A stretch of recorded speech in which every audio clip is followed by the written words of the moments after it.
I suppose it is not bad to learn about them, since they are enemies I will need to face in the future. His red eyes looked toward the unranked monster. Now that he had made up his mind to build a home in Korea, unranked monsters were enemies that Mr. Rabbit had to fight, regardless of the fact that they were stronger than him.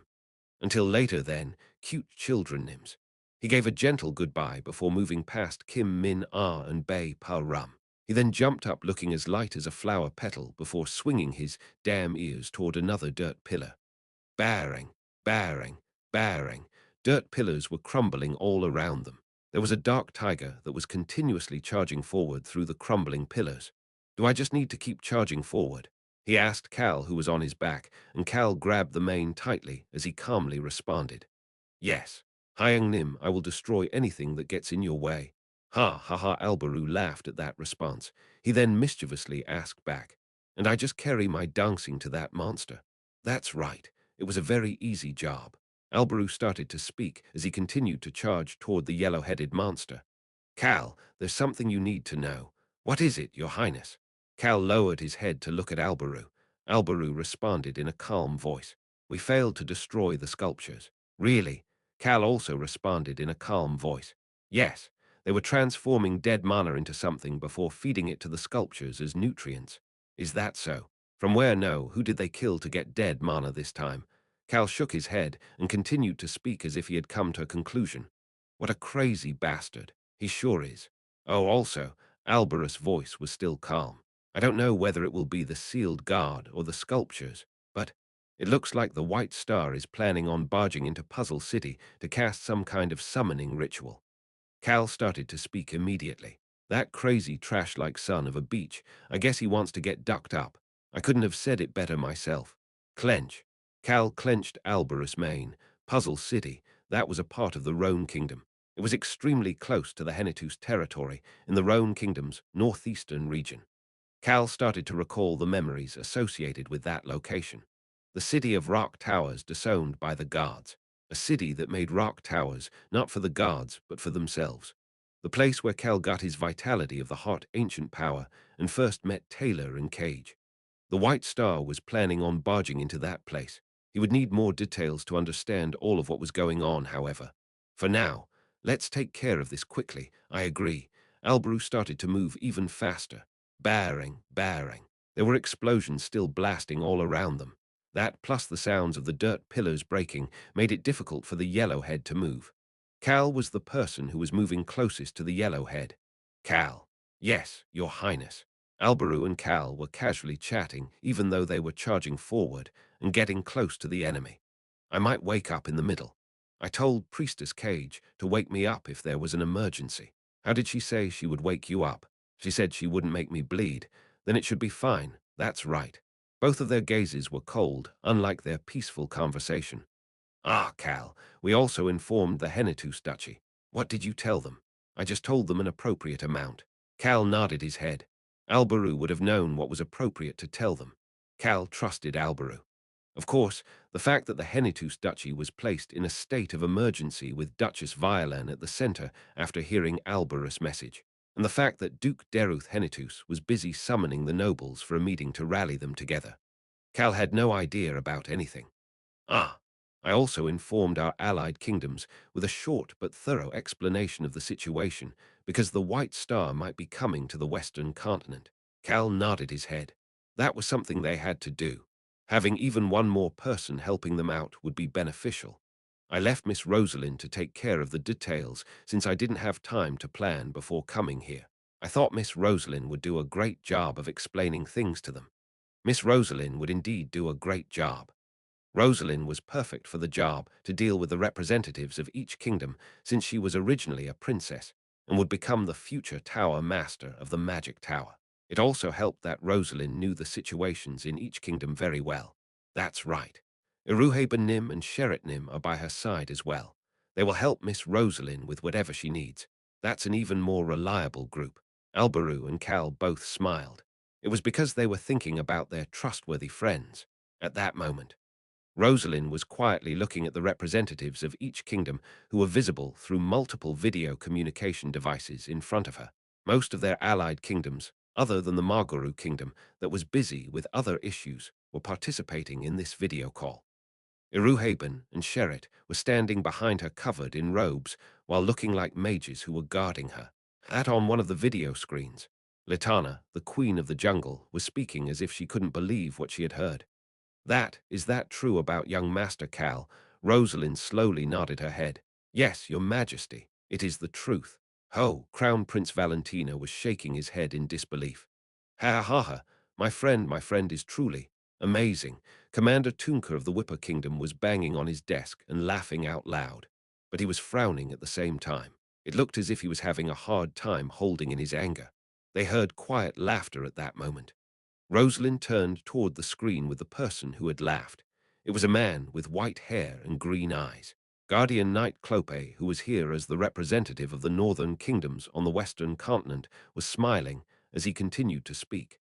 As expected of Commander Cal Henitus, his hands that were clasped together were slightly shaking. Clope's eyes were sparkling quite a bit as well. It's wonderful enough that he rejected the opportunity given by the sealed guard, unlike the White Star, and is currently dealing with a guard's test to bring peace to this land. But he was almost ruthlessly killed by the White Star. Queen Litana held back a groan and clenched her eyes shut. She had heard bits and pieces about Cal's condition while working with the Roan Kingdom, but to hear that he had almost been killed while he was defenseless and that his friends had rushed over to save him. Something like this. Litana could not say what was on her mind. He would have died a terrible death all alone if they had not managed to save him. All of the representatives heard Clope's voice. He would not have been in such danger if he just went along with the will of the sealed guard. There is no way for me to not admire his great conviction. His voice was calm but full of vigor. The North will participate in the Roan Kingdom's battle. No, the war for the peace of this land, no matter what. Litana raised her head as if to respond to his fervent aura. We will be with you as well. We will do whatever we can to help. My friend saved us. It is our turn to save him. Rosalind nodded her head after hearing the comments from all of the representatives. Alberu decided to push aside the thoughts about what he asked Rosalind to do for now. He then looked forward and asked Cal a question. Dancing. What are you going to do about the currents and the water? Crackle, crackle. The yellow head was spreading currents all around it. There was also water surrounding it, as if waves were all around it. CHHHHHH. Electric currents and water. Those two things made it difficult to fight the monster. Tie it down, of course. You're going to charge forward. Alberu was confused, but continued to move forward. Your Highness, I was able to use one of my ancient powers at full power while you were gone. Cal calmly responded while explaining what had happened while Alberu was gone. That bastard's ability is not strong enough to defeat my ancient power at full power.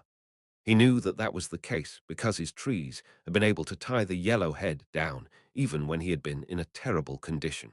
That power was the indestructible shield. Parrot silver half-transparent wings surrounded Alberu and Cal.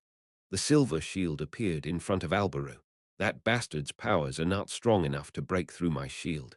I guess I just need to keep charging forward then. Yes, sir. And Cal calmly continued to speak. Charge forward, and after that, we just need to take its life. Chapter 620, Our Human is Here. 3. Alberu quietly mumbled, to take its life. He chuckled before continuing to speak. Haven't we struggled until now because that is so hard to do? You're right, Your Highness. Cal had no problem accepting that that was the case. It had been difficult until now and he had thought hard about what they could do. That is not the case anymore. One time. Someone who has experienced something just once will realize something from it, no matter how small it may be, and absorb that knowledge. There were hundreds of people who had experienced that here. Hundreds of people fought head-on with this unranked monster just one time, but they had survived. Cal trusted those behind him. Kim Min-jun, who was on top of the shelter wall, started to speak as if he was responding to Cal's trust. Please get ready. It will use its ability soon. Click. Park Jin-tae grabbed his gun with his right hand after hearing that. Will things go according to plan? Park Jin-tae heard someone's concerned question. The commander Nim said the following. He said that we will take things away one by one during the few hours of peace.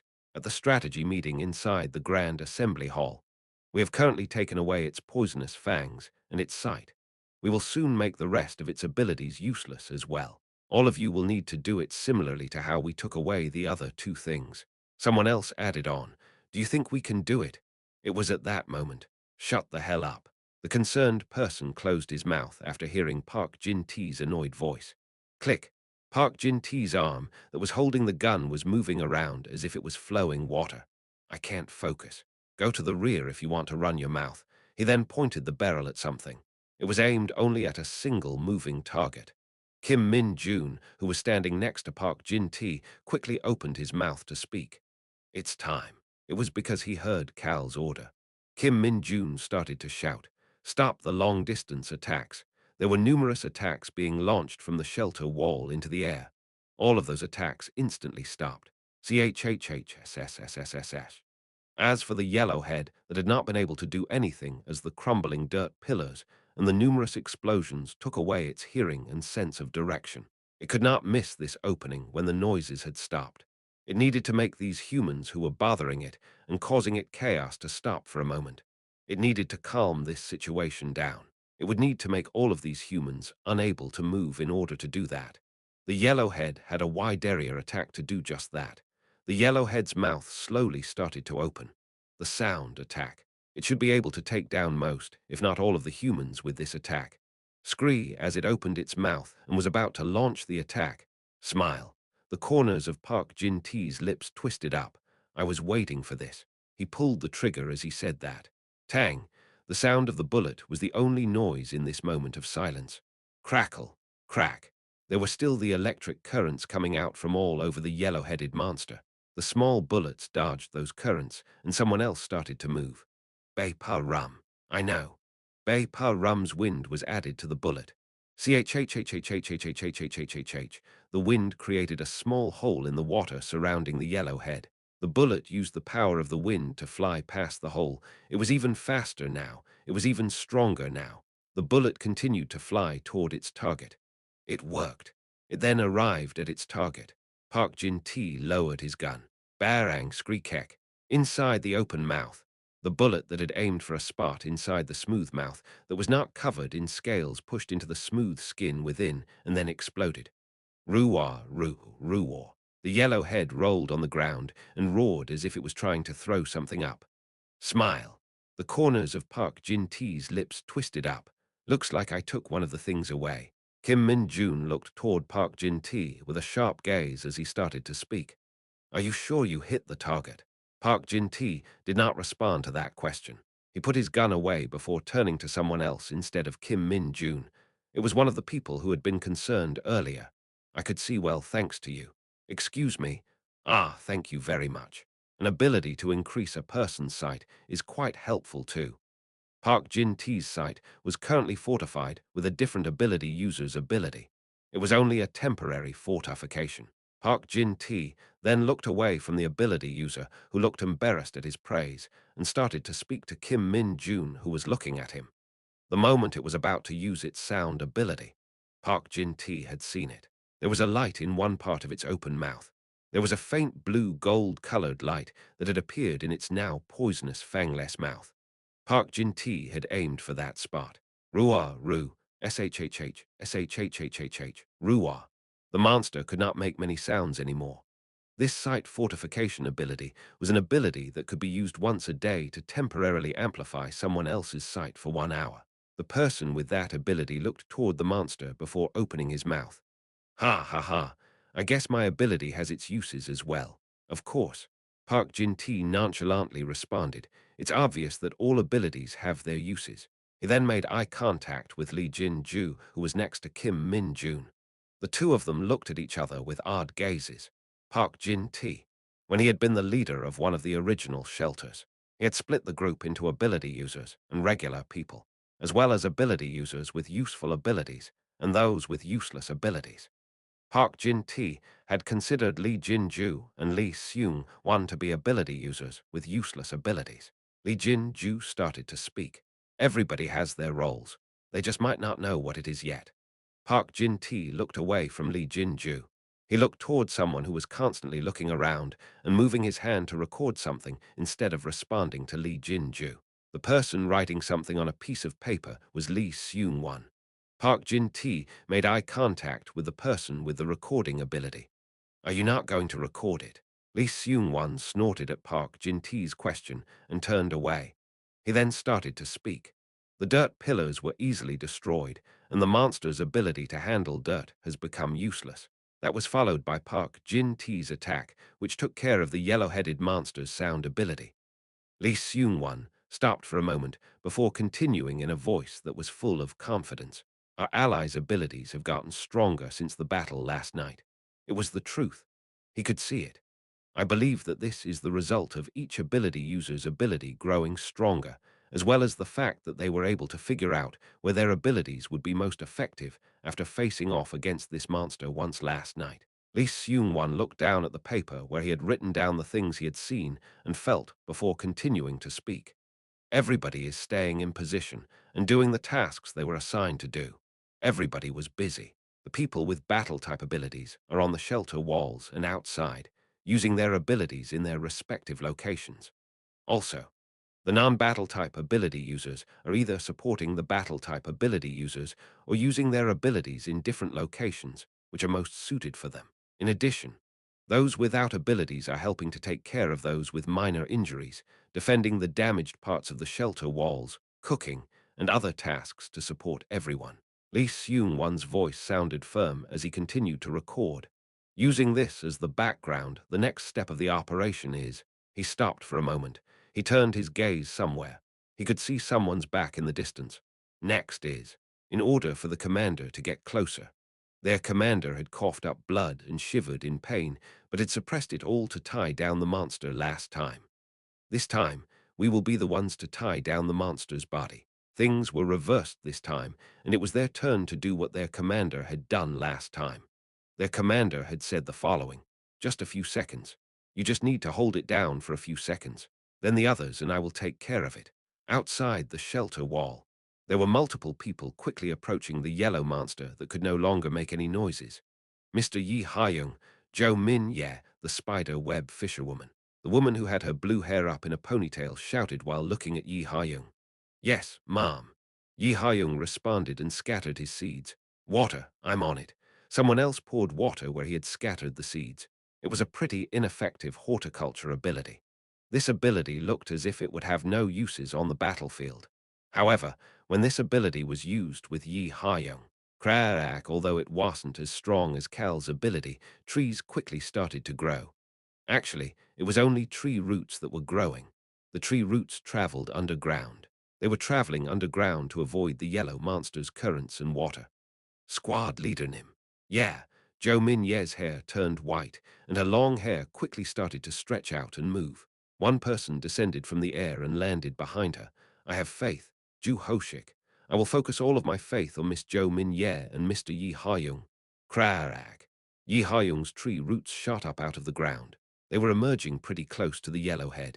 They were within the area around the yellowhead without the currents and water. I got it. Once Yi Hyung shouted.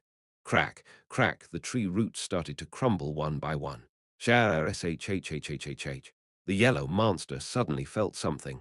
It started to flail after being shocked by the tree roots. It was because the roots reminded it of a person. Kekek, I'm not the commander Nim. The roots had reminded it of Cal's power. This mistake was only possible because it could not see. Mr. Yi Hyung, make the monster fall into a delusion. Make it think that I am going to tie it down again. Yi Hyung was mimicking Cal's ability. The plan worked. Barang, barang, the yellow head urgently started to move. Once the electric currents and water were not as strong because of its diverted attention. It's my turn. Lee Su-hyuk raised his sword. I'll slash it. His sword slashed through the air. Slash. The currents and water were slashed. The width of Lee Su-hyuk's slash was much greater than the last time he had used it. That was why he could only use it once. Although he could only use it once, that one time was enough. Jo Min Ye was behind him. Grab it, she shouted as her white spider web started to bind the yellow monster. Numerous people grabbed onto the spider web to prevent the monster from escaping. Sarah, Sarah. Roar. The monster started to flail around. The currents and water started to appear around it again, probably because its movement was now restricted. Lee Su-hyuk started to speak after seeing the gap that he had slashed slowly starting to mend itself. Dancing, go, through the still open gap. A large black tiger, surrounded by a silver shield, and wings jumped through the gap. Kim Rak-su looked at Lee Su-hyuk as he moved past. Let's go. Sure. Of course, Choi Han, Lee Su-hyuk, Kim Min-ah, and Bae Pa-rum were behind Cal. But Cal, no, the dark tiger, was already on top of the monster that was bound down by the spider web and the tree roots. To the top, I know, Albrew responded to Cal before quickly traveling up toward the top of the monster's body. The monster was flailing underneath the spider web. Rip, rip. The spider web ripped a bit with each of its movements. The spider web would be completely ripped soon enough. It doesn't matter. The corners of Alberus' lips went up. Alberu was already where he needed to be. Cal had said the following as they charged over. Your Highness, I need your grip strength. Me? Are you talking about the dark tiger? Yes, sir. You're the strongest here, Your Highness. The dark tiger was the biggest and the strongest being here. So, I need to force its mouth open. Albrew could feel Cal jumping off his back. That was the signal. The dark tiger's two large paws with sharp claws moved toward the flailing yellow head. Shara shhhhh, shhhhhh. They then opened the monster's mouth. It was the weakest part of the monster's body, as it did not have any scales in its mouth. Cal was floating in the air using the sound of the wind as he reached his hand out toward that spot. You're going to burn it to death. The fire of destruction snickered and started to talk to him for the first time in a long while. Kahaha, let's completely cook the inside. Kahaha. It had been a while since Cal had heard this crazy laughter, but Cal couldn't help but smile as well. Crack, crackle. Rose gold thunderbolts were shining in both of Cal's hands. It would soon end. Cal felt as if time had stopped for a moment as he had that thought. It was at that moment Cal heard the voice of someone other than the ancient powers in his mind. It was the voice of the sealed guard. You somehow managed to make it here. The guard continued to whisper. Do you think that this is the end of the test? His gentle whisper sounded quite sweet, but the contents were not sweet at all. Do you really think that this moment is the end of despair? Cal looked down at the rose gold lights burning in his hands. He opened his mouth to speak. Is this moment the end of despair? No, absolutely not. This is just the beginning of the despair in this world. It was just the beginning. Despair would reveal itself in many different forms in this world from now on, but people have hope now. After about a year since the world had turned into a mess, the people who had always lost, struggled, and barely managed to survive will be victorious for the first time. They would destroy this despair known as an unranked monster. The sealed guard who had been silent for a moment asked as if he was sneering at Cal. Do you have hope as well? It seemed to be implying that Cal was someone who could not have hope. That was how it sounded to Cal. Cal slowly shook his head. No, he did not have hope. However, I have certainty. Cal needed something more certain than hope. Finally, he had gotten it. This place will draw a different future than my past. I'm certain of it. He was certain that more people would survive than in his past. He was certain that they would have better lives. That was not speculation. Although it was a future that was yet to come, Cal believed it to be the truth. In fact, Cal wanted to be the one to finish the first step toward that certainty. The burning rose gold thunderbolts moved away from Cal's hands. He started to speak again.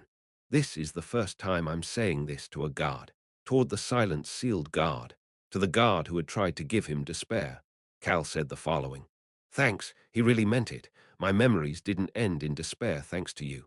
The moment the rose gold thunderbolts landed inside the monster's mouth. Barang, there was a large explosion as Cal and the others moved away from the monster. And finally, the large monster's body slowly fell, and the moment it completely stopped moving, there was a bright smile on Cal's face.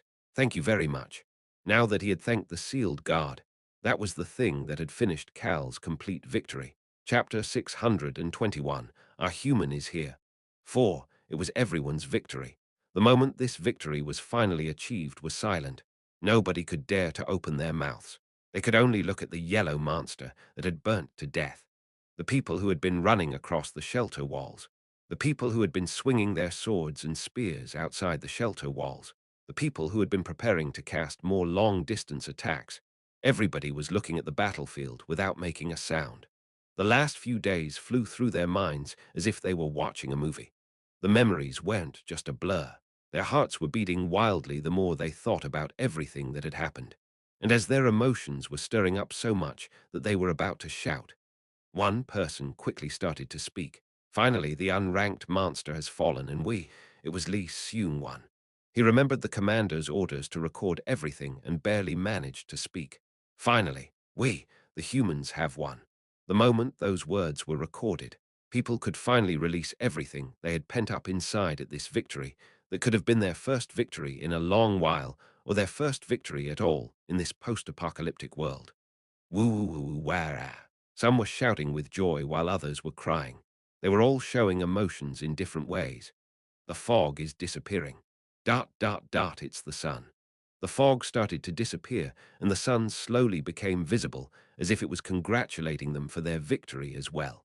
It was a cold November day, but it was slowly getting warmer with the sun. That warmth was letting them realize even more that this was real. Li Jin-ju started to speak. Her amplification ability echoed throughout the area around the Siamyun shelter. We have won. The joyful news was spread everywhere. The unranked monster is D, but she suddenly had to stop. Rock. She quickly covered her mouth. She barely managed to stop herself from shouting out the name, as she even forgot that her voice was being amplified for a moment. Hyang. Shoot. Kim Min-jun and Lee Seung-wan stood up in shock. Park Jin-tae was holding onto the railing without being able to say anything. They were all looking at the same spot. They were looking at the person who was standing in front of the large yellow monster. Kim Rok-soo. He was slowly starting to fall. Lee Jin-ju barely managed to open her mouth. She needed to inform the people who were waiting for her to deliver the news. The unranked monster is dead, but she did not tell them about their commander, who was starting to fall. The cheering on the battlefield had disappeared. Lee Jin-ju could see someone grabbing their commander, who was about to fall. Rok-soo. Lee Soo-hyuk urgently called out to Cal, who was weakly falling over.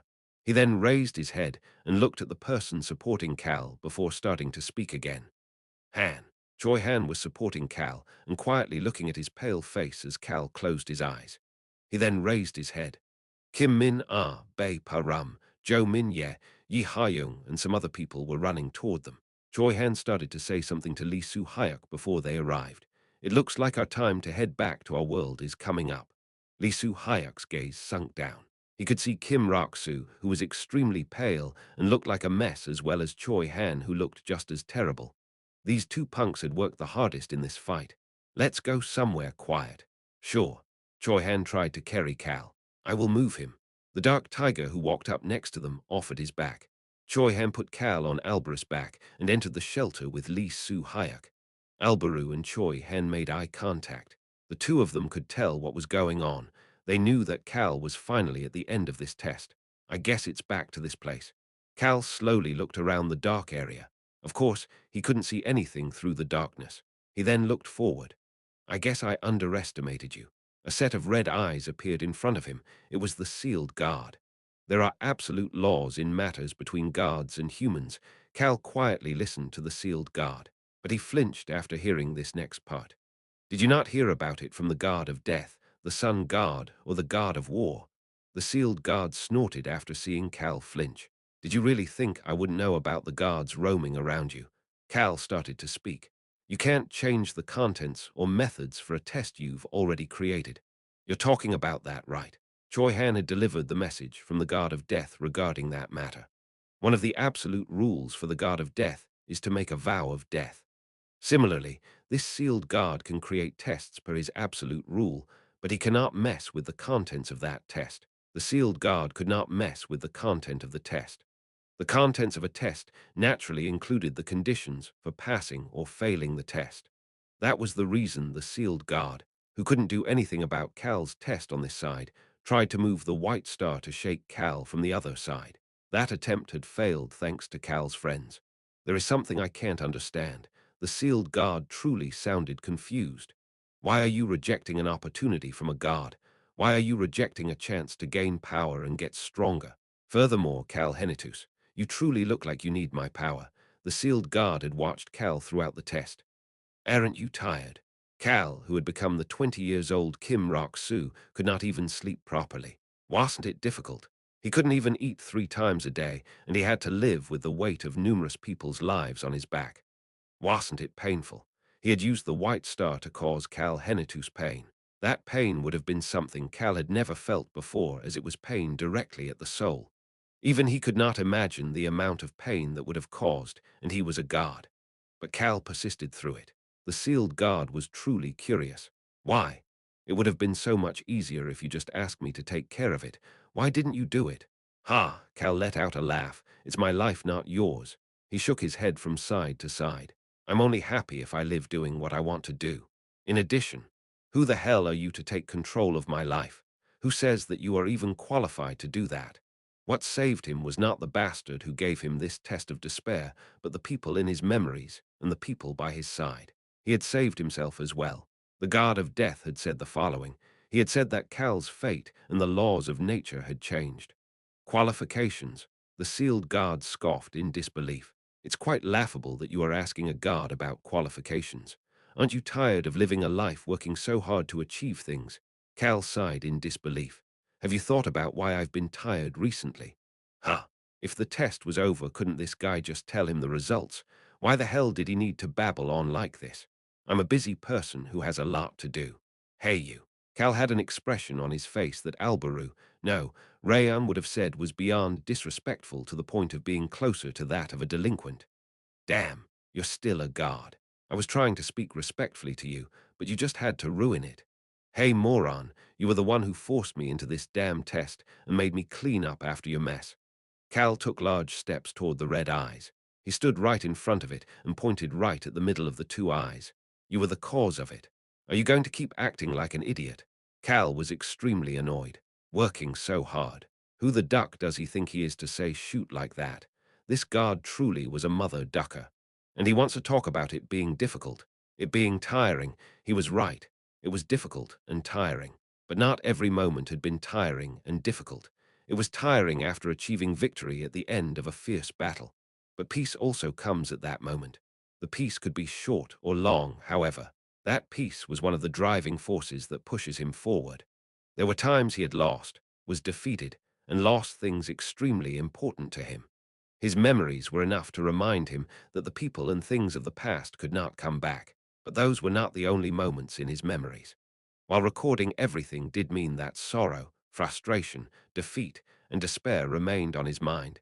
It also meant that he could etch the small joys, short durations of peace, and even the minuscule moments of happiness in his mind as well. Hey you, how disrespectful. It truly makes me sad.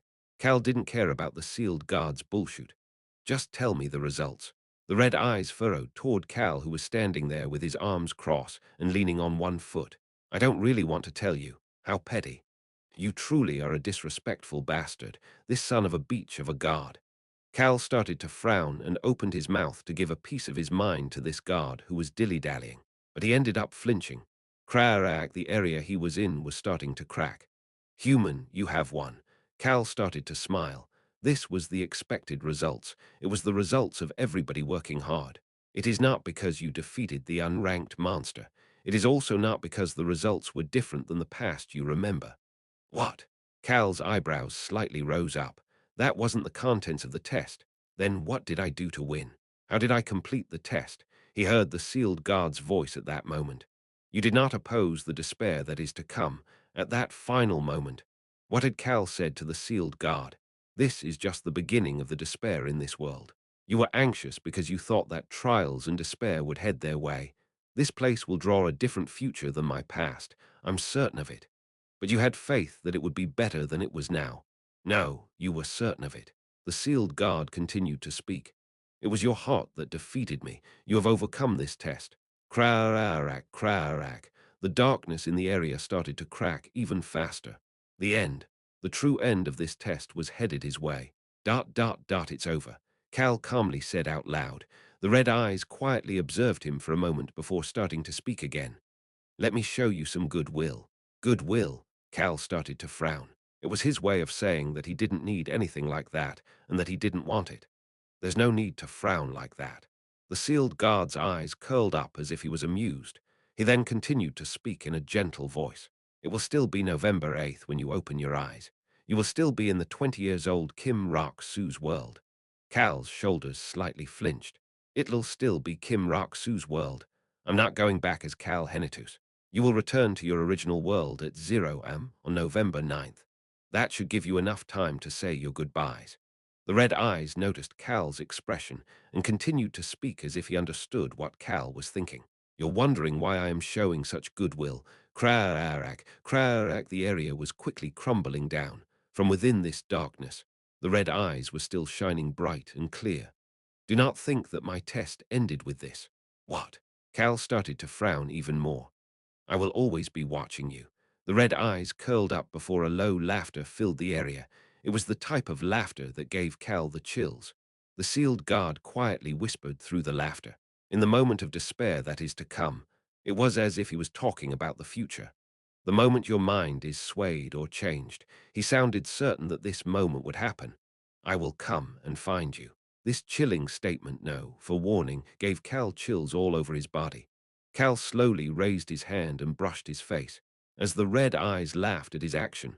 Ha! Through the crumbling darkness, Cal let out a sigh. He then commented with an extremely annoyed expression. Will you let me be a slacker? What?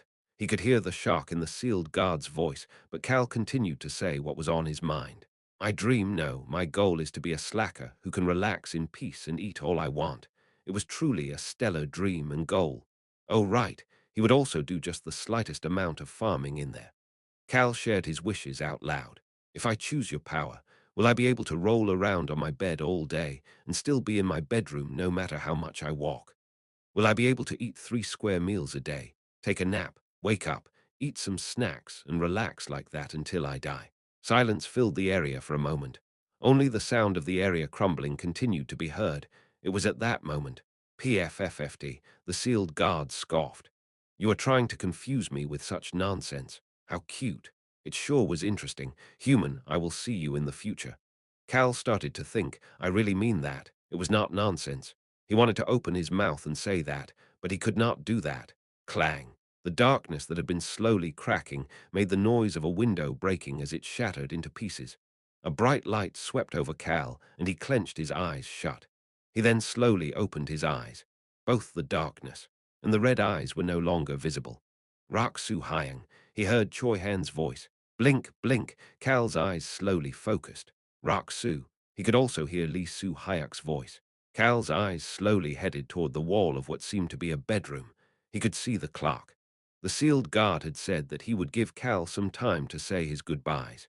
Tick-tock. The room was so quiet that he could hear the ticking of the clock. Cal focused on where the hands of the clock were pointed at right now. November 8th, 11:50 p.m. There were 10 minutes left until November 9th. You mother ducking bastard. The sealed guard had given him Suwu much time. Not. Chapter 622. Our human is here. 5. Cal looked around to see who was in the room after noticing he only had 10 minutes. Choi Han and Lee Su Hyuk. Only the two of them were there. Hyang Nim, Albarunim has already returned. Cal nodded his head and started to speak after seeing the anticipation and concern on Choi Han's face. I have 10 minutes late. Come back before midnight.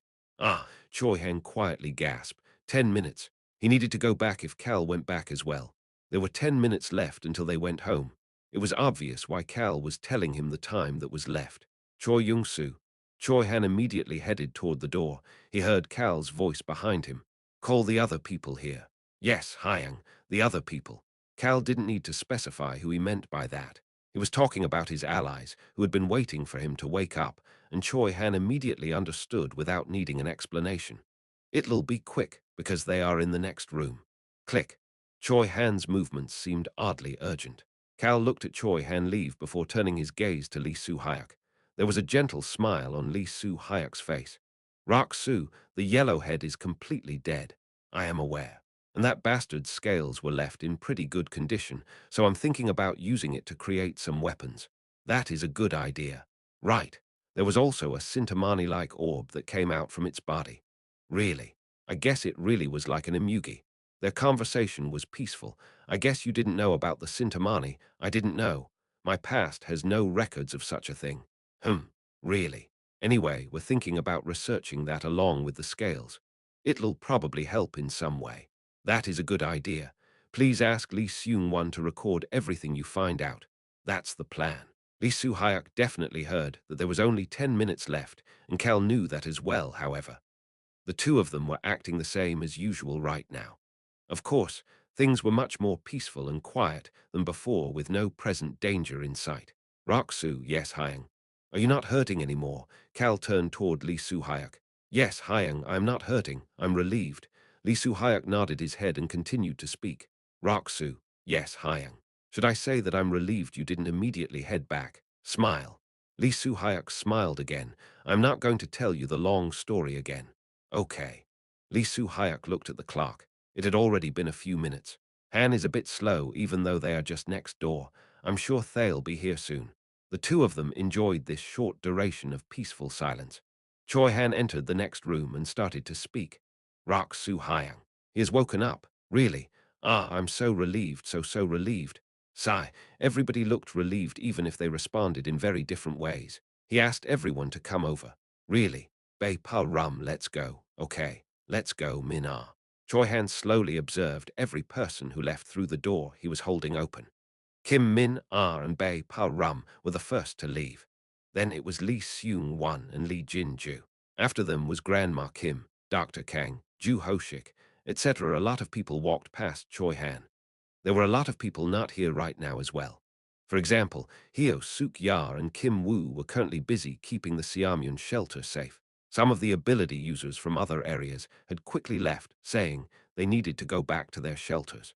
Others had stayed, saying they would help the Siamyun shelter return to normal first. Finally, there were people who were resting because they were completely drained. Choi Han thought about the people who had been together with Cal and him. Everybody was probably waiting for Cal to wake up. He looked at the person who was now walking past him. It was Park Jin-tae. Do you have something to say to me? Choi Han asked Park Jin-tae, who had stopped next to him. Park Jin-tae had not said a thing while waiting in this room since the battle had ended. You, Park Jin-tae slowly started to speak. He was looking at Choi Han's appearance. Kim Rock-soo is up now. Why don't you take care of yourself as well? Choi Han's eyes opened slightly wider. Park Jin-tae avoided Choi Han's gaze and resumed walking. The punk who struggled the most after Kim Rock-soo should take care of himself too. Choi Han subconsciously stared at the awkwardly mumbling Park Jin-tae before letting out a chuckle. However, that quickly disappeared. The last person was about to leave the room. Choi Han closed the door even though he saw that person starting to walk to the door. Screech click. Choi Han looked at the person who was left with him and started to speak. Shall we talk for a bit? The remaining person, Choi Young-soo, slowly nodded his head. Choi Han looked at the clock. 11:53. There were only 7 minutes left now. This was the same for Cal. That was why he slowly sat up while looking at the people coming into his room. Bay Pa Rum rushed over and helped him up. Rock-soo, are you feeling okay? Yes, Grandma. Grandma Kim smiled after hearing Cal's response. His complexion and voice sounded normal. The commander. No, when Kim Rock-soo had collapsed, she had been so shocked. That was the moment everybody thought the back that they had thought was so big was quite small. They realized once again that Cal's back had always been that small. They realized that their collapsed commander was a child who had just become an adult but was carrying the lives of so many people on his back. Are you really okay? Cal nodded his head at Kim Min Ah's concerned question. He then slowly looked at each of the people who had entered the room. There were some people who had been alive until the moment he became Cal. There were some who had died before that day. There were some people with whom he did not have much connection with in the past. Cal subconsciously started to smile after seeing all these people gathered in one room. Tick, tick. He could hear the sound of the second's hand continuing to move. He smiled as he started to speak. I have lost most of my abilities. Gasp. Bay Pa Rum subconsciously gasped. What are you talking about? Cal heard Park Jin-tae's low voice. His pupils were violently shaking, abilities disappearing. Was that possible? It was something none of them had ever seen in the past year. But nobody could say anything to say that was impossible. Too many things had happened in the past year, and they knew many new things would happen from here on as well. They thought that an ability disappearing was something that was quite possible to happen. Park Jin-tae made eye contact with Kim Rock-soo, who was looking at him. Kim Rock-soo seemed calm. I'm just telling you the truth. And for some odd reason, he looked very calm. Cal started to speak again once the others probably realized this as well. I lost most of my abilities. However, he then looked out the window. It was night time. The night was silent and beautiful as if there had never been a battle at all. But I am still alive. His voice was calm and firm, but there was a faint trace of happiness within it. They could hear the confidence behind it. Cal turned toward Lee Soo-hyuk and asked a question. Did anybody die? No. 0 people dead. This was like a miracle. No, it was indeed a miracle. It was a miracle that they had created together. Cal slowly closed his eyes. It's peaceful. The end of a fierce war. This moment of peace that they finally managed to achieve. He opened his eyes back. Good, very good. The eyes of the people who had been looking at him opened wide. I guess he knows how to smile like this. Ju Hoshik subconsciously mumbled quietly, brightly. Their commander was smiling brightly with a relaxed expression on his face.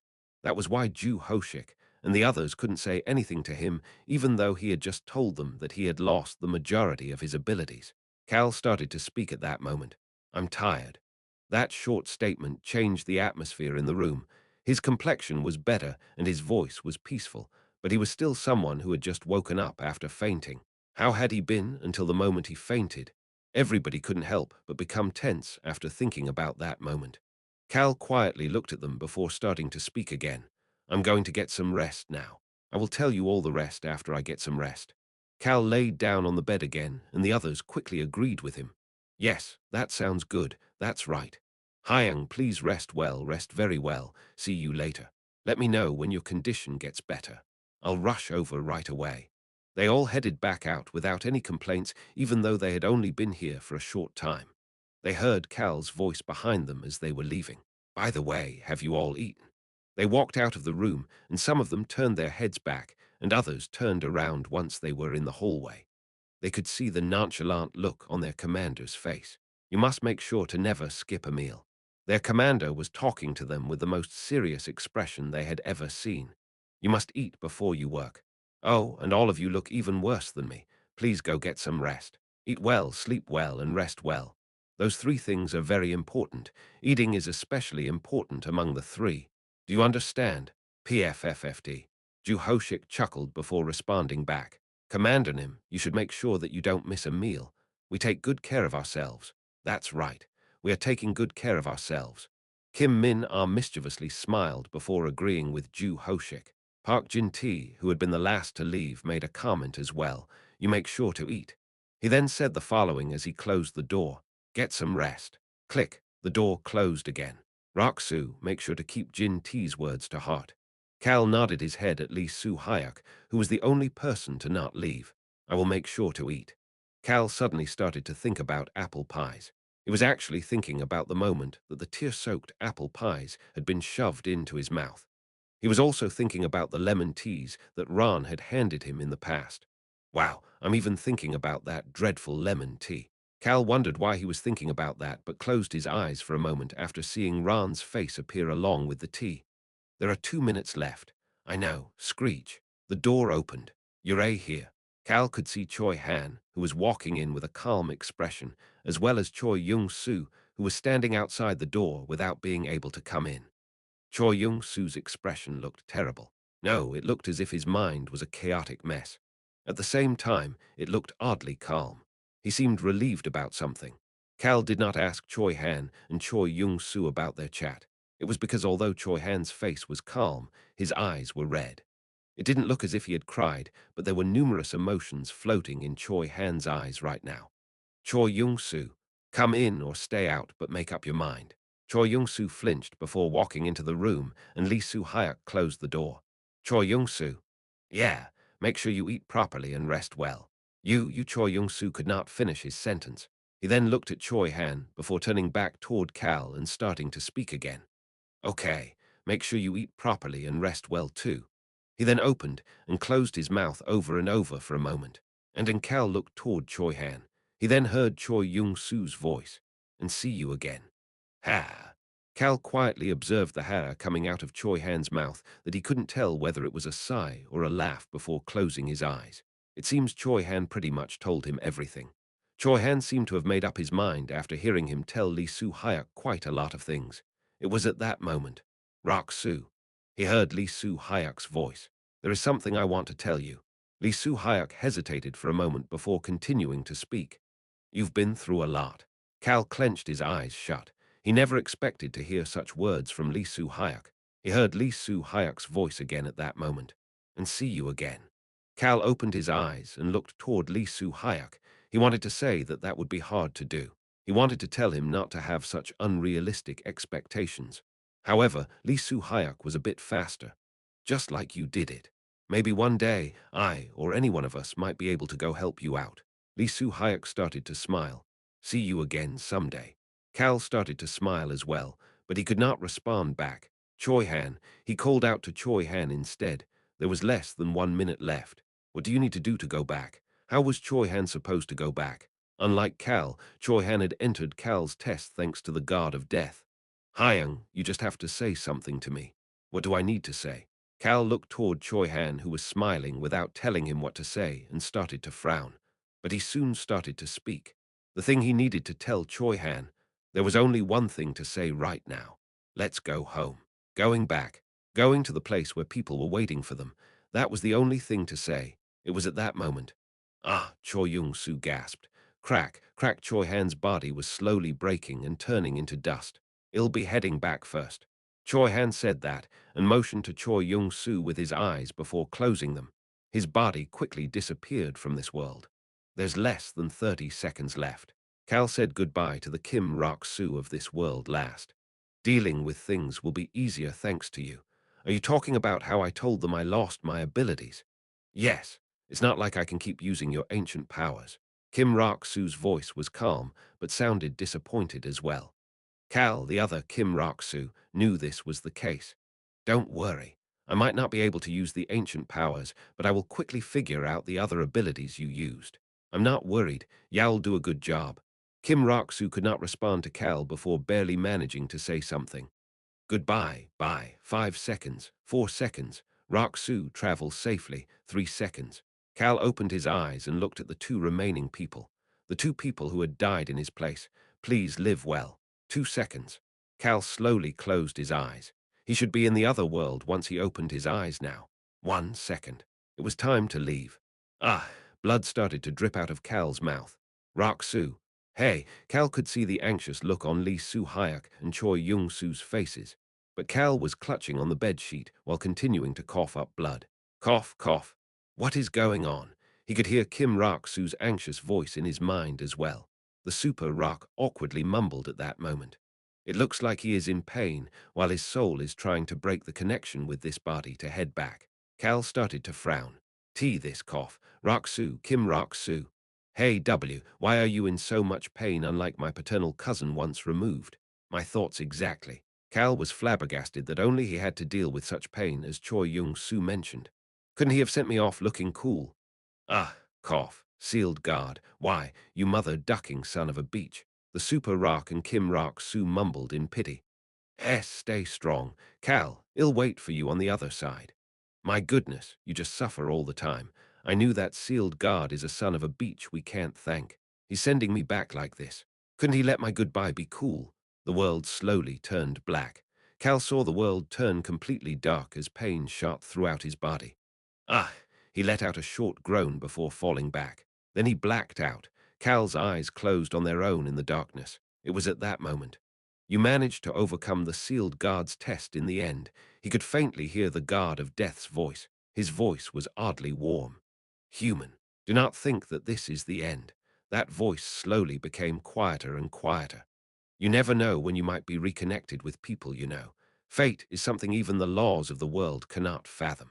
Cal listened to the guard of death's words and started to think. What bullshit is he saying now? That thought subconsciously came out loud.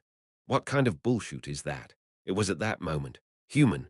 Cal flinched after hearing a familiar voice. Did I come back? Cal debated whether he should open his eyes or not. He heard a voice he was happy to hear once again. A human said something just now. He said, what kind of bullshit is that? He was speaking curtly as usual. Flutter, flutter. He could hear the sound of wings fluttering. Everybody, come here. He then heard bright voices that sounded both happy and full of tears. Our human is here. He's awake, Naya. He's up, Naya. Cal stopped hesitating and opened his eyes. Everything started to light up. He saw a background of many colors before seeing Rayan on and Hang, who were both smiling brightly and crying while looking at him. Home. He was back home. Chapter 623. Will never be seen in the world again. 1. Choi Han is here too. He came as if he had teleported. He suddenly showed up Naya. Rayan was laughing out loud as he moved his wings as strongly as possible. Unfortunately, it was still just a flutter. Hang was jumping up and down in joy next to him. Everything goes smoothly. Yes, Kalnim. Choi Han, who was standing there looking the same and wearing the same clothes he had been wearing in the other world, smiled gently back. He had suddenly appeared looking completely the same. Cal wondered what Choi Han and the God of Death might have chatted about, but didn't ask after seeing Choi Han just smiling and not saying anything. Instead, Cal started to look around to see where he was right now. He was lying on a grassy field, a grass bed. The grass he was on was much taller than the rest of the grass, tall enough to reach an adult's knee. Human, do you like the grass bed?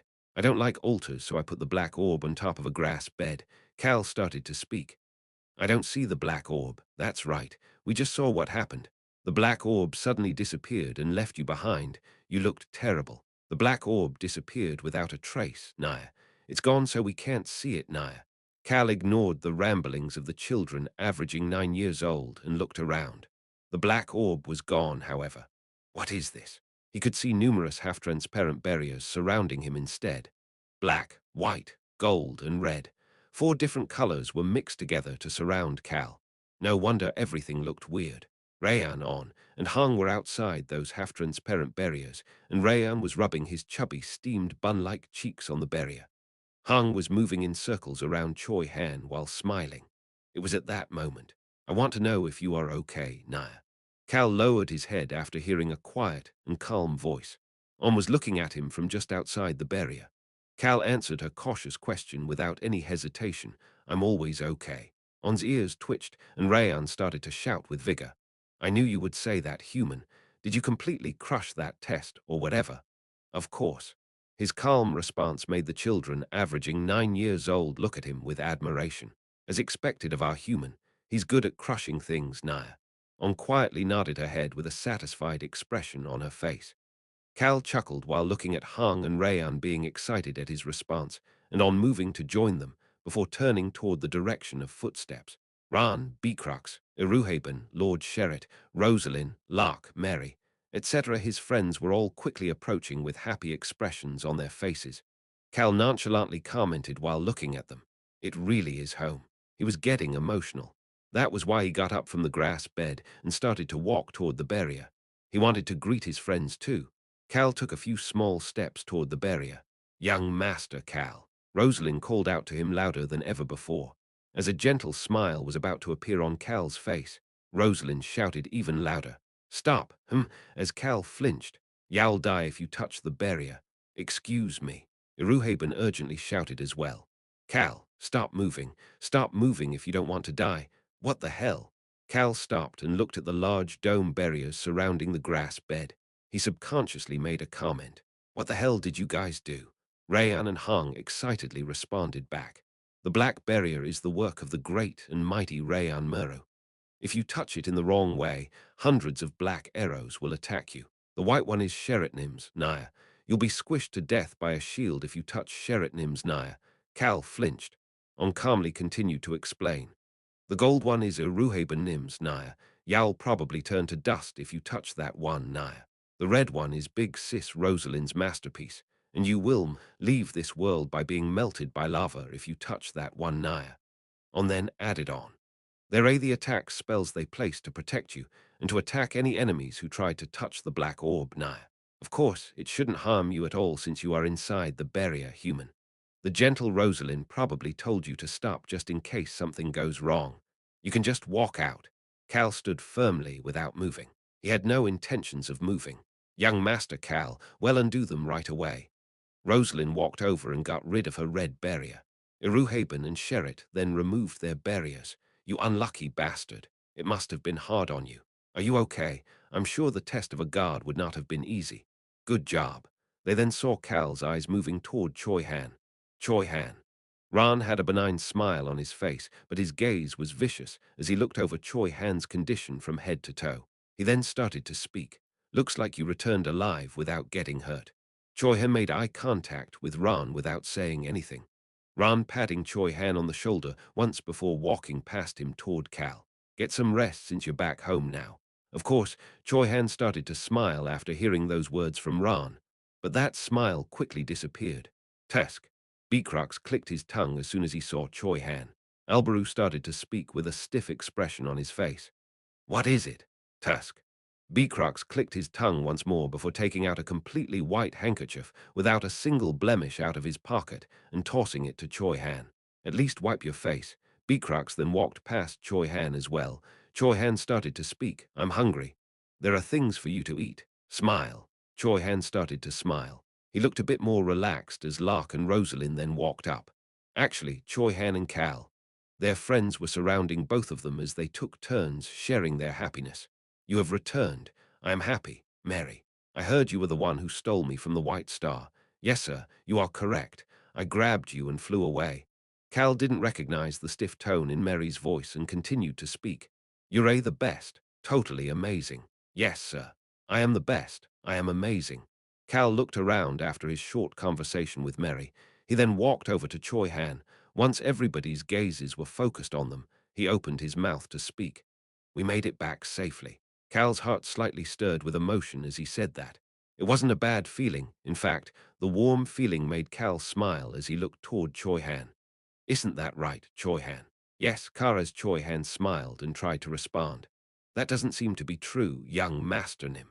They heard Ran's extremely benign and gentle voice. Cal flinched as Ran's voice became scarier the more benign it was. He then looked into Ran's eyes. Cal curled up internally after seeing Ran's firm gaze. At that moment, both of you are extremely skinny. Choi Han and me. Iruheben nodded his head with a serious expression as Cal looked back and forth at Choi Han and himself. Yes. The unlucky bastard must have received nutrients inside the black orb, somehow, since he is still alive after a few months, but he doesn't look good at all. Choi Han must have been through a lot during the test as well since he is much skinnier. Cal turned toward Choi Han and asked, Did you not eat properly? Choi Han answered without any hesitation after seeing the serious expression on Cal's face. My weight has not changed. Cal looked down at his wrist as well. It's the same as before. It didn't look any different, but none of the others were listening to the two of them. I'll be heading back first. Beacrux took out a pair of white gloves from his pocket and returned to the Black Castle looking ready to battle. The others followed behind him as well. Ran walked up to Cal as he blankly watched them leave. Young Master Nim, His Highness has asked for a video call. Alberu had headed back, while Cal was unconscious after killing the Yellowhead. He had no choice as he was busy, and he had headed toward the Roan Kingdom's palace as soon as he returned. Cal started to speak after seeing Alberus' face appear on top of the video communication device's screen. Your Highness, it's been a while since I've seen your face. Alberu hesitated with a tired expression on his face before he started to speak again. You're eating very well as soon as you got back. Yes, Your Highness. It is delicious. A piece of the Beacrux special steak went into Cal's mouth. Alberu smiled brightly while looking at Cal, who was sitting with a feast in front of him. You never change. That is my forte. Your Highness, how are things going? Plop. A piece of apple pie was placed on top of Cal's steak plate as he asked. Naturally, it was from Rayan. He then started to build a cookie tower on top of Choi Han's plate of cookies he brought out from his spatial dimension. Alberu observed all of this and picked up a file without taking a second glance. We've sent a special brigade of mages and searchers to Puzzle City. Puzzle City, the discarded city. The place that was famous for building rock towers and breaking them down. We've also stationed 3 1,000-men brigades at the outskirts of Puzzle City. These forces would instantly enter Puzzle City if the special brigade noticed anything weird. What about the residents? Of course, we created a manual for the residents in case they need to escape. We have stealthily been moving the residents who have difficulty moving to other cities, so that the White Star doesn't notice. That's right. Plop. Alberu slammed the file down. We will chat about the details once you come to the palace. Clack. Cal put the fork down and started to speak. The palace. Do I really need to go there? Cal's lack of interest was visible on his face. Can't we just do it over a video call? Cal, who had planned on stopping by the Hennitus Duchy before heading toward Puzzle City or the eastern continent to scope out what the White Star was planning, wondered if he really had to go. His thoughts were clearly visible on his face. Alberu just looked toward Rosalind, who was eating with a relaxed smile on her face. Rosalind smiled at him after noticing his gaze. Alberu hesitated for a moment before starting to speak again. The representatives of different kingdoms are planning on having a grand assembly at the Rhone Palace regarding a plan for peace throughout the continent. A grand assembly. Cal started to think about people such as Latana and Tunka who would show up as the representatives of the Western continent. All of them were gathering at the Rhone Palace. It must be related to the White Star and Puzzle City. Cal casually commented, "What about it, Your Highness? Are you really going to act like it's someone else's business? I guess I must be there. Isn't that obvious?" Alberu gently added on. "Work hard a little longer and then get as much rest as you want." Cal looked toward the Crown Prince. "I'll let you be a slacker. Don't worry. Smile." Cal started to smile. "I have faith. PFFFD. Alberu chuckled as he was reminded of Ju Hoshik. I guess he had a decent farewell. He was slightly relieved after seeing the expressions on Cal and Choi Han's faces. Even he was disappointed to leave, and he had just a short meeting with all of them. How bad would it be for those two? He watched the two of them eat well with satisfaction. It was at that moment, "Your Highness." He then heard Cal's voice. "Then I will head to the palace right away after stopping by the Duke's estate. I should be there by tomorrow morning." "You're visiting the Hennitus family?" "Yes, Your Highness. It is only fitting." Cal looked toward Alberu after saying that. "Ah." Alberu's reaction was a bit odd. "What is it, Your Highness?" A bright smile appeared on Alberu's face. It was an extremely radiant smile that reminded Cal of the radiant sun, but it seemed quite forced. "Just go there first." Click. Then he hung up the call. "What is going on?" Cal got the chills for some reason. However, he finished up a few things at the Black Castle and immediately headed for the Hennitus territory. Ron. Yes, young Masternim. Cal was at the city walls, not too far away from the forest where he had just come from. He quietly looked at the city walls protecting Rain City, the capital of the Hennitus territory. Were the walls of our territory always this thick and threatening? Ron smiled and answered him. They were recently upgraded. In addition, we are currently installing magic devices throughout the Hennitus territory, and the most magic devices are going in Rain City, as the Lord's Castle and the Duke's estate are both here. He continued to speak with a satisfied expression on his face. That is the reason the flow of mana is unstable right now, which is why you had to teleport outside the city walls instead of directly into the castle, young Masternim. I did hear about that part. Cal pointed at the large number of soldiers walking into the city. "Ah, what is that army? They are here to protect the Hennitus duchy," Ron benignly answered back. And then, "This much is to be expected for a duchy." Beecrox seemed oddly proud. Cal suddenly remembered Alberus' overly radiant smile. "Young Masternim, shall we go? Everybody is waiting for you." Cal nodded his head and pushed the hood of his robe down. The Duke couple and his two younger siblings. There were enough reasons to start walking. Let's go in quietly. He didn't like loud and chaotic situations. He planned on quietly getting past the city gates and heading toward the Duke's estate. Cal stood in line behind the people trying to enter the city and waited for his turn. It was finally his turn, and he walked up to a soldier standing outside the gate. He stepped forward, leaving Ran and Beecrox behind him. "It should be enough if I show him my face. It would be quick, very quick." The soldier should let him through as soon as he showed his face. "Please show your proof of toll."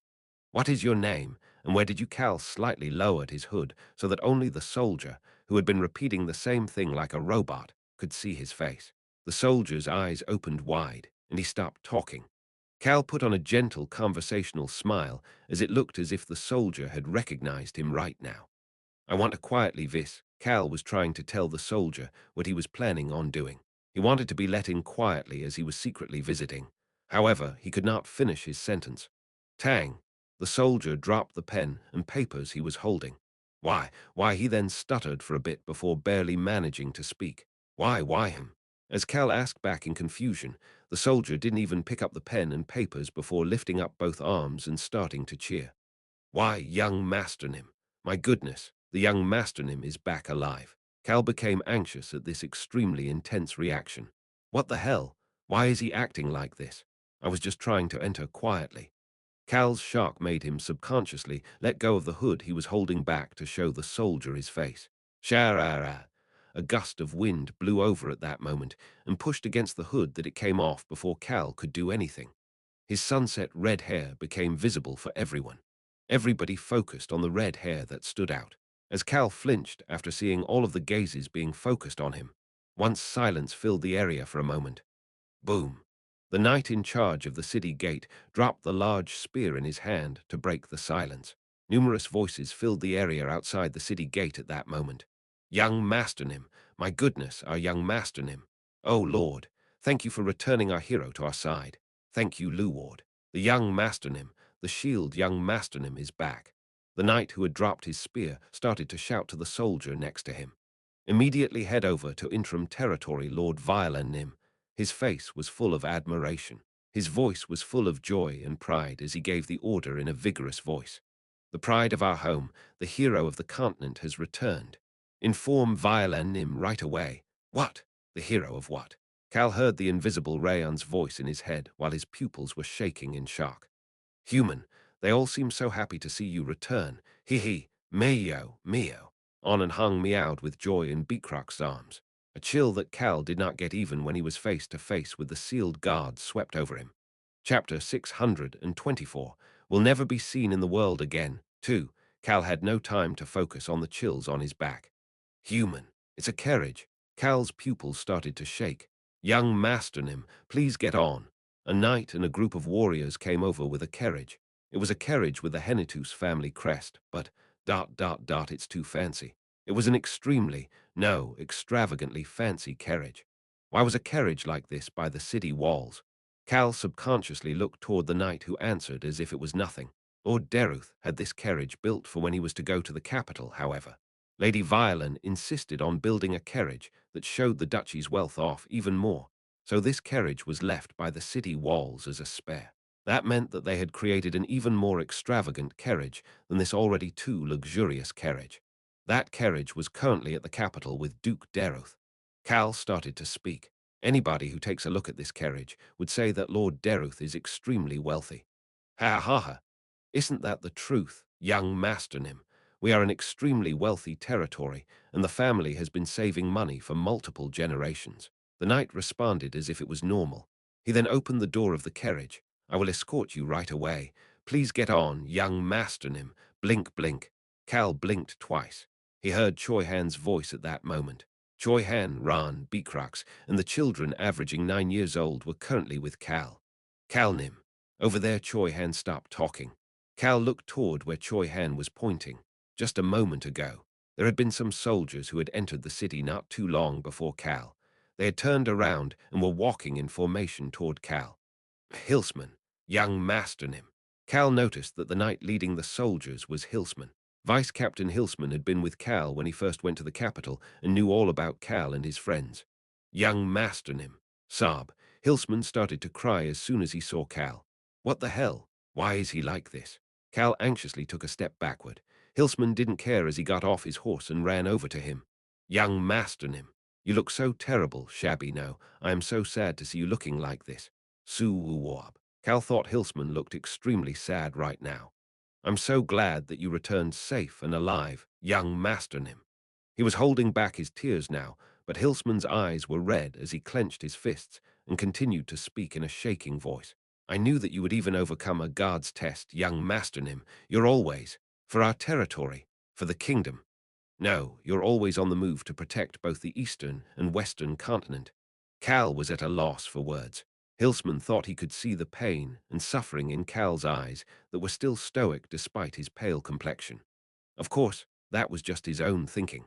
I, Hilsman, know about it all even though I have not been able to be by your side. Young Masternim, I know how hard your days have been as you try to achieve your noble goal. Is being a slacker a noble goal? Cal couldn't help but have that thought. He then made up his mind. Let's tell him. He wanted to tell Hilsman that his goal was to be a slacker. Maybe this atmosphere would change a bit if he said that, but Hilsman didn't give him the chance to do that. Hilsman pounded on his armor. No, our soldiers. He then extended his arms and pointed behind him. There were numerous soldiers standing in formation with expressions full of admiration. "No, the citizens of our territory. We will all escort you to the Duke's estate. Young Master Nim. Woo woo woo, wara." The soldiers shouted, and the citizens cheered. They all looked toward Cal and admired his unshakable, dignified look on his face. The truth was that Cal was so anxious that he had frozen in spot. Young Master Nim. He felt chills once more after hearing Ran's low voice before slowly walking toward the carriage. The others got on the carriage behind him. "Duck," he covered his face with both hands. "My goodness, you always get so shy, young Master Nim." "Ha ha ha." Hilsman laughed out loud before closing the carriage door and got on his horse before escorting Cal's carriage with the soldiers. Clunk, clunk. The ride was smooth as the carriage headed toward the Duke's estate. The cheering outside only got louder. Cal peeked out to see that there were some citizens throwing what looked like flower petals from baskets. He had no idea where they got such things in November. Hee hee. Everybody seems to be happy that you're here, human. I'm happy too. Me-yo. It feels like a festival, Naya. Me-yo. This is fun, Naya. Ha. Cal held back a sigh. Cal saw Duchess Violin as soon as he got off the carriage at the Duke's estate. "Mother, I'm home." Violin calmly watched him as he greeted her and slowly started to speak. "Yes, welcome back." She then turned around and headed inside. Cal watched her head in when he heard her voice. "How long will you be here?" "I plan on spending the night if nothing changes. I feel as if we need to quickly put an end to this White Star issue." Both of their voices sounded stoic.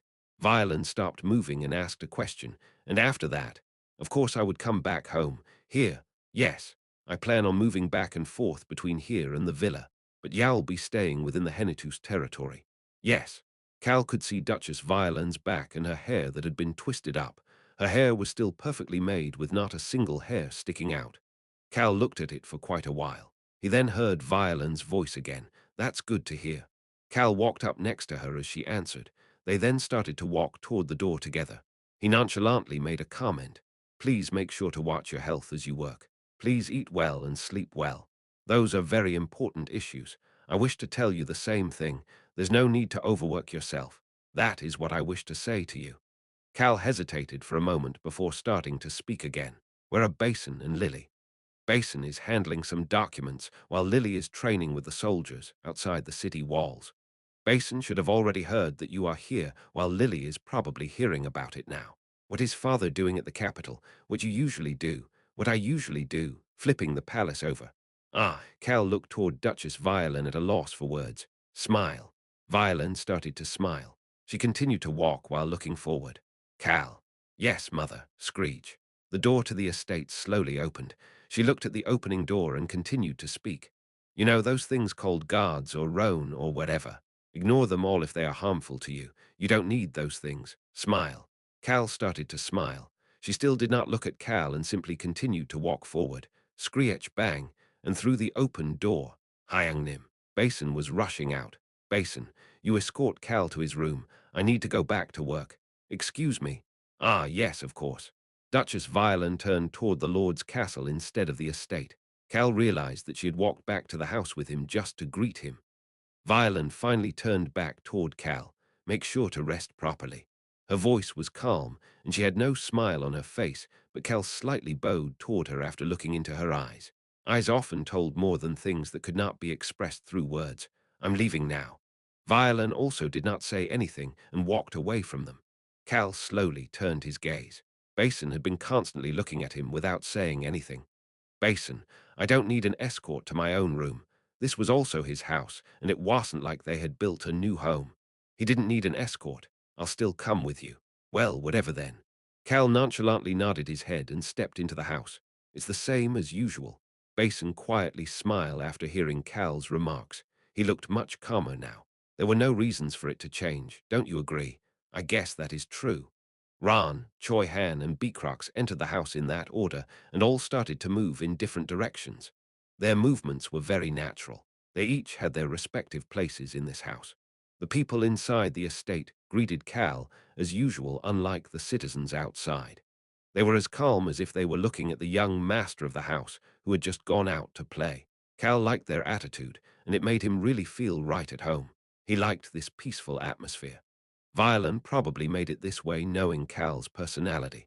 Cal started to walk toward his room with Basin as he started to speak. It doesn't look like you've been well. Excuse me. Cal had already looked over Basin from head to toe by the time Basin flinched his shoulders. Make sure to take care of your health as you work. Getting a good rest is a necessity. Making sure to eat is even more of a necessity. Basin noticed that Cal's gaze was focused on the tips of his sleeve and quickly moved both hands back. Basin's sleeves were dirty and covered in ink. They looked as if his sleeves had gotten dirty because he had been writing something for a while. That was indeed what had happened. Are you busy because of me? No, not at all. Cal did not ask anything else after hearing Basin's energetic response. He wasn't the type to answer just because Cal asked him anyway. Instead, Cal asked Basin, whose appearance made it very clear that he had been working hard. I know you've been doing work for the territory for a while now. It's not too hard, I hope. Yes, Hyang-Nim, it's not hard, really. Yes, Basin responded without getting flustered this time. It's fun. It's not too bad. I guess working for the territory suits you. I think so. I think the territory's internal affairs area suits me best. That's why it is not hard. There was something Basin wanted to say. He wanted to say that he was not having a hard time because of his brother, and that he was working hard because he liked what he was doing. He wanted to say that he enjoyed doing his part to help out the territory. This was the truth. Basin's goal since a long time ago was to work for this territory. He wanted to work here with his brother Cal and sister Lily. Cal noticed that Basin was telling the truth when he said it was fun. That was why he stopped walking for a moment and looked around. Nobody else was around them except the children averaging 9 years old. It was probably to be considerate of Cal. This is good. Cal had been thinking that he needed to set things straight at least once before it was too late. He decided it was the best time to bring it up since they were talking about related issues anyway. Hyang-Nim. Basin looked toward Cal, who had suddenly stopped walking, with confusion. He could see that Cal's extremely calm gaze looked more serious than ever before. Anybody would be tell that Cal was about to speak the truth. Cal started to speak. Basin. Yes, Hyang-Nim, you be the territory lord. Cal then observed Basin's response, but Basin was weird. Hyang-Nim. Basin's voice was shaking. Cal felt something was off and looked at Basin's face. Basin's pupils were shaking. Basin couldn't help but act like this. His father and mother had both told him about it. They couldn't tell Lily, but they had stealthily told Basin, since he would eventually find out while handling the internal affairs of the territory. They told him that there might be a great battle that has not happened in hundreds of years, starting in Puzzle City soon. The Henitus household's #1 priority during that battle was to make sure that Cal survives. His father and mother's voices echoed in his mind. His father had also said the following: Our Henitus household's goal is to live peacefully and happily. There was no need to be recorded in history. There was no need for fame. All they wanted was to live their life well. That is my #1 priority as the patriarch of this family. Basin's heart sank after hearing Cal telling him to be the territory lord because of what his parents had told him, the great battle that could happen in Puzzle City. They told him that there was no way to know how many people will get hurt or die. His Hyang Nim was the person who was most likely to stand in front of everybody else in that battle. That same Hyang Nim was seriously telling him to be the territory lord. It sounded as if he was saying he wouldn't be there to take that position. That sounded like age. He thinks that he might be Basin did not dare to finish that thought. Cal dying at the end of the battle and he becoming the territory lord. Basin's lips were shaking as he started to speak. He clenched his eyes shut and shouted out, I really hope that you return alive, Hyang Nim. Have you not gotten much sleep because of work? Excuse me. Basin flinched and asked back after hearing Cal's immediate response. Why are you saying something so obvious? Cal chuckled and nonchalantly added on, Of course I'll come back alive. Then, why are you talking like someone who is leaving Basin could see Cal's eyes open wide after hearing that statement? Cal urgently started to speak. Why would I leave? Excuse me. Cal looked at the blankly asking Basin and waved his arm around as if to tell Basin never to say something like that ever again. Leave. Why is he saying such sad things? Why would I leave this rich family behind and go elsewhere? I have a lot of money, but having even more money is better. Cal sternly shook his head. I just want to stay near Harris Village and the Forest of Darkness and get some rest. I will frequently visit home as well. Ah, Cal shared his plans with Basin. I also don't plan on leaving the territory once things involving that White Star bastard are resolved. He might have to help the children, averaging 9 years old, travel the world. But that would just be traveling for fun and should not have any issues. My goal is to live peacefully and quietly. Yes, yes, indeed. Cal, who nodded his head as if he was agreeing with his own statement, flinched after seeing Basin's face. Basin was smiling brightly. He was full of emotion after hearing Cal share the goal of the Henitu's household. Yes, Hyang Nim, that is a very good goal. Right, for sure. Cal smiled with joy, thinking that Basin's smiling again meant that his desires had been properly delivered. Mio Hung walked around the two smiling people. Both of you look happy. I'm really happy too. Rayan was spinning in air while invisible. Only On. On was the only one taking a close look at Cal and Basin's expressions as she recalled their conversation. She then started to shake her head side to side. On then mumbled so quietly that nobody else could hear her. I think a slacker life will be hard, Naya. On went over and patted Cal's foot as if she pitied him. Hyang Nim, it is only one day, but please rest well tonight. That's the plan. We will make sure they prepare a feast. Very good. Yes, Hyang. The two of them looked very happy as they started to walk again. However, at that moment, and Cal's expression stiffened up. There was a sharp sound echoing through the house, the Lord's castle, and the entire Rain City. This was an alarm for when enemies were invading.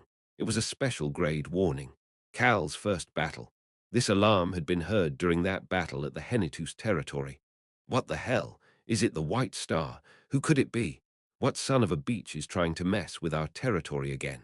Cal's face looked cold with anger. Calnim. Choi Han was rushing toward him. Follow me. Cal immediately turned away from the direction of his room. He then started to walk out. Chapter 625. Will never be seen in the world again. 3. Hyang Nim. Cal's steps were so quick that Basin had to rush after calling out to him. Young Master Nim. Deputy Butler Hands came from the other side and started to walk right next to Cal. They didn't greet each other even after not having seen each other for a while. Hands, is that the alarm? I think it is. Hyang Nim. Basin walked up as well and started to speak before Hands. We are currently installing magic devices throughout the territory. Cal had heard about it from Ran earlier.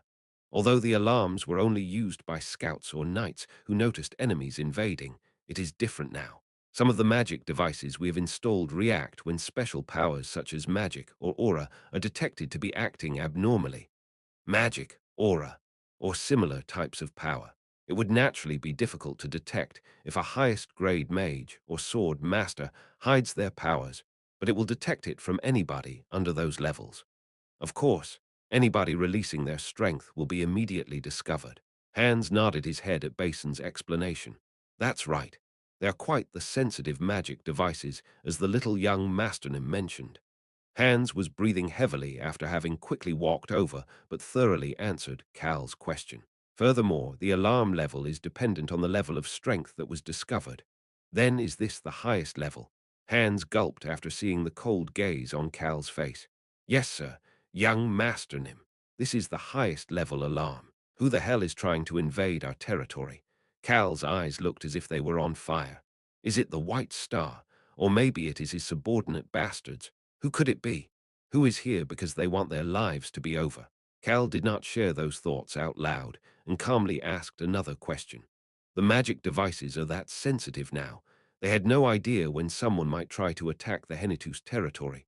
This device was quite useful for that. Young Master Nim, did you forget where this is? Where is it? Cal brusquely responded back, making Hands start to smile. This is the current strongest kingdom when it comes to magic. This is the Roan Kingdom, with a new magic tower not yet built. Rosalind and the other skilled mages were all staying in the Roan Kingdom. There was also kingdom-wide support for magic, with the Crown Prince at the center of it. Magic devices are becoming more advanced by the minute. Rosalind Nim's influence is especially big. The moment Hands mentioned Rosalind, Cal thought about some individuals that Hands and Basin did not know. There were 3 friends and mentors helping her. Rayan, Iruhaben, and Sheret. The 3 of them were most likely helping with her research. The corners of Cal's lips twisted up. No wonder His Highness didn't seem to be complaining. There were chances that the White Star might come to Puzzle City at any moment. Albaru would not have only believed in Cal. He would have believed in their own kingdom as well. He would have had faith that they had the foundations set to fight against the White Star. Does that mean that this alarm only reacts to special powers? Wee-ang, the alarm echoed throughout the building. Yes, Hyang Nim. There are a total of 5 places with the devices completely installed, so someone from the Lord's castle will soon let us know where the alarm originally from. They would know from which direction the intruder was coming. It was quite useful. Hans looked extremely proud. This is something that is only possible in a territory with as much wealth as the Henitus territory. These magic devices cost so much that someone would need a mountain of gold to pay for it. A mountain. A mountain of gold. Cal flinched after hearing about a ton of money, despite the urgent nature, while Basin calmly mumbled as he stepped in front of Cal. It is only 1 mountain, and not 5 mountains of gold. It's not very expensive. This made Cal think that the Henitus household had enough wealth to form 5 mountains of gold, but looked forward after hearing Basin shout a command. They were in front of the door. Open the door. Their staff quickly opened the door. Huff, huff, they could see a soldier running toward them. Hands pointed toward the soldier. Young Master Nim, that person is the messenger Eek. Young Master Nim. I'm going first. Cal quickly rushed past him. Hans could see how Cal, who was wearing than him, was able to move so quickly. There were whirlwinds surrounding both of his feet. I as well. Mio, Mio. I'm going first too. Choi Han and the children, averaging 9 years old, followed behind Cal. Basin's footsteps slowed down after seeing all of them darting forward. Little young Master Nim, shouldn't we move quicker as well? Hyang Nim. Basin oddly felt calm, even after seeing Cal's urgent expression. Hyang Nim will take care of things better than I can. We will focus on the internal defenses rather than the external intruder. Yes, sir. I will go escort the interim Lord Nim over. Also contact the Lord Nim in the capital. Yes, sir. Basin trusted Cal. He was the most reliable shield. That was why he was planning on being a sturdy pillar for the shield to do as it pleases. This was Basin's method after choosing his pen over a sword. However, there was something he did not know. Cal's shield was used to strike first every so often. Huff, huff, the messenger shouted with urgency as soon as he saw Cal. Young Master Nim, where are the intruders? Huff, huff, to the west, sir. The alarm came from the western city walls of Rain City, the west. Cal quickly turned toward the west. He heard the messenger's desperate shout behind him. Lily Nim is currently outside the western walls. What did you say? That is where the soldiers train, so I heard that she was heading toward the western gate to come see you, young Master Nim. The alarm went off soon after that. Damn it. Cal's body shot forward as quickly as the wind.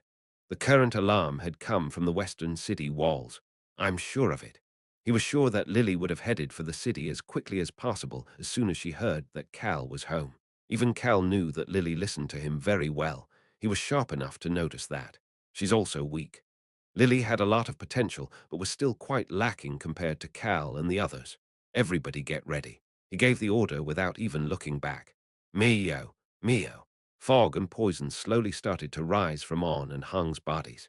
We shouldn't use magic, because they are installing more magic devices, but I'll keep them prepared since it is an urgent situation. Black mana started to gather in the air right above Cal. Black aura that looked as if it could destroy anything shot out of Choi Han's sword. I closed the gate. Hide. Evacuate underground. Move to the shelter. The citizens of the territory were scared, but quickly moving as they continued to hear this alarm that would not stop. They seemed to have trained for this many times. Ha! Young Master Nim. As expected right away. They stopped moving for a moment to look at Cal and the others. They were moving too quickly to see clearly, but they did see the red hair and the shining black aura. Those two things were enough to make the citizens stop worrying. He's stepping in to help even though he just got back from a difficult test. Our young Master Nim. He truly is different from the others. If the gods descended down to the world, they would probably be as good as our young Master Nim. Sob. As long as the young Master Nim is here, our territory, our shield, will not break. The citizens were saying things that would make Cal faint in shock if he heard them. Thankfully, Cal could not hear them. His body was already by the western wall, as some of the soldiers recognized him and were about to speak. Young miss, young lady Nim. The knight who looked to be in charge was shouting to someone from the ledge of the wall. Calnim, I smell blood. The wind blowing from the west delivered a thick scent of blood to Cal. Lily. Blood. Shouts coming from outside the city walls. Please, please save him. It wasn't Lily. However, Cal's body could not help but respond on its own. Ah, hold on, the blood. It was because he heard Lily's groan and urgent voice next. Duck. Who could it be? Just who the hell? His voice was calm, but sounded extremely sharp as he instantly shot up into the air. A bright rose gold light surrounded him and looked ready to cast rose gold thunderbolts toward the enemies at any moment. Ah, young Masternim. The young Masternim is here. The rest of the soldiers and knights finally spotted him. However, Cal wasn't paying attention to them as he was looking toward the direction of Lily's voice. Human. Rayan was naturally with him as well. Cal then saw the situation and the enemy who had set off the alarm. Ha! Rayan tilted his head in confusion. Ha! Cal also tilted his head in confusion. He could see the battlefield. Yes, he could see it. The old knight next to Lily started to shout. The cats are stealthy assassins. Don't let down your guard. Yes, master. The greatsword in Lily's hands released a large gust of wind. The greatsword that was larger than the one Lily had been using last time was extremely large compared to her small hands. Actually, the greatsword that was as tall as most average adult men would have been huge, even without the comparison. Ah, the gust of wind from the greatsword slammed against a man wearing a black assassin outfit who was trying to run away. Oh, she's strong. Rayan gasped in admiration, but Cal could see a faint light coming from Lily's greatsword. It wasn't as clear as Choi Han's aura. However, he could faintly see aura smoke rising from the sword. That meant that she was almost at the high-grade knight level. Hasn't she only been using the sword for like 2 years? What am I seeing right now? Cal's mind turned into a chaotic mess for a moment. It's possible in 2 years. I am great and mighty even though I am only 6 years old. At that moment, the man wearing an assassin's outfit, who was presumed to be the enemy, fell down after being attacked by the large greatsword again. It's the cat tribe. There were approximately 10 of them. Cal's gaze started to sink. Cat tribe assassins. They were fighting against Lily's side right now. Lily was standing in the front with the old knight next to her and some knights surrounding her to support her. Cal started to mumble. There's no way the alarm would sound for some cats like them. It was not a regular alarm, but an alarm that would go off if the entire territory was in danger. The corners of his lips slowly drew an arc and went up. Cal Henitus, one of the cats, noticed him. Ha!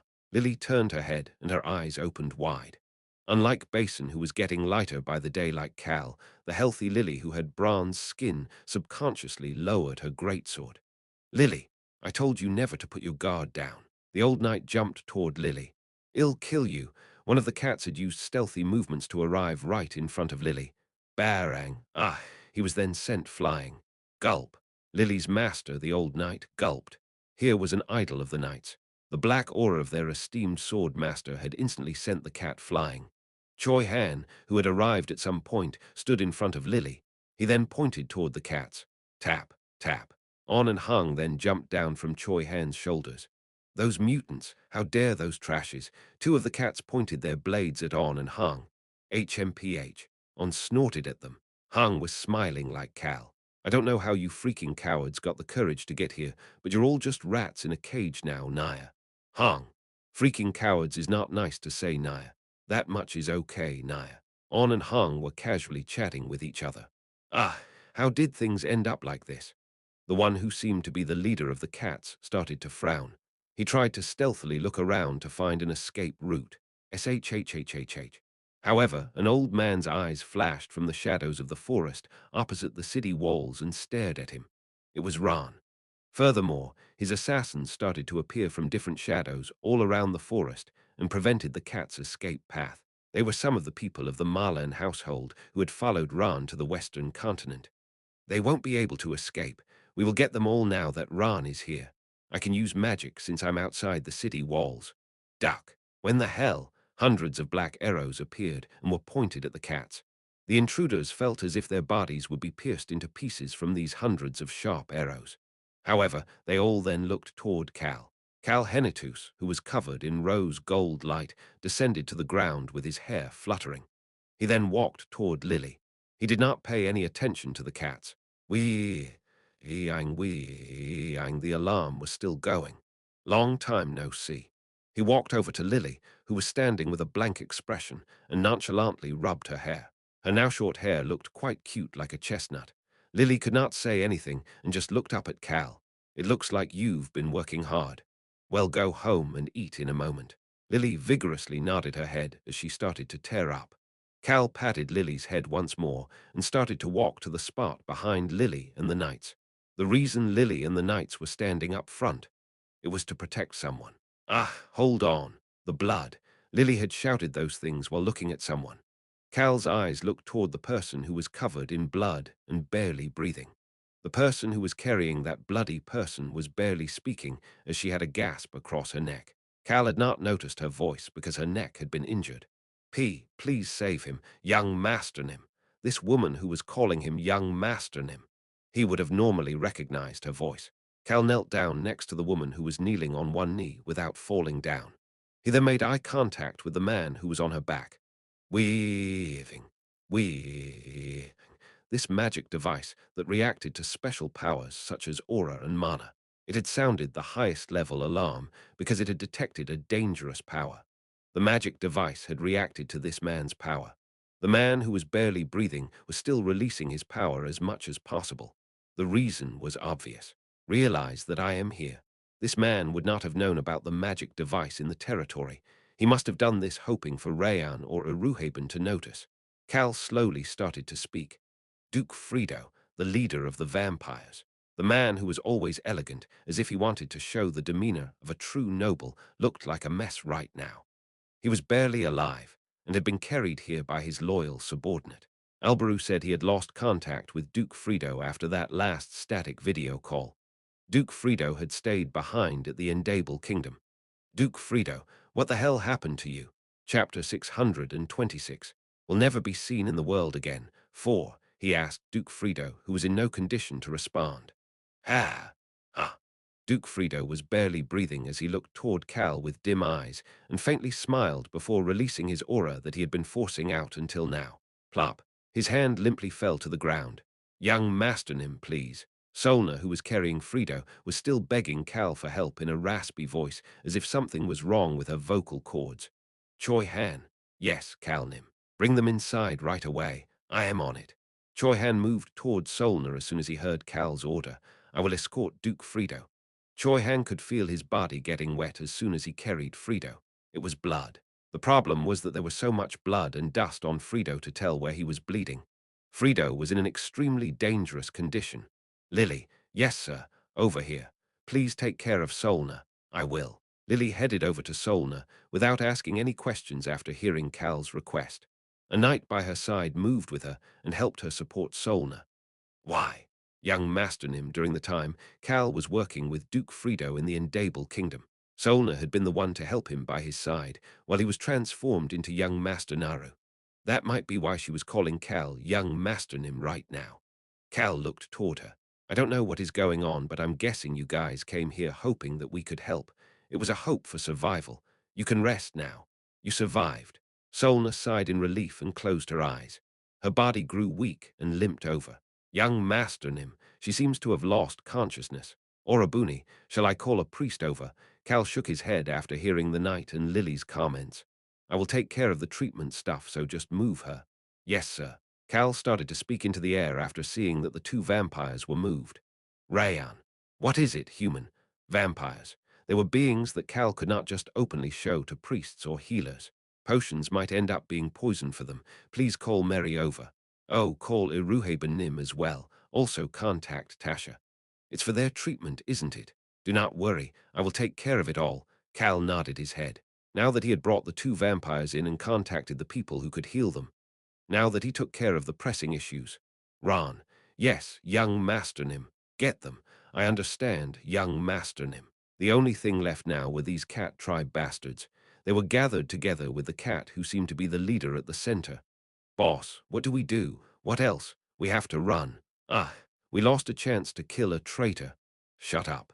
Sorry, sir. They could see a red fog surrounding them at that moment. Ha! The boss cat scoffed in disbelief. One of the cats by his side started to shout. He was glaring at the two kittens who had caused this red fog. You dare to crawl over to the cat tribe's enemies while the blood of the cats flows inside you. This is why you bastards are mutants and weak. He could not finish his sentence. The cat urgently twisted his body. A sharp dagger brushed past his neck. It would have pierced through his neck if he had not moved. The cat, who barely dodged the attack, looked toward the fog. He could see a cold set of eyes. The blood of the cats. How dare you? These children have the blood of the Marlin household. A silent anger could be felt through the old man's eyes. What ducking bullshit! Ron smiled benignly at the cat, who swore in disbelief. They have the blood of the Marlin household, since they have carried on the Marlin techniques. A small smile appeared on and Hang's faces as they continued to create the red fog. The Marlin techniques. Ron had taught them the Marlin household's foundational techniques other than assassination. On started to speak. Let's go. On and Hung disappeared into the red fog. Their stealth technique was much more developed than in the past, and that was the beginning. The cat, who had been shouting that On and Hung were mutants, ended up having his neck pierced in the end. Ran and the members of the Marlin household continued their attacks. There were about 10 cats, including the injured, but the Marlin household had more and had On and Hung on their side. It was a complete disadvantage for the cats. Duck! The boss cat could feel it in his skin and started to frown every time he heard the small groans of his subordinates around him. If he fought with them, I could escape with a few of them, but that was not the problem right now. They were here to kill Duke Frido. There was a simple reason they had let him reach the Henitus territory. We let him come here so that we could find Cal Henitus inside the black orb, but there was a problem now. Cal Henitus is awake now. That could only mean one thing. It meant that Cal Henitus had successfully completed the guard's test. The human who had looked as if he was dead until not too long ago still looked weak, but he was fine. Duke Frido was not the issue anymore. I need to inform the Liege about Cal Henitus's status. Gulp. He subconsciously gulped. It was because he could not fathom what Cal Henitus would have gained and how much stronger he would have gotten by completing the guard's test. He said that it would be impossible for Cal Henitus to be here if he did not pass the test. That was what his liege, the White Star, had told him. That test is something you can only wake from if you pass. You have no choice but to accept him. If that happens, only Cal Henitus and I would be qualified to battle each other to rule the world. That was why he needed to inform the White Star about this situation. The boss cat started to move extremely carefully and stealthily like he had never done before. He increased all of his senses to the max. He could hear his subordinates being injured and getting caught. He could even faintly feel the enemy assassin's movements. He would use this as the foundation to escape. At that moment, "Where are you going?" A silver-haired child with a nonchalant expression appeared in front of him. On.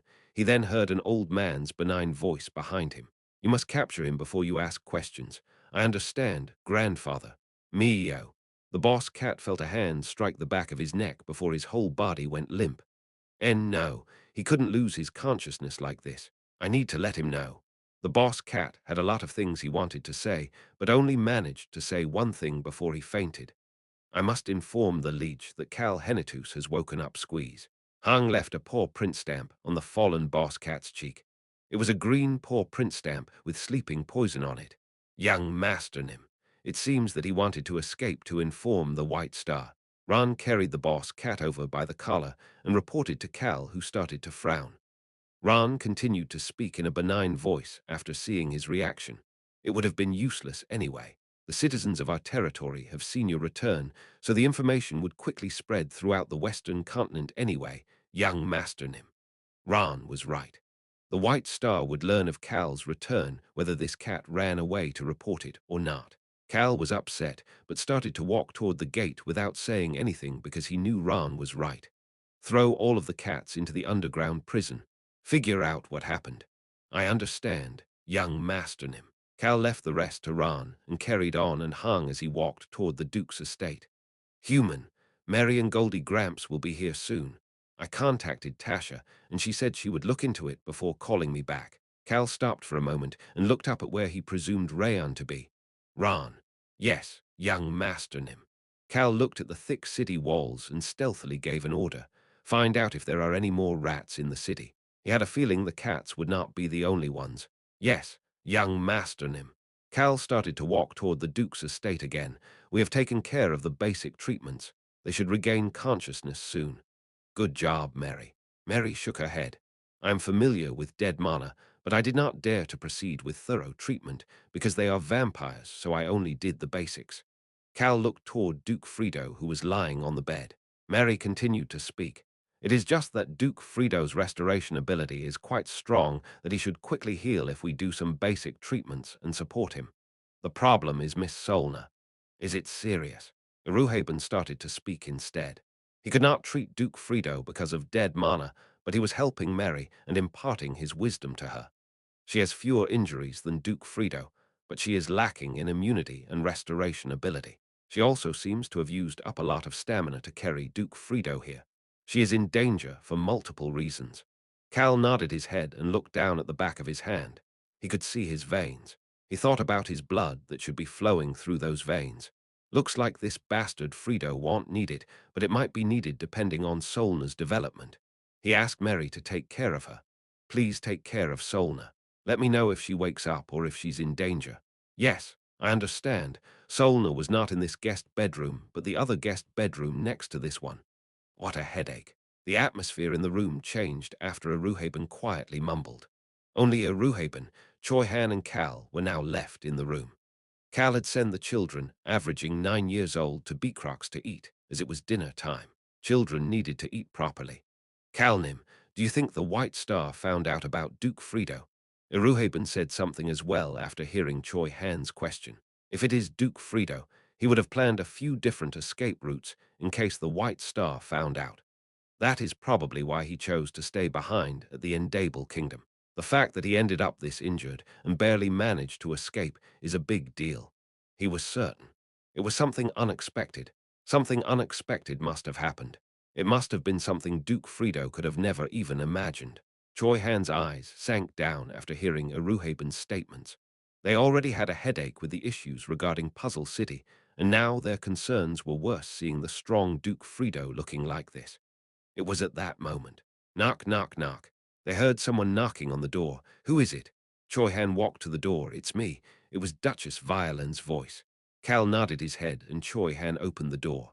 Iruhaben disguised himself as a knight and moved behind Cal. Cal. Violen had not come alone.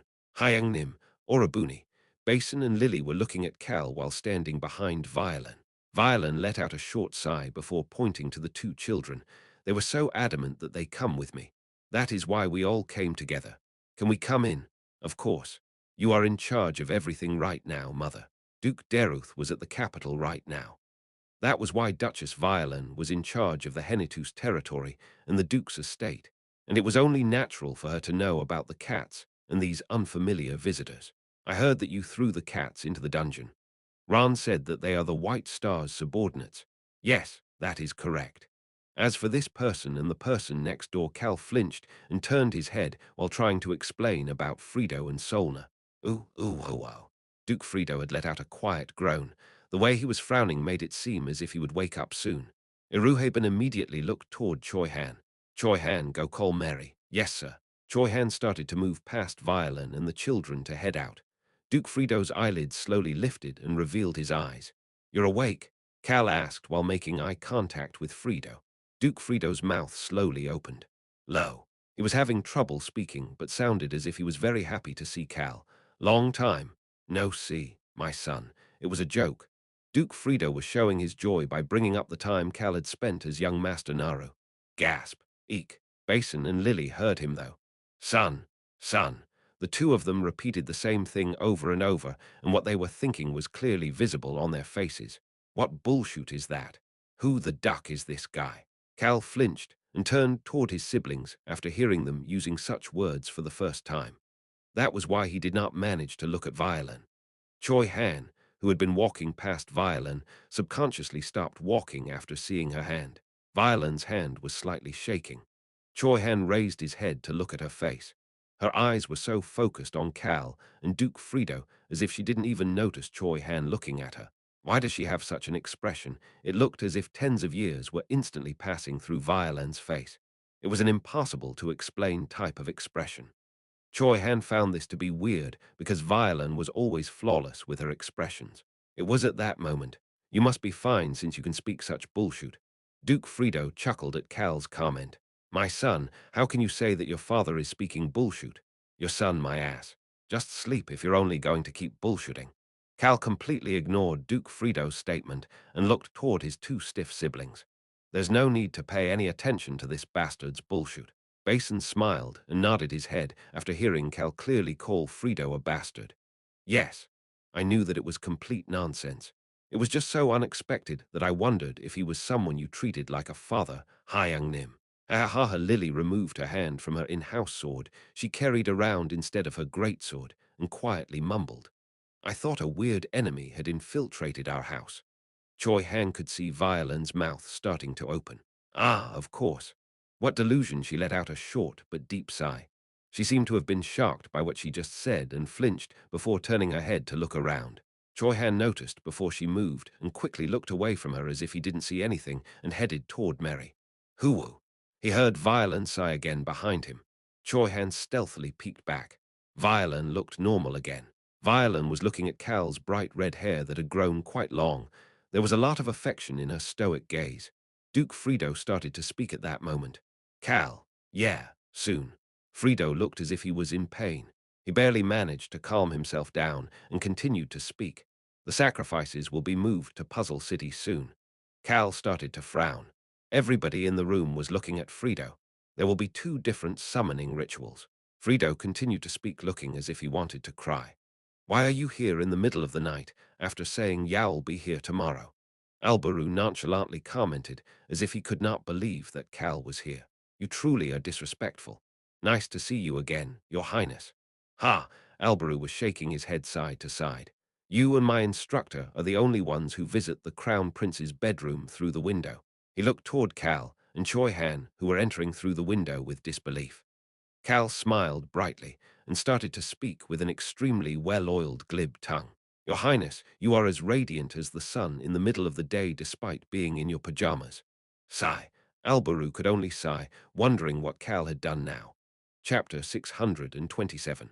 Will never be seen in the world again. 5. The three unexpected guests came into the room without caring about the fact that Albaru was sighing. Hey, Crown Prince, I'm here too. Give me some cookies if you have any. I'll pay you for them. The human gave me a ton of allowance. He gave me everything he owed while he was unconscious. All three of them had come through the window. Egu, my head. Albaru clutched his head. Click. Choi Han closed the window and Rayan revealed himself. Hey, Crown Prince, why does your head hurt? You can't get sick. Oh, you must be looking shabbier than usual because you are sick. The corners of Albarus' lips twitched. Cal sat down on the couch with a calm expression on his face. He was acting as if it was his own house. Rayan. Everybody looks like that if they're suddenly woken up while sleeping. His Highness must have been extremely busy as the son of our own kingdom. He must have barely found some time to take a quick nap, so it's normal to look a bit scattered. He then smiled brightly toward Albaru. Of course, even your shabby appearance is extremely radiant, Your Highness. Isn't that right, Choi Han? Choi Han just slowly avoided Albarus' gaze instead of responding. It was because of Albarus' gaze. Choi Han, at least you would give me a normal response, right? That was what Albarus' gaze was saying. Albaru sighed at Choi Han avoiding his gaze and got up from the bed and walked over to the couch. I had them put some here just in case, but I didn't expect it to actually be needed. He placed a box of cookies onto the table. You really barged into my bedroom. You seem oddly shocked about it, Your Highness. Hey, Crown Prince, here's 1 silver. This is mine. Hee hee, crunch, crunch. The sound of Rayan crunching on cookies filled the bedroom. Cal crossed his legs and calmly started to speak. Rayan said that the palace's barrier is quite strong. It needed to be when considering that our enemy is the White Star.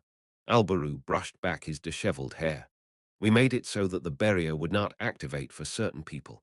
Those people were trustworthy allies such as Cal. It would be a problem if their allies could not reach the throne room in times of emergency because of the barrier. Anyway, why are you here? What happened now? Albaru's gaze had turned serious. I recall you telling me that you would come to the capital tomorrow morning, yet Cal had barged in during the middle of the night. It must be something big, Your Highness. Duke Frido arrived at our territory in critical condition. Albaru held back a groan. Cal's face was stiff as well. According to Duke Frido, the White Star is planning on conducting 2 summoning rituals. 2. Alberu realized the reason very quickly. The 8 sculptures. The first summoning ritual must be to call forth the unranked monsters. As for the other one, Alberu started to frown as if he didn't even want to think about it before he added on. LT is probably the sealed guard. Yes, sir. He wants to release the seal. Alberu touched his head as if it was giving him a headache. The sealed guard. That guard was called the evil guard or the guard of despair. The guard's attribute itself wasn't that big of an issue. They were bound to be evil since there was good. Similar to the sun guard who had cast away all races with the darkness attribute, those supposed good guards weren't necessary guard either. The issue is that he is sealed because he broke a rule. He's also deeply associated with the White Star. Alberu didn't like the sealed guard based on the test he gave Cal. Furthermore, Alberu didn't like anything that could harm his Roan kingdom, whether it was a monster or a guard. Both summoning rituals will take place in Puzzle City. He was also extremely annoyed that all of these things would happen on the Roan kingdom's territory. Duke Frido was unable to figure that out. The only information he got was that the White Star's side is planning on coming to Puzzle City. Alberu suddenly had a confused expression on his face. Cal, yes, Your Highness. Why did Duke Frido show up in critical condition? He saw Choi Han's face stiffen up. Crunch. Rayan stopped chomping on a cookie as well. Cal started to speak at that moment. Your Highness, you said that the wolf children were the sacrifices. I did. Why was Cal suddenly bringing up the wolves? The wolf tribe was known for being disowned by the guards. The wolf children were going to be used as the sacrifices to summon the 8 sculptures. No way. Alberu looked toward Cal after a thought suddenly popped up in his mind. There was a bitter smile on Cal's face. Your Highness, do you think the White Star truly cared about the Endable Kingdom?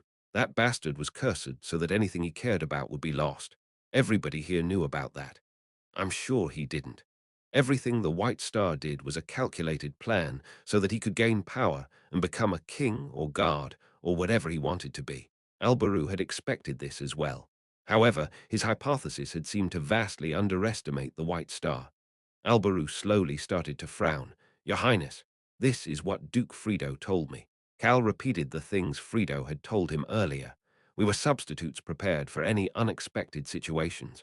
Alberu closed his eyes and started to speak. They were substitutes to replace the wolves, existences accepted by nature but disowned by the gods. The wolves were not the only ones like that. I believe that is the case. You believe?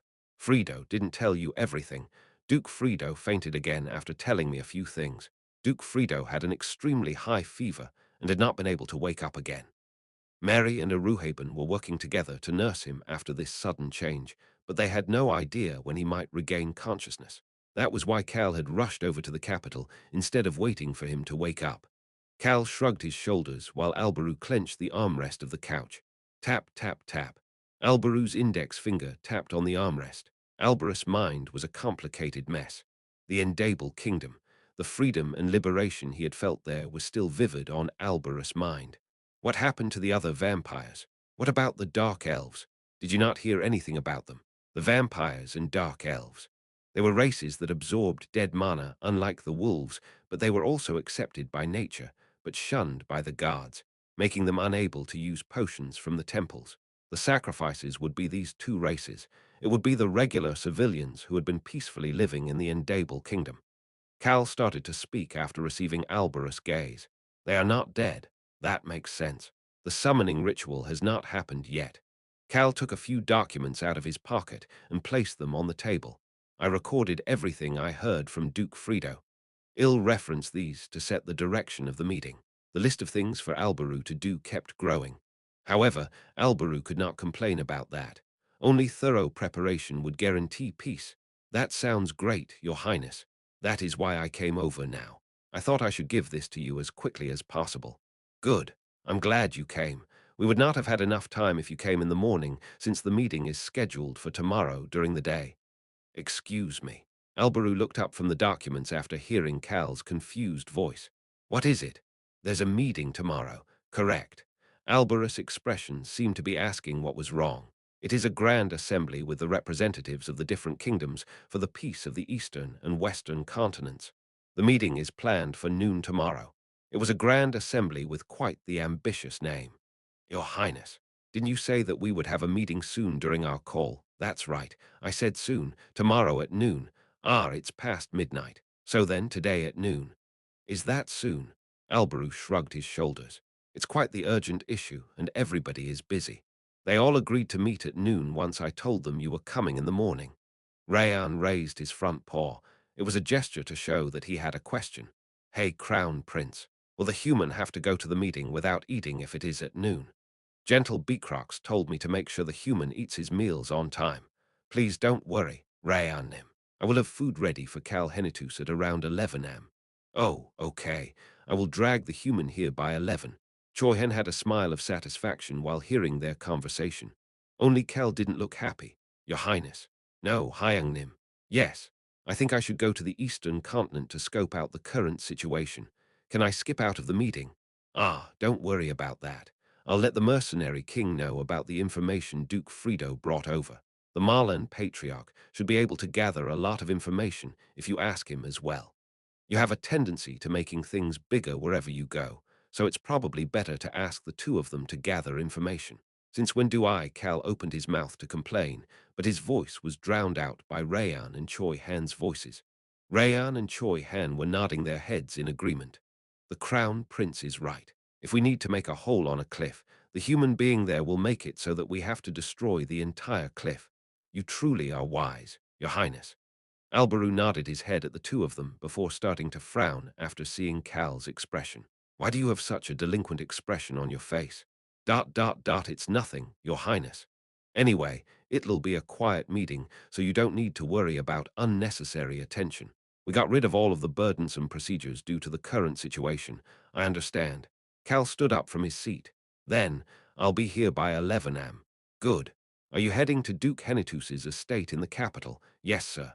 We told them in advance that we would head over. Cal flinched and turned toward Alberu after hearing his reaction. It sounded oddly ominous. Is there a problem, Your Highness? Alberu thought about something for a moment before putting on a bright smile. Duke Deruth seemed quite skilled. He's very similar to you. Hey, Crown Prince, doesn't that mean that Duke Deruth would turn a task where we need to make a hole the size of a needle on a cliff to one where we need to destroy the cliff? Ha ha ha, Rayan Nim, you say such funny things. Alberu was laughing. However, he did not say that Rayan was wrong. What is going on? Cal slowly started to get worried. This ominous feeling was as bad as the one he got when the soldier dropped his pen and documents the moment he saw Cal at the Henitus Lord's castle. Goodbye. Rest well and see you in the morning. Ah, Mayor Obante and the Dark Elves are currently looking into finding information on other dragons, so they should contact us soon. The other dragons might become extremely strong allies in their battle against the White Star. The Dark Elves and Elves had some information about dragons. They were putting the information they had together along with Eruhaben's information to search out the other dragons. Yes, sir. Please let me know whenever you hear something. Sure. Be safe. Alberu walked up to the window to say goodbye to them. That was why Cal had even more of an ominous feeling, but chose to head over to the Duke's estate for now. Once he arrived at the Duke's estate, the building looked the same as the Count's estate he had stayed at on his last trip to the capital. It did not become fancier because it was now a Duke's estate. We are at our house at the capital, the transparent Rayon shouted with joy. It's exactly the same. The house that had not changed at all gave off a sense of familiarity and peace. My goodness. However, Cal stopped walking and started to blink. Human. Duke Deruth heard you were coming and came out to welcome you. It was currently the middle of the night. Although the residence looked the same, there were magic lamps all around that were keeping it quite bright. It looked as if it was the middle of the day. Cal could see a smiling Duke Deruth walking toward him. He seemed full of emotions as his footsteps continued to get faster. He was almost running as he reached Cal now, but Cal was just standing there as stiff as a statue. He heard Rayon's confused voice at that moment. Human, is Duke Deruth going to war or something? Is he going to take over a neighboring kingdom? I know, right. Behind the running Duke Deruth, he could see a group of people gathered at the brightly lit building entrance. They were not soldiers. That was the problem. They all seemed to be strong swordsmen and mages. They were not extremely strong like Rosalind and Choi Han, but they all seemed above average. Where the hell did he get all these strong people? Those people were stationed all around the building. Cal looked around. This was the area with homes for nobles. The other residences had lights on as well, although none of them were as brightly lit as the Henitus estate. Click, click. People opened their windows and looked out toward Cal. Cal had a strong feeling that he would not be able to quietly enter his house. Cal. Father. Duke Deruth stood in front of Cal. He could only look at the still alive Cal with tears in his eyes, so full of emotion that he couldn't even hug him. I am so relieved. Really unlike Deruth, who could not speak properly, Cal had something he wanted to know. He pointed behind Deruth. Father, who are they? Cal noticed the look in Deruth's eyes change the moment he asked that question. His gaze was full of anger and steadfast determination. Cal, nobody will be able to touch the Henitus household or the citizens of our territory. Gulp. Cal asked again after feeling an unknown sense of nervousness. So, who are they? They seem quite strong. That's right. They are strong people. Most of them are free and do not have a kingdom they serve.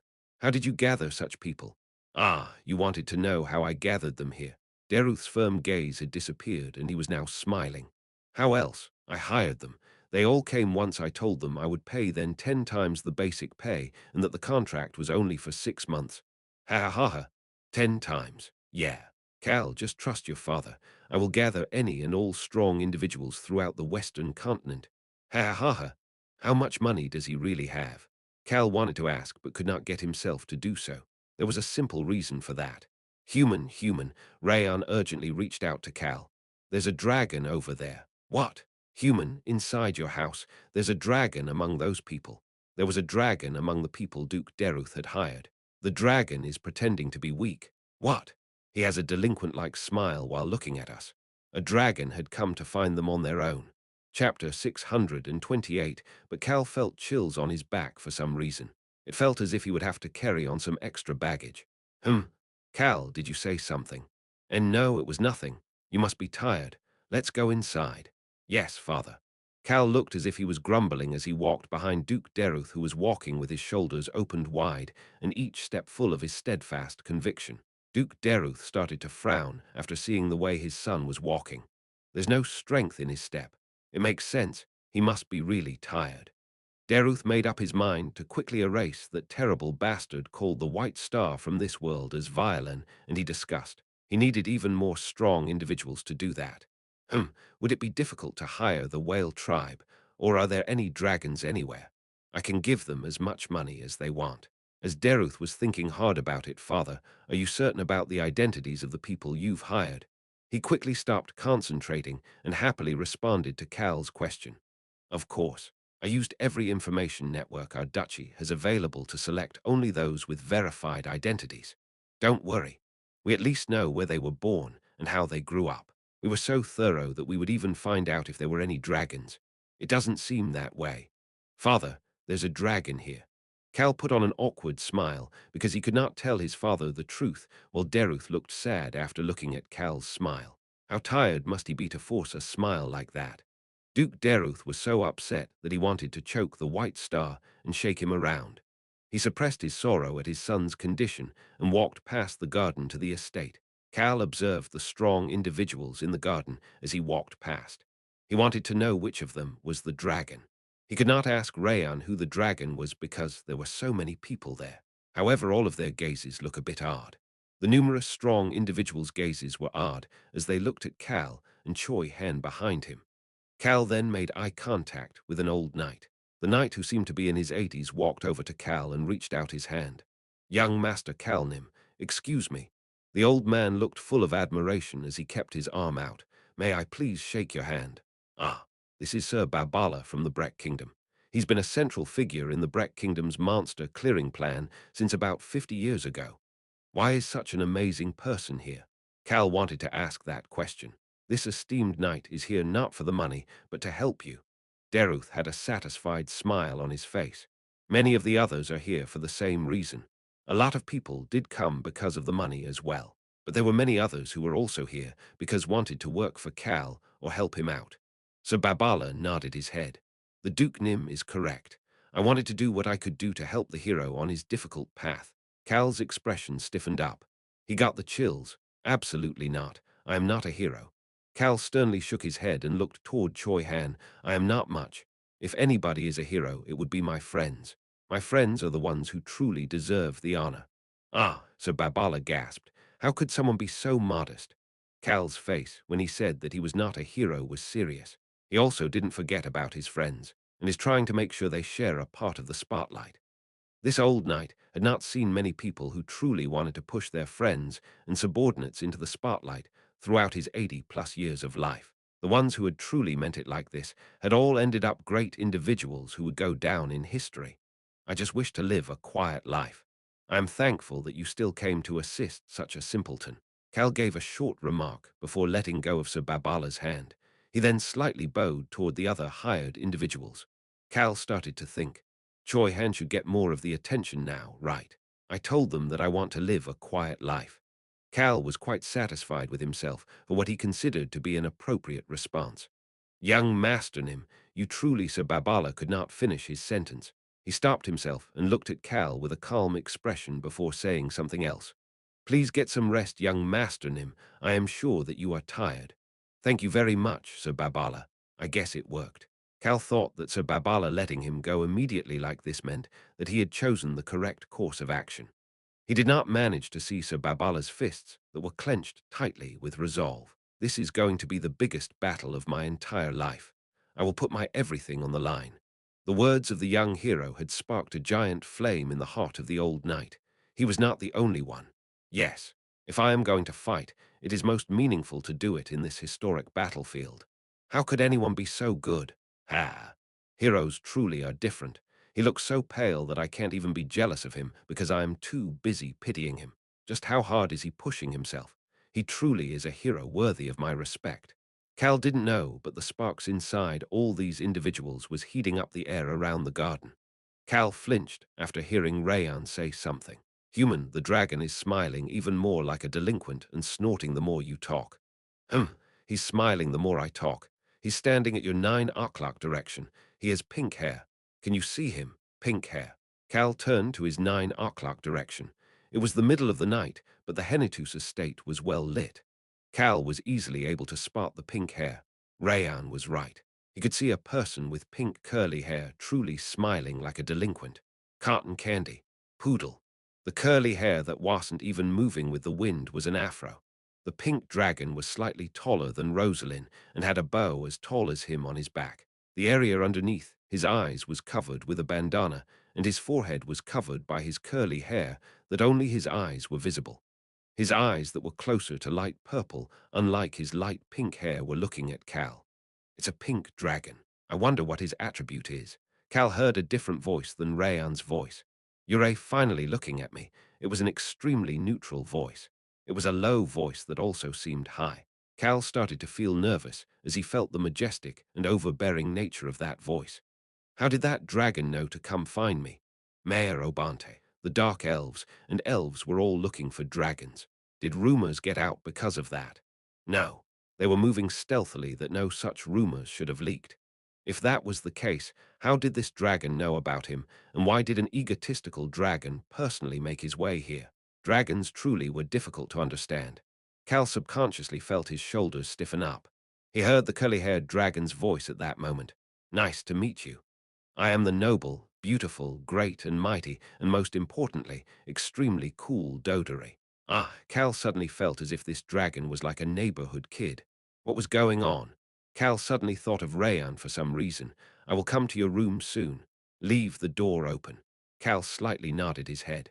He just felt as if this dragon was not scary for some reason.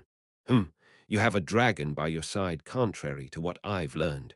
Contrary to what I've learned. Cal focused on those words. Did he hear about me from somewhere? Cal became anxious once again. The curly-haired dragon continued in a meaningful voice, as expected of Cal Henitus. Cal felt odd after hearing that, but he turned away from the dragon and walked into the house for now. Cal, Choi Han, and Rayan. Only the three of them were left in the bedroom. I will open the door now. Okay. Choi Han opened the terrace window. Human, the breeze is chilly. Are your knees cold?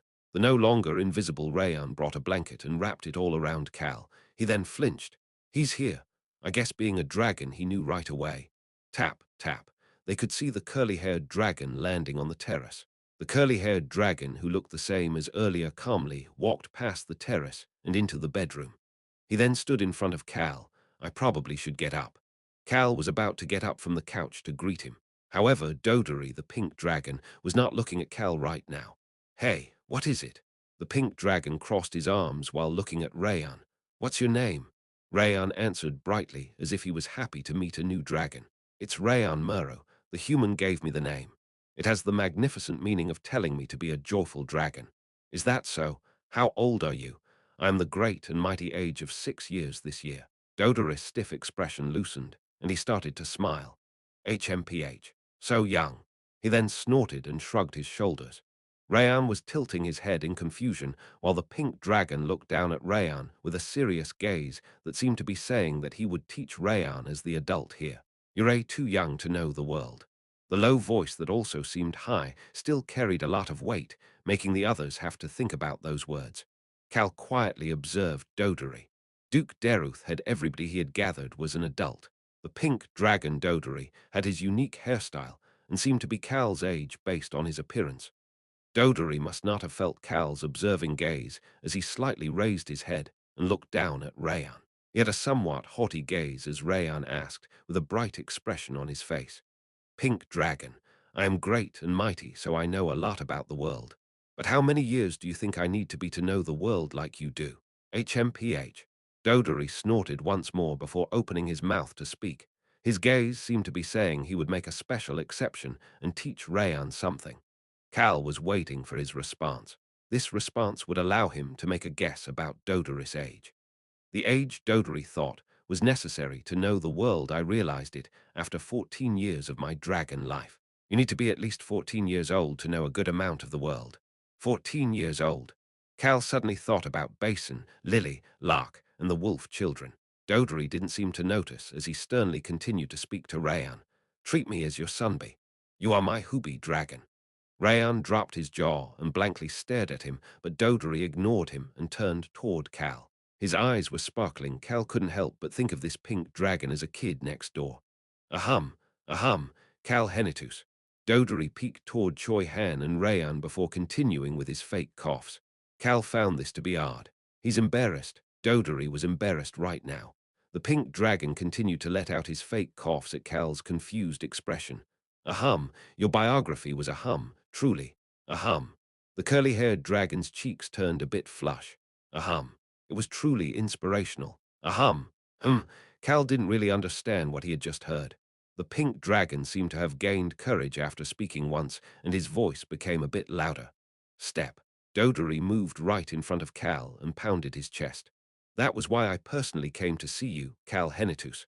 I didn't know that there was already a dragon by your side, but ahum. Anyway, it's actually 3 dragons and not 1 dragon. No, it's 4 if you count the half-dragon. Cal wanted to fix Dodori's mistake. However, Dodori didn't give Cal any time to speak. The pink dragon suddenly opened up his arms. He then clenched Cal's shoulders that were wrapped up in the blanket.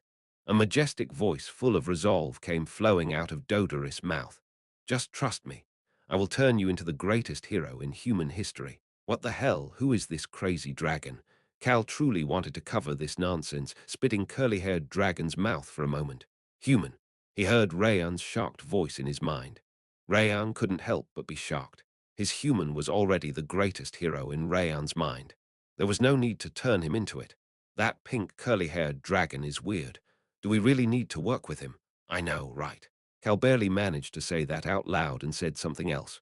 Dodori Nim, how did you hear about me to come all the way here?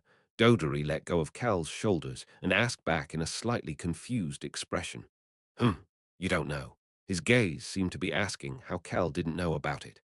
Cal started to go back through his memories to see if he had met Dodori somewhere or heard about Dodori from anyone. Unfortunately, there were no records of a pink dragon in his memories. The dragon Mayor Obante saw was a different color. Cal gave a short response back. Yes, sir, I don't know. I guess that's understandable. Dodori nodded his head as if he understood before taking a book out of his pocket. He was extremely careful, as if he cherished this book a lot. Cal's gaze automatically headed to the book, and Dodori started to speak in a voice full of admiration. This is a book about your story.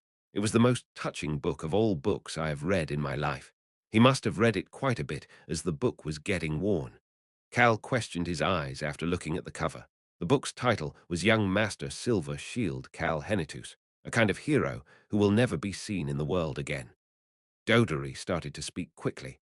There are hundreds of books in numerous versions throughout the Western continent that describe your story as well. The only disappointing thing is that there is no book published by the Roan Kingdom or the Henitus Duchy. The books are mainly records of bards and storytellers who have heard your story.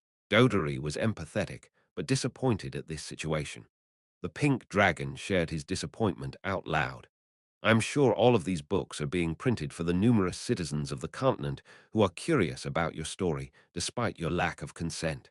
However, based on my analysis, each book has a lot of inaccurate stories. They are not accurate at all. Your exploits are not properly described. Cal suddenly had a thought. Does that mean he read all of those hundreds of books? He even analyzed them. Why? Why would this dragon analyze my story? Dodery was shaking his head as if he didn't like it. I hope that a proper biography approved by you will come out soon. Has anybody approached you about compiling your stories for a biography? I can find you some famous history scholars.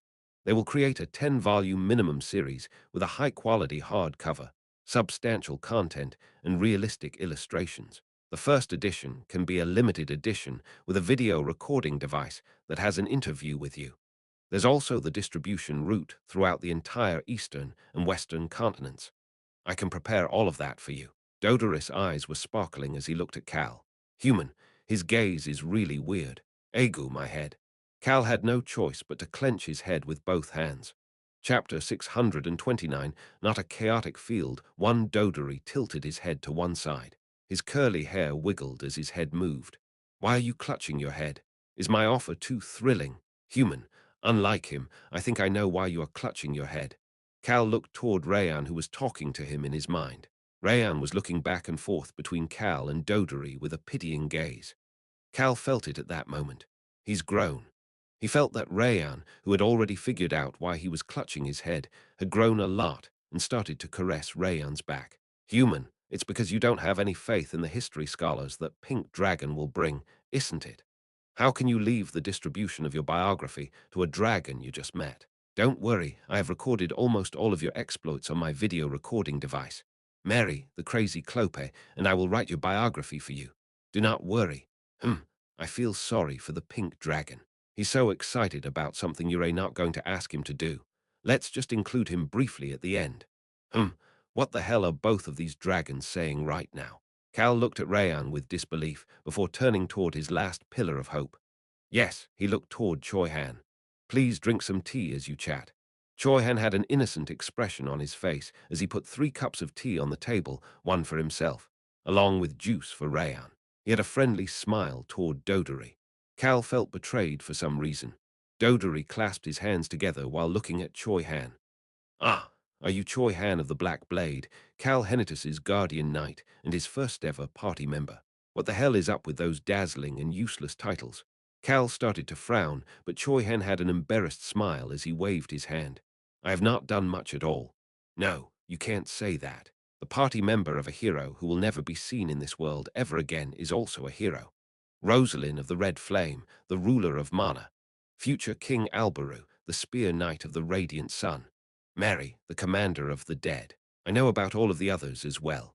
Wow, all of their titles are no joke. Cal just blankly nodded his head. Doderis' sparkling eyes headed toward Cal at that moment. I watched numerous heroes being born this time. Cal made a comment with an expression that was changing from blank to delinquent. Through the books. That's right, I saw it through the books. Do you think I saw it all in person? That's a funny joke. Ha ha ha. Dodery pounded his chest again. That is why I personally came here to give the perfect happy ending to your hero's journey. Reality and stories are different, Mr. Dragon. Ironically, this was the comment made by someone who actually ended up in a story and was living that life as his new reality. Cal Henitus had a lot of things he wanted to say, but asked the question he needed to ask first. Could you please explain in detail how you ended up here? Of course, whatever you want. Dodery plopped down on the couch opposite Cal and leisurely picked up his teacup. He then brought it directly to his mouth. Cal opened his mouth after seeing this action. Dodery jumped up at the same time. Ah, his bandana was drenched in tea. Is he really a dragon? Cal couldn't help but wonder after seeing Dodery's extremely clumsy nature. Dodery just took off the bandana and acted as if nothing had happened. Cal was wowed by the dragon's beauty. Features that suddenly made the curly hair look like an artistic masterpiece appeared once the bandana was off. He wasn't as beautiful as Iruhaben, but it was still quite mesmerizing.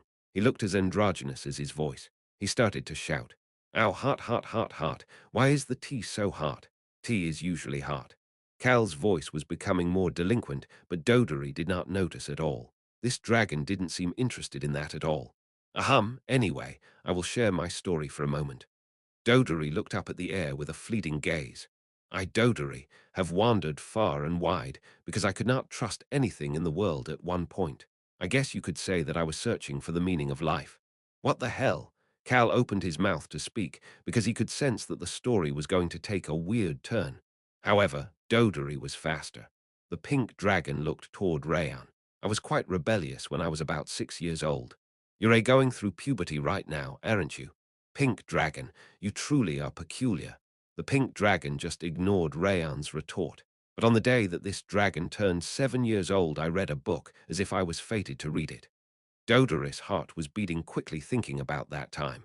It was the story of the hero, the guardian knight of Boulder Mountain. Hmm. The super rock suddenly reacted. Cal flinched as well. The guardian knight of Boulder Mountain. That title felt extremely familiar. Is he talking about me? The super rock mumbled as a passionate voice reached Cal's ears. I, the noble Dodery, could not stop myself from admiring the hero's honorable mindset. I am extremely selfish in nature and only care for myself. However, I couldn't help but approve of his noble mindset to sacrifice himself. Bang! Dodery slammed the teacup down on the table, breaking it into pieces and only leaving the handle dangling in his hand. I chose to trust in the world at that point. It was because the guardian knight of Boulder Mountain was someone who truly did exist during ancient times.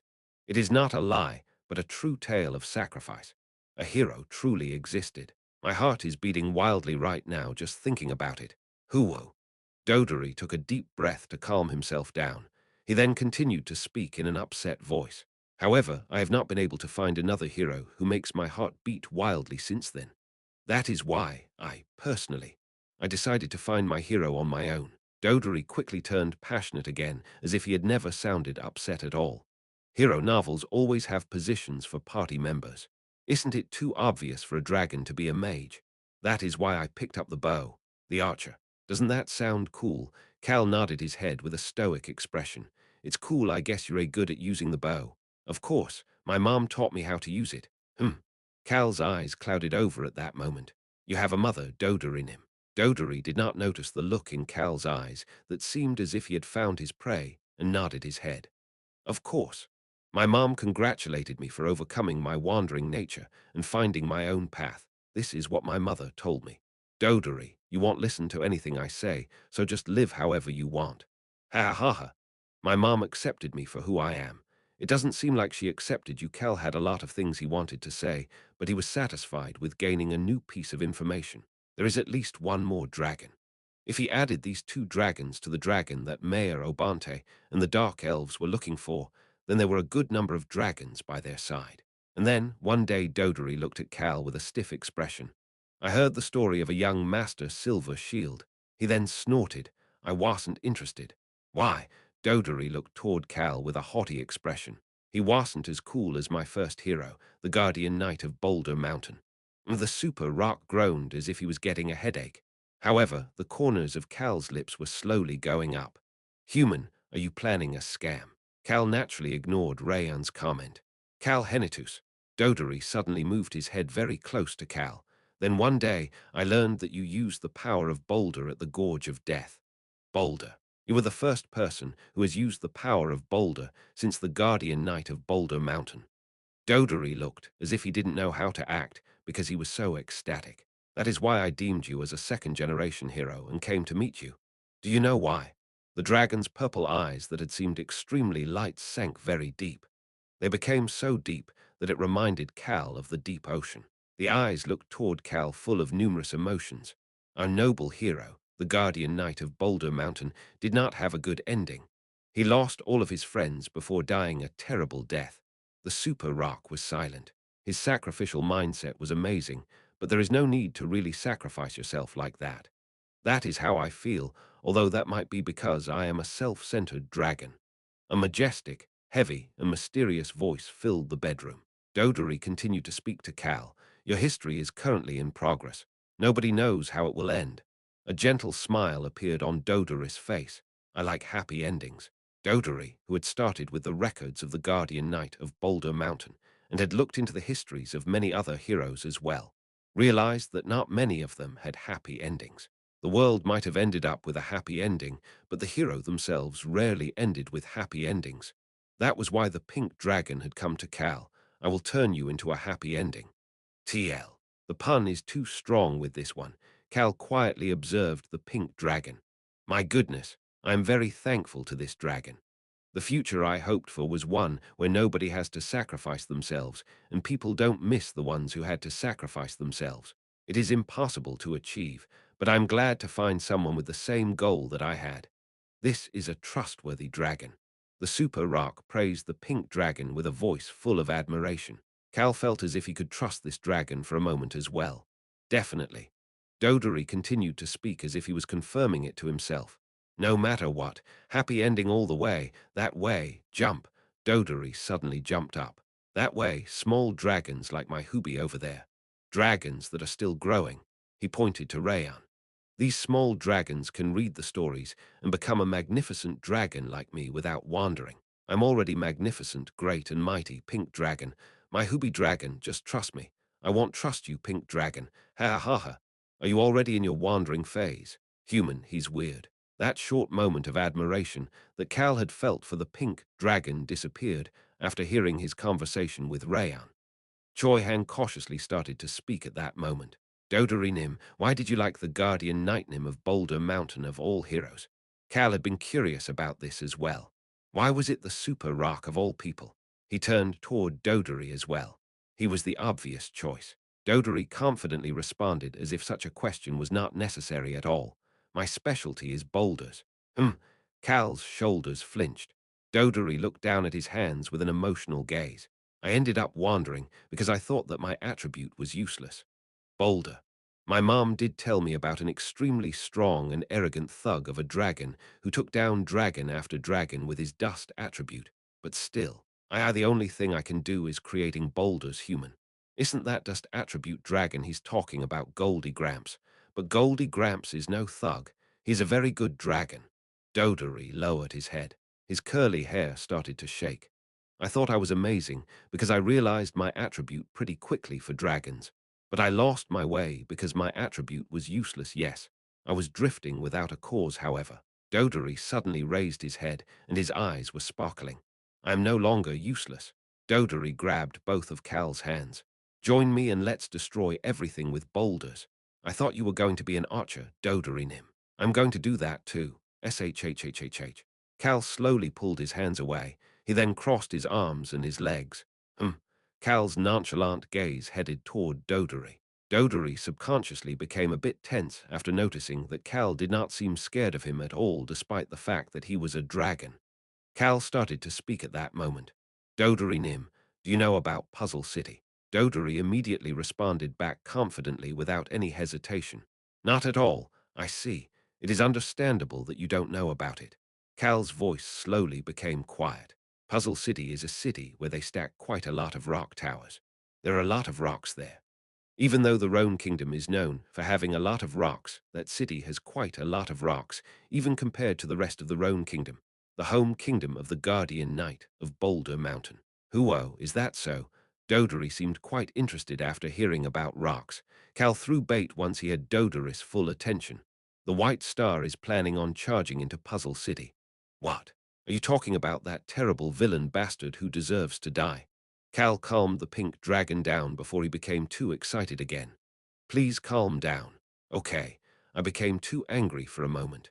It's fine, I understand, but Dodery Nim. You see, Cal prolonged saying what he wanted to say and looked at Dodery dead in the eyes before quietly whispering to him. The white star has ancient powers of numerous attributes, all except the earth attribute. He does not have that at all. Dodoris' eyes opened wide. He looked right at the casual look on Cal's face. I took his two and have two earth attribute ancient powers. Cal shrugged his shoulders. But he wants to fight in a place with a lot of rocks. Gulp.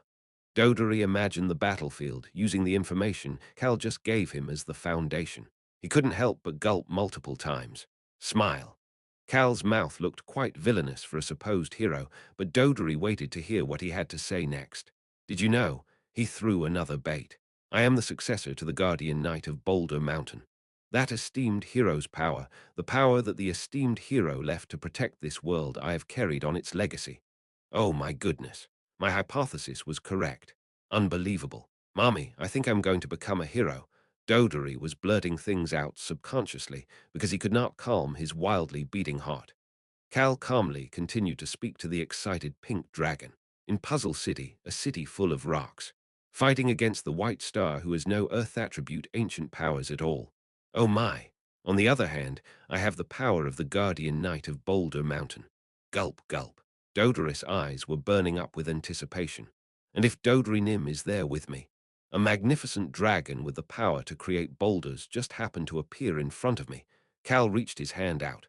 Will you fight by my side? Of course, absolutely, totally, yes, yes, yes. Dodri tightly grabbed Cal's hand with both hands. Cal smiled warmly toward the dragon. Thank you very much. Dodri Nim. Yeah, then please go bring your mother. Dodri flinched. Cal continued to speak as if he was not phrased. Our Henetus duchy has a rule where we only hire adults. However, just for you, Dodri Nim, we will make an exception and accept you if we meet with your guardian and she agrees to accompany you. This is a special exception. Just for you. Having a 11 dragon was great. It would be really nice to drag in an extra dragon if he could do so. Cal tightly grabbed Dodoris' hands that were going weak. Wow. Human, I haven't seen you smiling like a scammer for a long time. You're acting so elegantly that the crown prince would be shocked enough to give you a cookie. Dodery flinched at the weak hands holding on to him and started to speak. You need my mom to come. Yes, she must be here. Dodery turned toward Rayan for a moment. Cal immediately started to speak. I am Rayan's guardian. Rayan's mother has also approved of it. We have some other children as well. There are some cats and wolves, but I am all of their guardian. I am pretty much their parent. That is why they are allowed to accompany me. Hee hee. We're all one big family. Rayan seemed happy about something and fluttered his wings. But Cal was more focused on the two jackpots that might come his way. Do you really need me to come with my mom? Yes. If it is difficult for your guardian to accompany you, we must at least have a meeting with your guardian. The curly-haired dragon was rolling his eyes as he thought about something before nodding his head. Okay, I'll be back with my mom tomorrow. Of course, that is a wise decision, Dodorinim. Yes, yes, indeed. How many allied dragons is that now? Cal couldn't help but smile in satisfaction. Chapter 630. Not a chaotic field, too. Then I'm going to hurry over to my mom. I must hurry. Dodery seemed to be in a rush as he ran toward the terrace. Human, are you scamming the pink dragon? Are you going to smack him from behind? Why else would you be smiling like that? Grandpa Ron told me to let him know if you do anything weird. This is a difficult decision.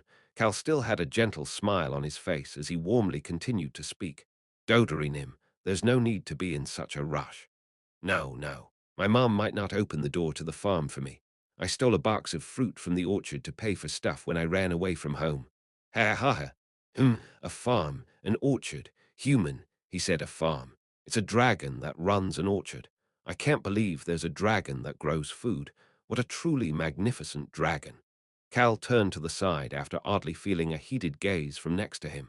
He could see Choi Han standing there.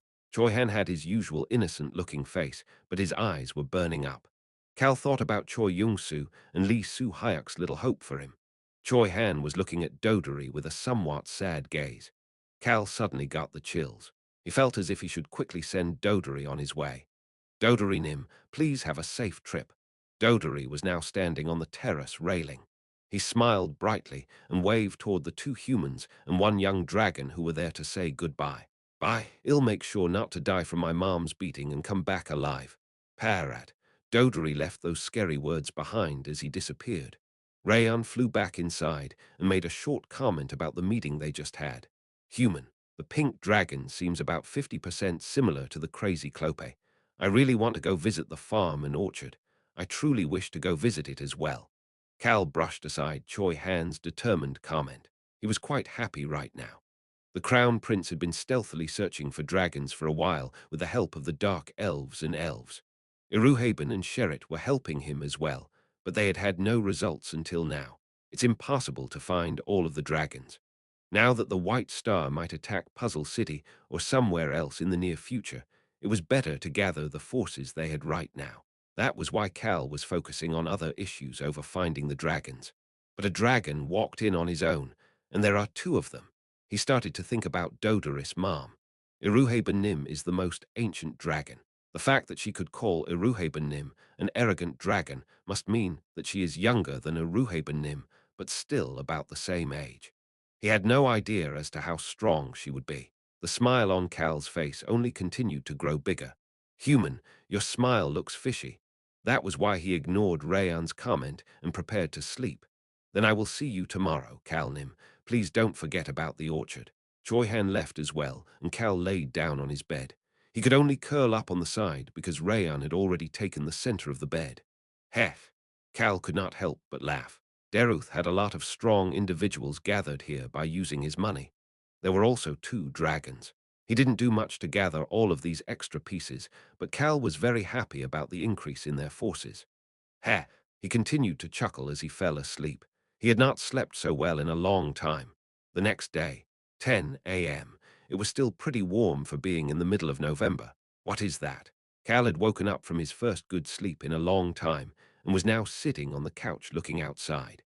He could see outside the high fence of the house because his bedroom was on the third floor, while people gathered there throwing flower petals and shiny powder. They were in the capital, but this was the noble district, so it was generally quiet.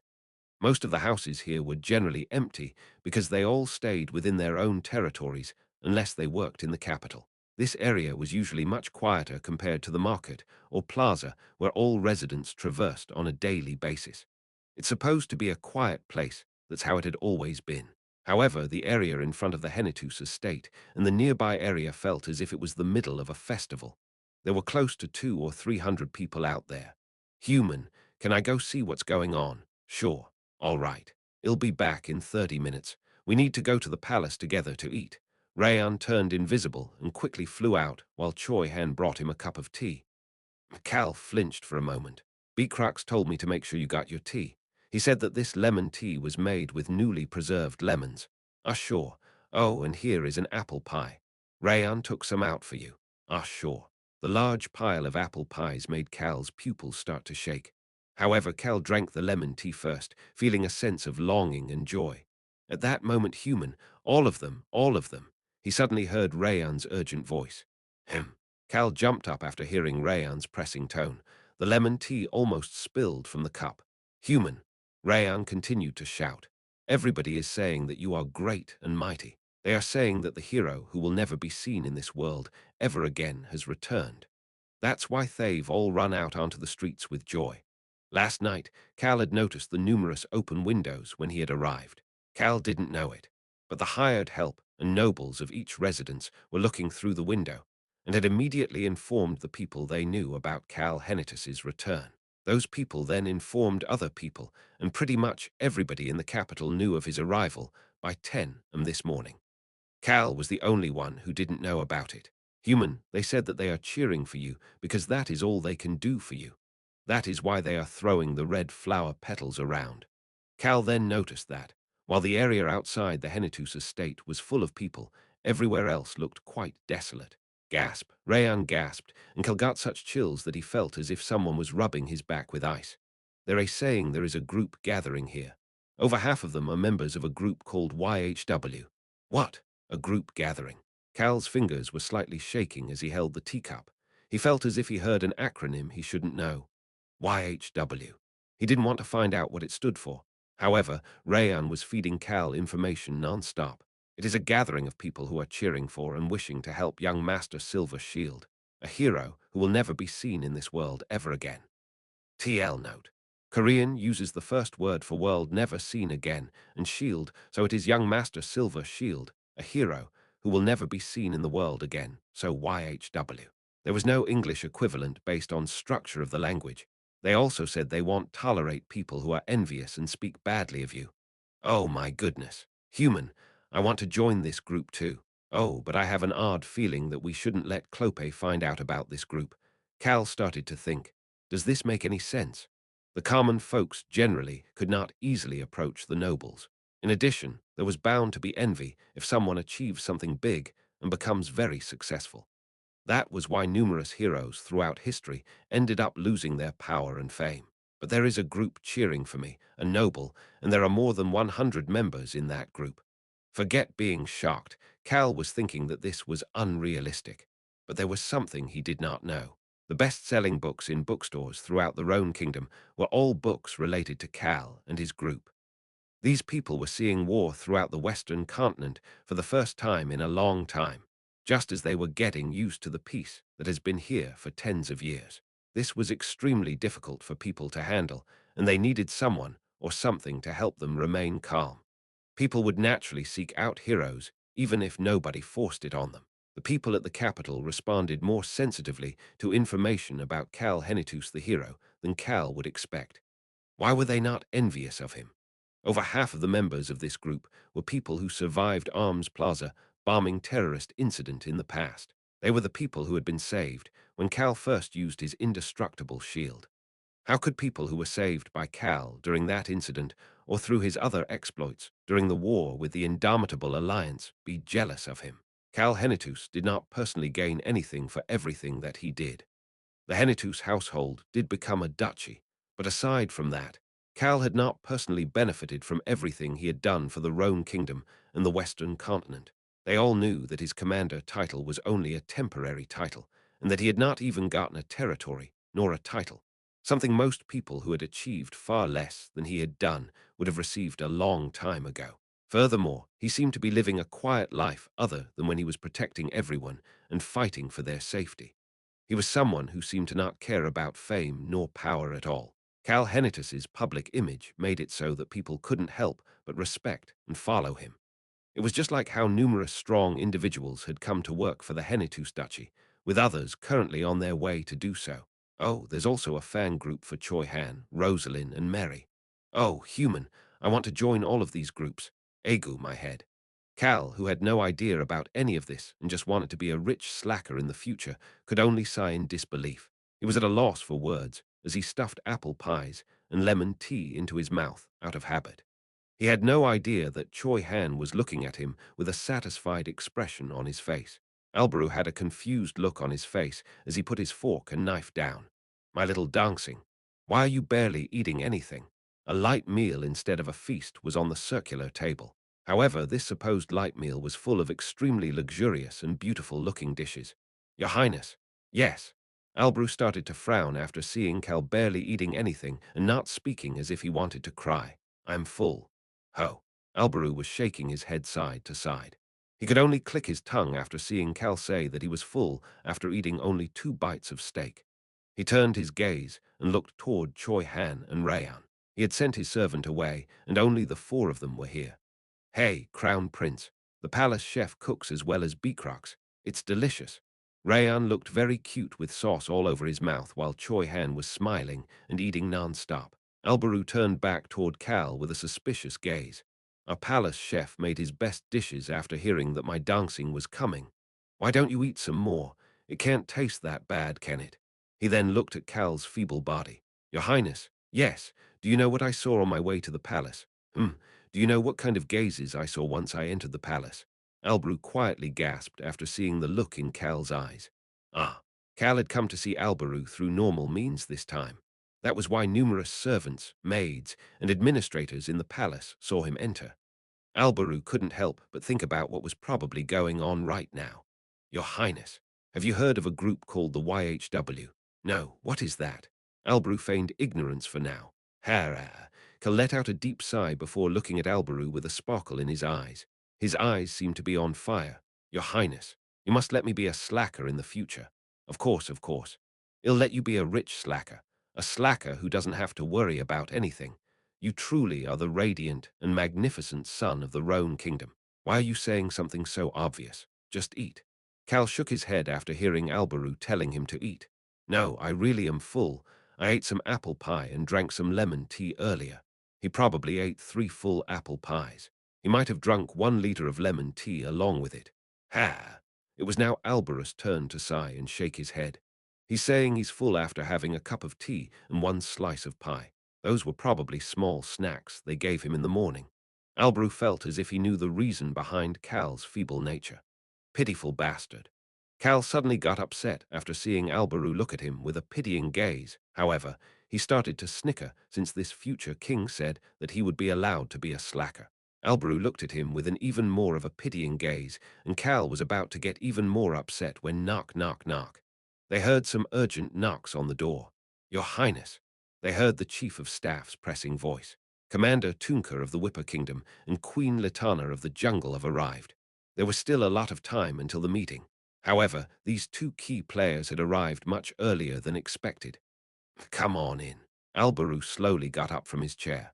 Rayan urgently turned invisible while Choi Han reached for his sword he had placed beside him. Did something urgent happen? Maybe. This is weird. Alberu and Cal exchanged glances and stiffened up. Latana and Tunka. Both of them were very busy people, and based on the Chief of Staff's voice, they must have rushed here for a reason. The Chief of Staff opened the door and came in as he shouted. They are both looking for young Master Cal Henitusnim. Excuse me. Who? They're looking for me. Cal subconsciously looked past the Chief of Staff's shoulder into the hallway. Tunka was charging over as if he was a wild boar that was looking for food in the middle of the winter. My friend, my one and only close friend, my buddy, where are you? He was crying as well. He looked quite scary. Commander Tunka, you might come off disrespectful. Although it is probably more proper to wait according to the Roan Kingdom's etiquette, I will follow you to stop you if you insist on going. Litana was following behind him with an awkward smile on her face. Her large black panther was naturally by her side. The two of them looked as if they were embarrassed, but tagging along to stop Tunka. Gia-ra-ra-ra-ra-ra. However, their eyes were sparkling, as if they were looking for prey they must hunt in order to survive in the jungle. Should I run away, Alberu? And Choi Han avoided his gaze after hearing Cal mumble. It was at that moment. Human, in the sky above the palace. Cal heard Rayan's shocked voice. A majestic voice filled his head at that moment as well. Are you Cal Henitus? It was an unfamiliar voice. I am Dodoris, mother. As Cal slowly started to open his mouth, human, there seems to be a dragon in the sky outside the barrier protecting the palace. There was a dome-shaped magic barrier above the Roan Palace. Just outside that barrier, there was a dragon in the sky. Cal did not expect Dodory to come back so soon. Dodory and Dodoris Mom were both up there. But there are 3 of them. One more seems to have suddenly appeared. He heard Dodoris Mom's voice. Oh, are there others you invited aside from my son and me? No, there aren't. Cal wanted to respond. However, he could not do so. He suddenly heard a sloth-like voice in his head. Wow, there's all sorts of weirdos gathered here. There are 3 dragons as well. I've never seen this before. You were looking for me. The slightly thuggish voice added on. Didn't you send the dark elves to look for me? They've been so damn loud. Do you want to die? The dragon that Mayor Obante had seen in the past. How dare you make it so loud that I wake up from my slumber? How dare a mere human do that? Do you want me to duck you up? Tunka, Latana, and her black panther entered the room Cal was in at that moment. Oh, my dearest friend. Young Master Cal, Gia-ra-ra-ra-ra-ra. They then saw it. Ha-ha-ha-ha. They saw Cal laughing out loud. Dragons just keep coming. This is not a chaotic field, but a field of dragons. Cal couldn't help but laugh, not because of joy, but because he couldn't believe what was going on.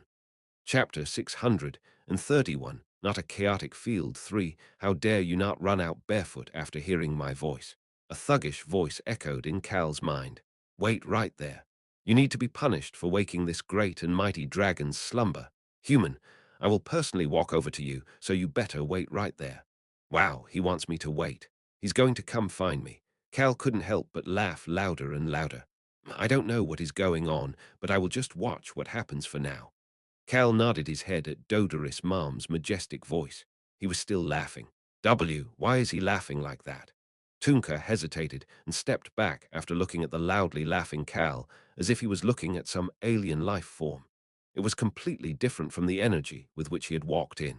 Cal Henitus is laughing so brightly. He's laughing like that in such a terrible situation. Tunka had heard that Cal had just overcome a guard's test. Although he probably needed a break after that, Cal Henitus had no time to rest because there was still a danger to the peace on the continent. Tunka remembered what the chief had told him. Commander, a person who laughs while he is struggling is a true hero. Ah, Tunka subconsciously gasped. My close friend truly is a hero. Tunka had no interest whatsoever in books, but his subordinates had done everything they could with the hopes that this complete idiot of a commander would want to read. Most of their plans had failed. That changed when the chief had nonchalantly handed Tunka a book. The world will see two beautiful wings when you see a silver light in front of your eyes. The book didn't look like anything Tunka would be interested in. However, Tunka stayed up all night reading that book. The book his chief handed him was about Cal Henitus's magnificent exploits in the Whipper Kingdom. It was written as a heroic tale of how he had saved the Whipper Kingdom. Tunka started to walk toward Cal, who was laughing out loud in front of danger. I knew it. My close friend truly is amazing. Ha ha ha. He started to laugh out loud as well. However, Queen Latana, who was standing behind him, could not see the laughing Cal the same way. He's become much paler since the first time I met him. Latana recalled when she first met young Master Cal inside the cave in the foggy Urim forest. He had not looked healthy at that point either, but he looked much healthier than he did now. He's laughing so happily because we are here even though he looks like that. Latana felt so upset about it that she almost teared up. Why is it that young Master Cal is trying to carry the heavy burden of achieving world peace? She was in charge of the jungle. That was hard enough for her, but this pale hero was trying to save the whole world. Latana could not wipe the bitter smile off her face. She felt as if she could only frown while looking at Cal if this bitter smile disappeared. Albaru walked over to Tunka and Latana at that moment. You both got here very early. Your Highness, your Igniates. Albaru suddenly heard his chief of staff's urgent voice. We, all of them in the room could hear the alarm going off around them. Intruders. This alarm was the alarm for when someone not allowed was trying to force their way in past the barrier. Your Highness, what's going on? Albaru urgently asked his chief of staff for details. Latana and Tunka stiffened up as well. They were thinking about what it could be. The different representatives of the Western continent were supposed to gather here soon. The representatives of the jungle and the Whipper Kingdom were already here. Someone was trying to invade at such a time. We must not let that happen. Albaru had kept today's meeting a secret from most people on purpose. That was something they had to do. Safety was the most important. The chief of staff peeked toward Tunka and Latana before trying to whisper to Albaru. Just say it. He quickly started to speak after Albaru told him to do so. Your Highness, a man is trying to barge in through the barrier in the northern sky right now. What? Is it the White Star? The different representatives all had the same thought. Someone grabbed Albaru's arm at that moment. Your Highness, it was Cal. Albaru looked at Cal's face that was completely stiff as if he had not been laughing at all just a few moments ago and flinched. This stiff face, he did not seem anxious nor angry. He looks annoyed. It was the look a person would have when something was annoying them. The corners of his lips are twitching as well. The corners of Cal's lips were twitching even though he was tightly keeping his mouth shut to prevent himself from laughing. He seemed to want to laugh because this annoying thing was still a good thing. As for his smile, this was the type of smile he had when Albaru gave him a golden plaque or when he made a ton of money. This is weird. Cal whispered by his ear as Albaru thought that something was odd. There are three of them. 3 of them. Albaru wondered what Cal was suddenly saying. The individuals that we were looking for. Individuals we were looking for. Albaru thought about who that could be. He then thought about how Cal had emphasized them and looked toward Cal. Cal Henitus.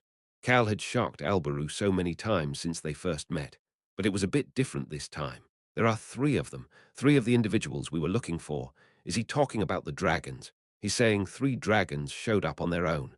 Albaru was asking numerous questions to Cal through his gaze. Yes, Your Highness. It is exactly what you are thinking about. Cal smiled brightly and nodded his head toward Albaru. Twitch. The corners of Alberus' lips were twitching the same way Cal's had just been doing. He was trying so hard to stop himself from laughing. "Your Highness, I will take care of it. You need to greet our guests." Alberu nodded his head at Cal's comment. "Chief, my sworn brother will take care of it, so go with him." "Ah, of course, Your Highness." The chief of staff felt relaxed even as the urgent alarm continued on now that Cal Henitus, the man who was becoming a greater hero every time he saw him, was stepping in. "Young Master Nim, please let me show you the way." "Of course." "Shall we go then, Mr. Chief of Staff?" Cal walked out behind the Chief of Staff and briefly greeted the two representatives who had come to find him. "I will be back soon. Unfortunately, I am not sure whether I can participate in the meeting." He greeted Latana first, and she smiled while shaking her head. "The meeting is not important." "Young Master Cal, you must be safe. You really must be safe. You know that, right? Take care of yourself first." "Of course, I make sure to take very good care of my body. I always make it out okay, don't I?" Cal found it odd that Latana was telling him to be careful, but honestly answered after seeing the emotional gaze in her eyes. He then turned toward Tunka because he was in a rush. That was why he could not see the frown on Latana's face. "Long time no see, my close friend. I will come with you. Why would you do that? You came here for important business. Take care of that first. What you are doing is important too. It's fine. I need to do it. I'm fine on my own for this." "Yes, yes indeed. It's dragging 3 dragons to be our allies at once. Who else but me could do this?" Well, he wasn't alone. There were Rayan and lots of other people who would help him. Even the bulldozer-like Tunka was staring at him at a loss for words, but Cal did not notice this as he continued to speak. "See you later. I am in a rush. I see. Okay, I hope that your silver light can spread throughout the whole world." What is he talking about? Cal completely ignored Tunka's incomprehensible nonsense. He then walked out of the room with the chief of staff. Latana and Tunka were watching his back with pitying gazes on their faces. Only Alberu was shaking his head while looking at Cal. "Now then." He then used the situation to his advantage. "As young Master Cal mentioned, we should do our jobs too, don't you agree?" Latana and Tunka turned toward Alberu after hearing that. Although his official title was Crown Prince, he was someone who had even more influence on the Western continent than the king. "I must ask a question before we get into the details." Alberu reached out his hand. "Will you join us?" Latana immediately grabbed his hand. "Of course." Tunka also put his hand out and spoke with a valiant face fitting of a commander. "We will do everything in our power to help." The two representatives naturally chose to do everything they could do to help, as they could feel danger approaching. They were doing it for the Western continent as well as for their precious friend who had stepped up to help their respective territories in the past. Alberu gestured with a bright smile on his face. "Shall we head over to the meeting room?" He then peeked toward Cal, who was getting farther and farther away, and started to think. He's probably happy that he gets to miss the meeting. He was absolutely right. This is great. Cal's steps were quite light. "I guess I don't need to join the meeting." It was obvious that they would call him a hero or whatever another terrible thing like that at the meeting. Cal had learned something while looking at the large group of people gathered outside the Henitus estate this morning. He started to speak to the person behind him. "Choi Han, you remember what to do, I understand. Hurry." Choi Han immediately started to walk in the opposite direction. "Human, I'll be back soon too." Rayan was moving in a different direction as well. The chief of staff peeked toward Choi Han, who was walking away. He was feeling anxious because the strongest swordsman was heading in a different direction when an enemy was trying to break through the barrier. "Please don't worry. I sent Choi Han away because there is something he needs to do." "Ah, young Master Nim, I am not going anywhere." The chief of staff became emotional at Cal saying that to console him. He had heard about everything Cal had done, probably before anybody else, because he worked in the palace. The chief of staff's steps became more confident as he looked at Cal quickly walking forward. His anxiety lessened with each step. "Yes, who would dare to attack the Roan kingdom when young Master Calnim is here? The intruders won't be a problem at all." There was something the chief of staff did not know. Cal's quick footsteps were only quick and light because he didn't need to attend the meeting, and because dragons were rolling over to him by the handful. The chief of staff finally arrived at the location of the problematic intruder. He looked as confident as a tiger. "Chief, behind you, Commander Nim, young Master Nim." The knights and soldiers who had quickly gathered to fend off the intruder all relaxed a bit after seeing someone. The young masternim is here. He was in the palace. We can relax now. Cal was walking with an extremely relaxed expression on his face. The Rhone Kingdom's knights knew about this expression. They knew how many times he had saved the Rhone Kingdom and the Western continent with that relaxed expression on his face. The ones who had been with Cal in some of the Rhone Kingdom's battles lit up with joy. However, Cal's face quickly stiffened. Commander Nim, I'm no longer a commander. Once a commander, always a commander. That person is the intruder. The vice captain of the First Knights Brigade pointed up at the sky. Cal had already been looking there. Is he crazy? Cal had wondered how the dragon would come to find him. Wait right there. You need to be punished for waking this great and mighty dragon's slumber. Human, I will personally walk over to you, so you better wait right there. That was what the dragon had said. He really is walking over to me. The dragon was walking in the air as if there was a carpet in front of it. The man was taking large steps as he stomped forward. He easily destroyed the magic barrier. Yes, he's stomping over here after breaking it. Cal nodded his head at the Vice Knight Captain's words. We believe he is extremely skilled. He is at least a highest grade mage, so the mages are heading here as well. But although he is extremely skilled, he, the Vice Knight Captain, could not say what he wanted to say. Cal finished his sentence for him. He seems like a crazy bastard. That the Vice Knight Captain could not disagree. Cal started to think, why is everybody I meet lately like this? He could hear the voice of the dragon as it glared at him. HMPH, you showed up. How dare you wake me up?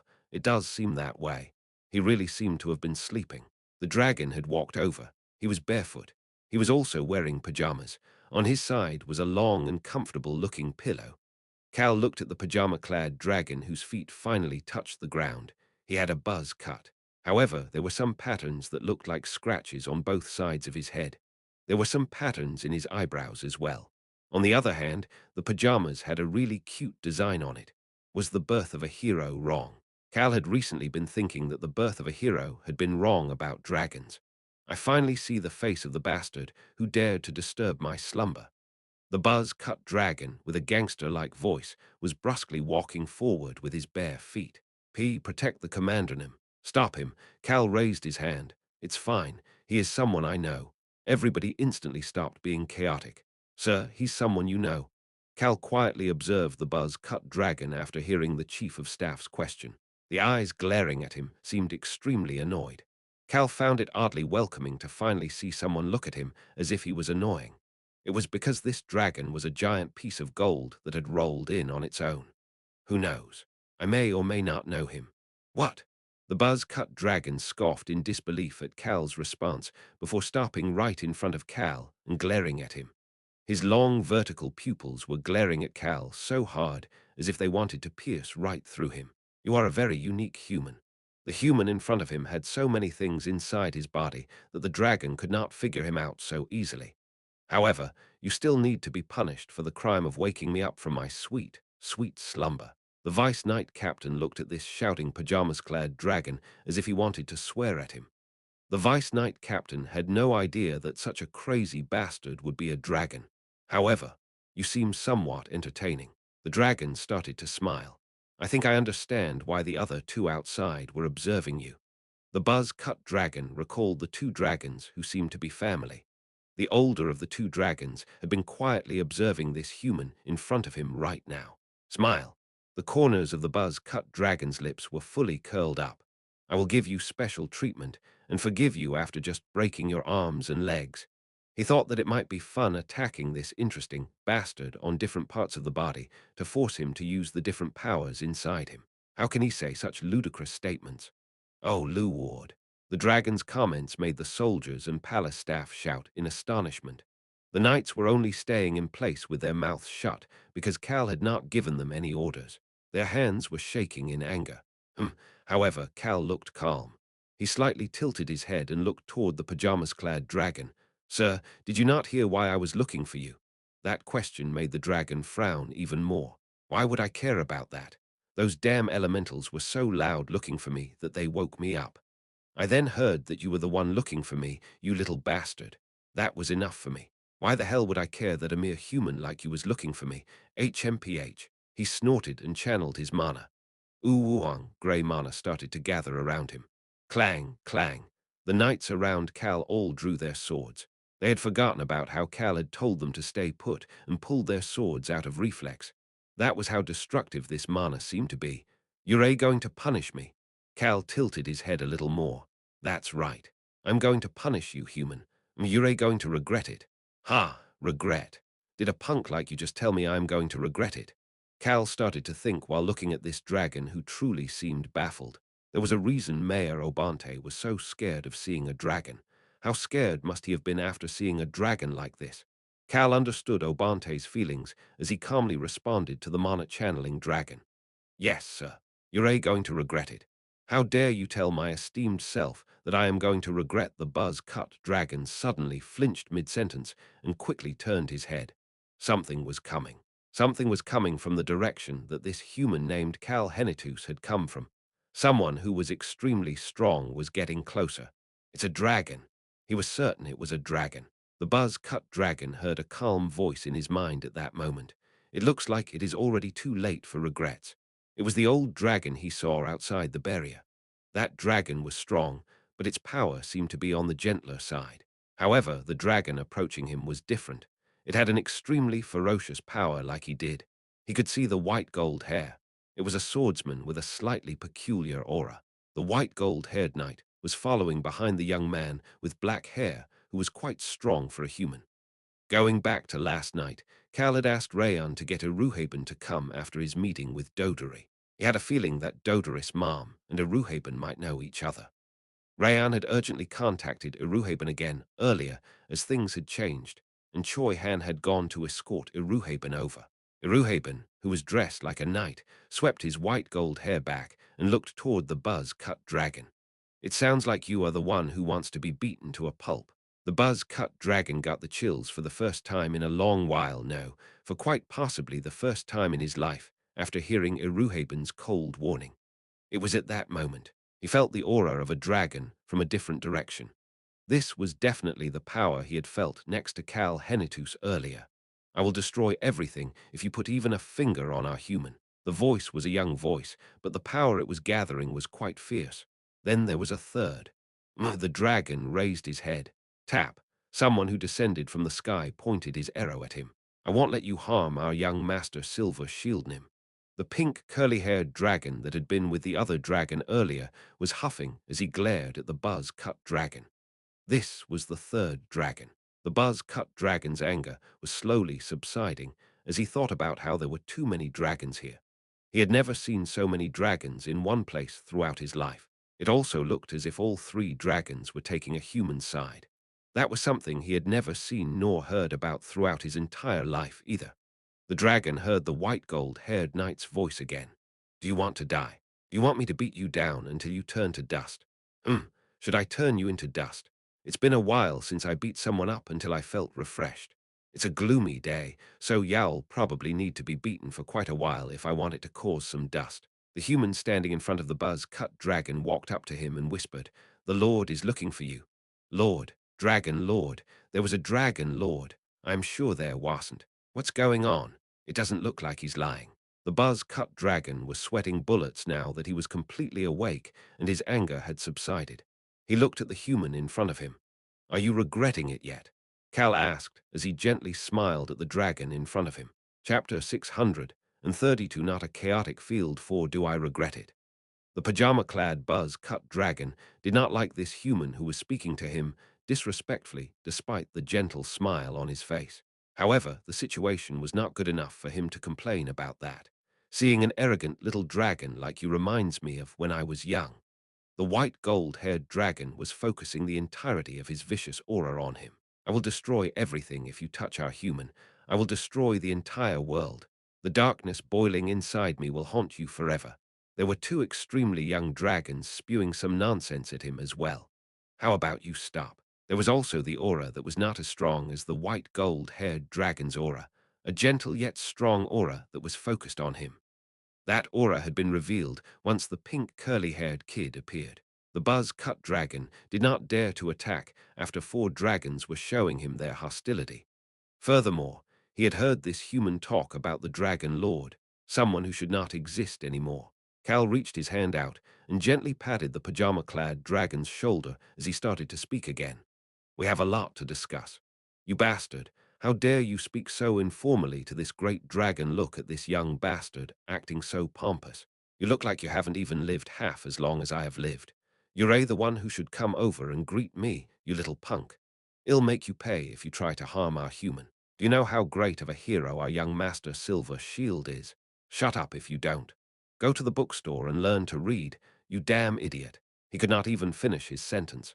The grey mana around the pajama-clad dragon slowly disappeared. He seemed to have lost all desire to be angry nor to fight. He was just tired. Cal didn't care as he calmly motioned to Dodori. Dodori Nim. Ha! Dodori quickly put his bow down and walked over to Cal. The people of the palace were watching what was going on. Cal's people had suddenly appeared.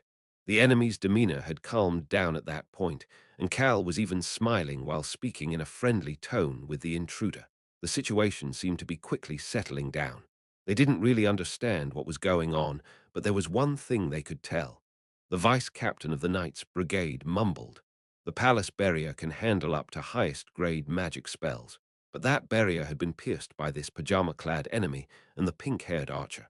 Had the barrier weakened? Or was it just that these individuals were especially strong? Regardless of the answer, the Roan Kingdom's Mage Brigade was bound to be working overtime starting today. Why did you call me over? Dodori stood right next to Cal and looked up at him. Cal smiled and pointed toward the pajama-clad dragon. Let's drag this sir over. Ah, sure. Dodori nodded his head without any hesitation. Do you really think an esteemed dragon like me would be dragged by such a youngster? The pajama-clad dragon flinched after seeing the look in Dodori's eyes. Dodori was looking at the dragon from head to toe with an odd gaze. I finally get to see a scene from the hero's tale with my own eyes. Reality is different from the novel, but a true hero definitely needs to have a rude and arrogant dragon by his side. That dragon will end up being affected by the human and become a wise and gentle dragon. Hee, what's wrong with him? The pajama-clad dragon started to sweat after looking into those crazed eyes. However, he could not respond again. I will do it. Iruhaben walked over with Choi Han and stood next to the pajama-clad dragon. Dodori gulped after looking at Iruhaben. This dragon was giving off an extremely imposing presence. Pink Dragon, this is our Goldie Gramps. He is a very nice and friendly grandpa. Dodori heard Rayon's bright voice but hesitated about what to do. Iruhaben, the dragon in front of him, seemed difficult to handle. Iruhaben gently smiled toward Dodori in a way that was completely different from the way he was treating the pajama-clad dragon. Little child, I will do it, so step back. Oh, and there is no need to be nervous. As I expected. Iruhaben paid closer attention to Dodori's voice after hearing him mumble. He then managed to hear what Dodori was mumbling to himself. I knew that a hero like this, who will never be matched in the world, would have a strong supporter behind him. I got another piece of information today. I knew I made the right choice to come here. Dodori seemed to be great at making decisions. Iruhaben turned stoic and turned toward Cal. You unlucky bastard. Cal shrugged his shoulders after hearing Iruhaben's voice in his mind. He looked confused as to why he was unlucky. Iruhaben felt even more pity for Cal after seeing that gaze. Rayan was right. He truly turns a small task of putting a hole in a cliff into a big one by getting rid of the whole cliff.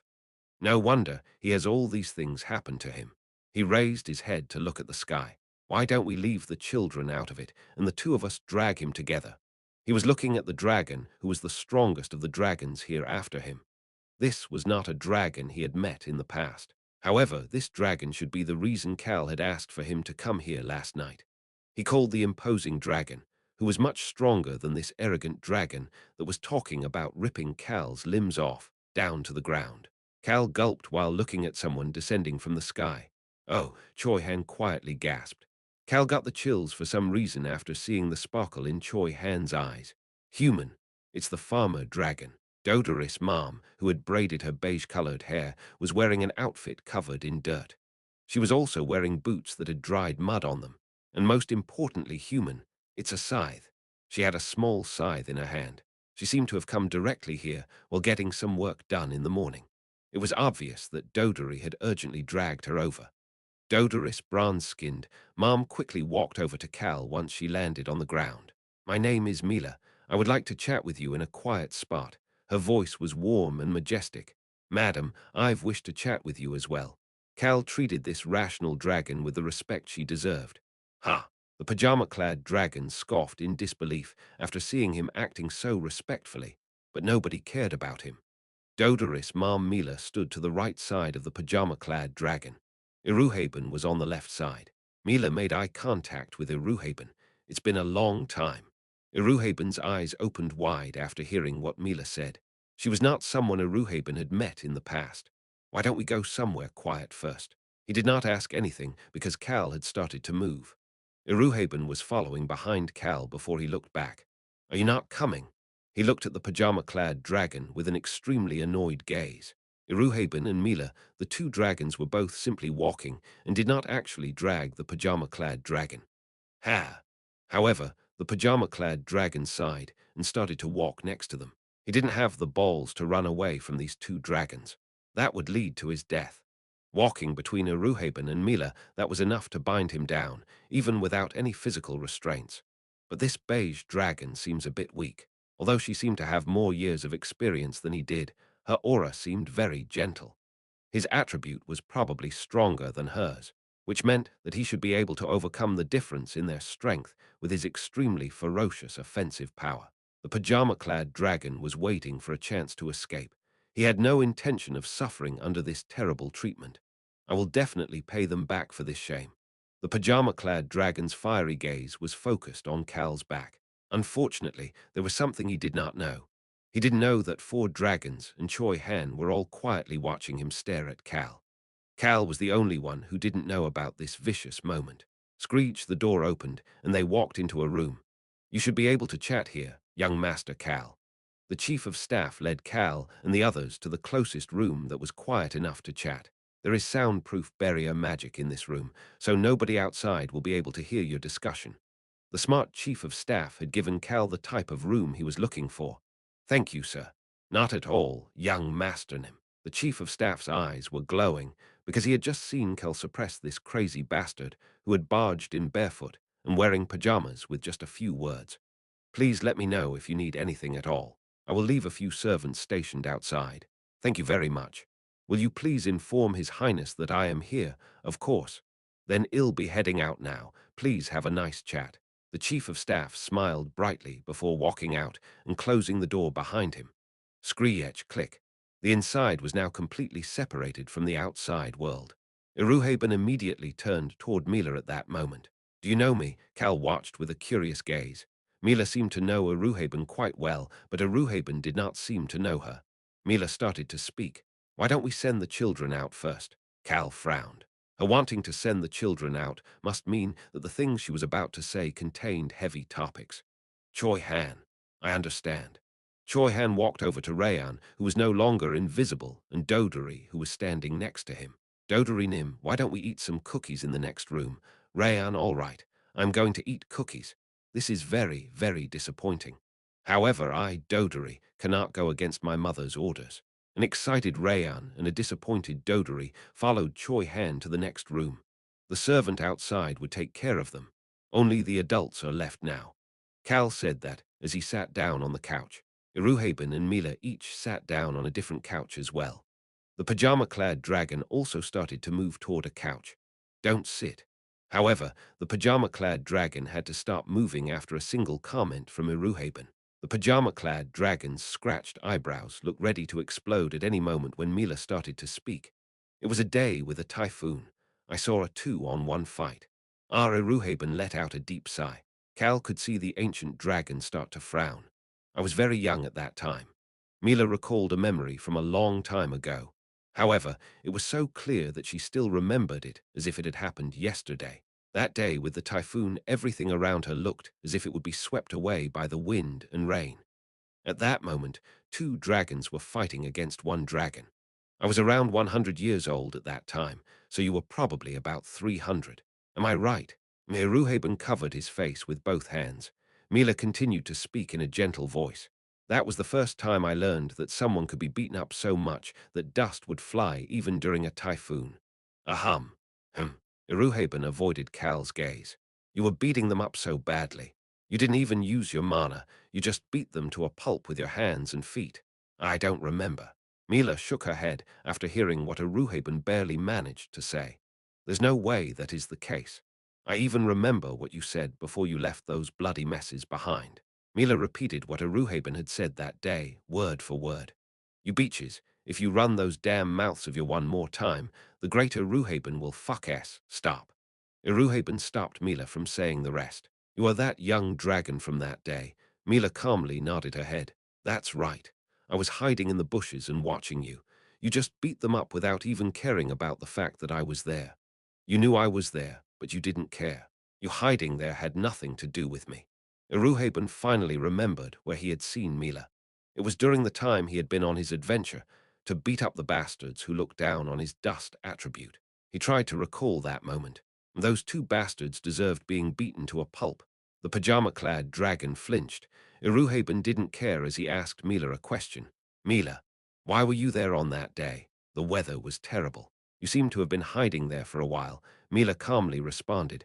I was there to assassinate those two bastards. Cal's shoulders flinched. The pajama-clad dragon's pupils slightly shook.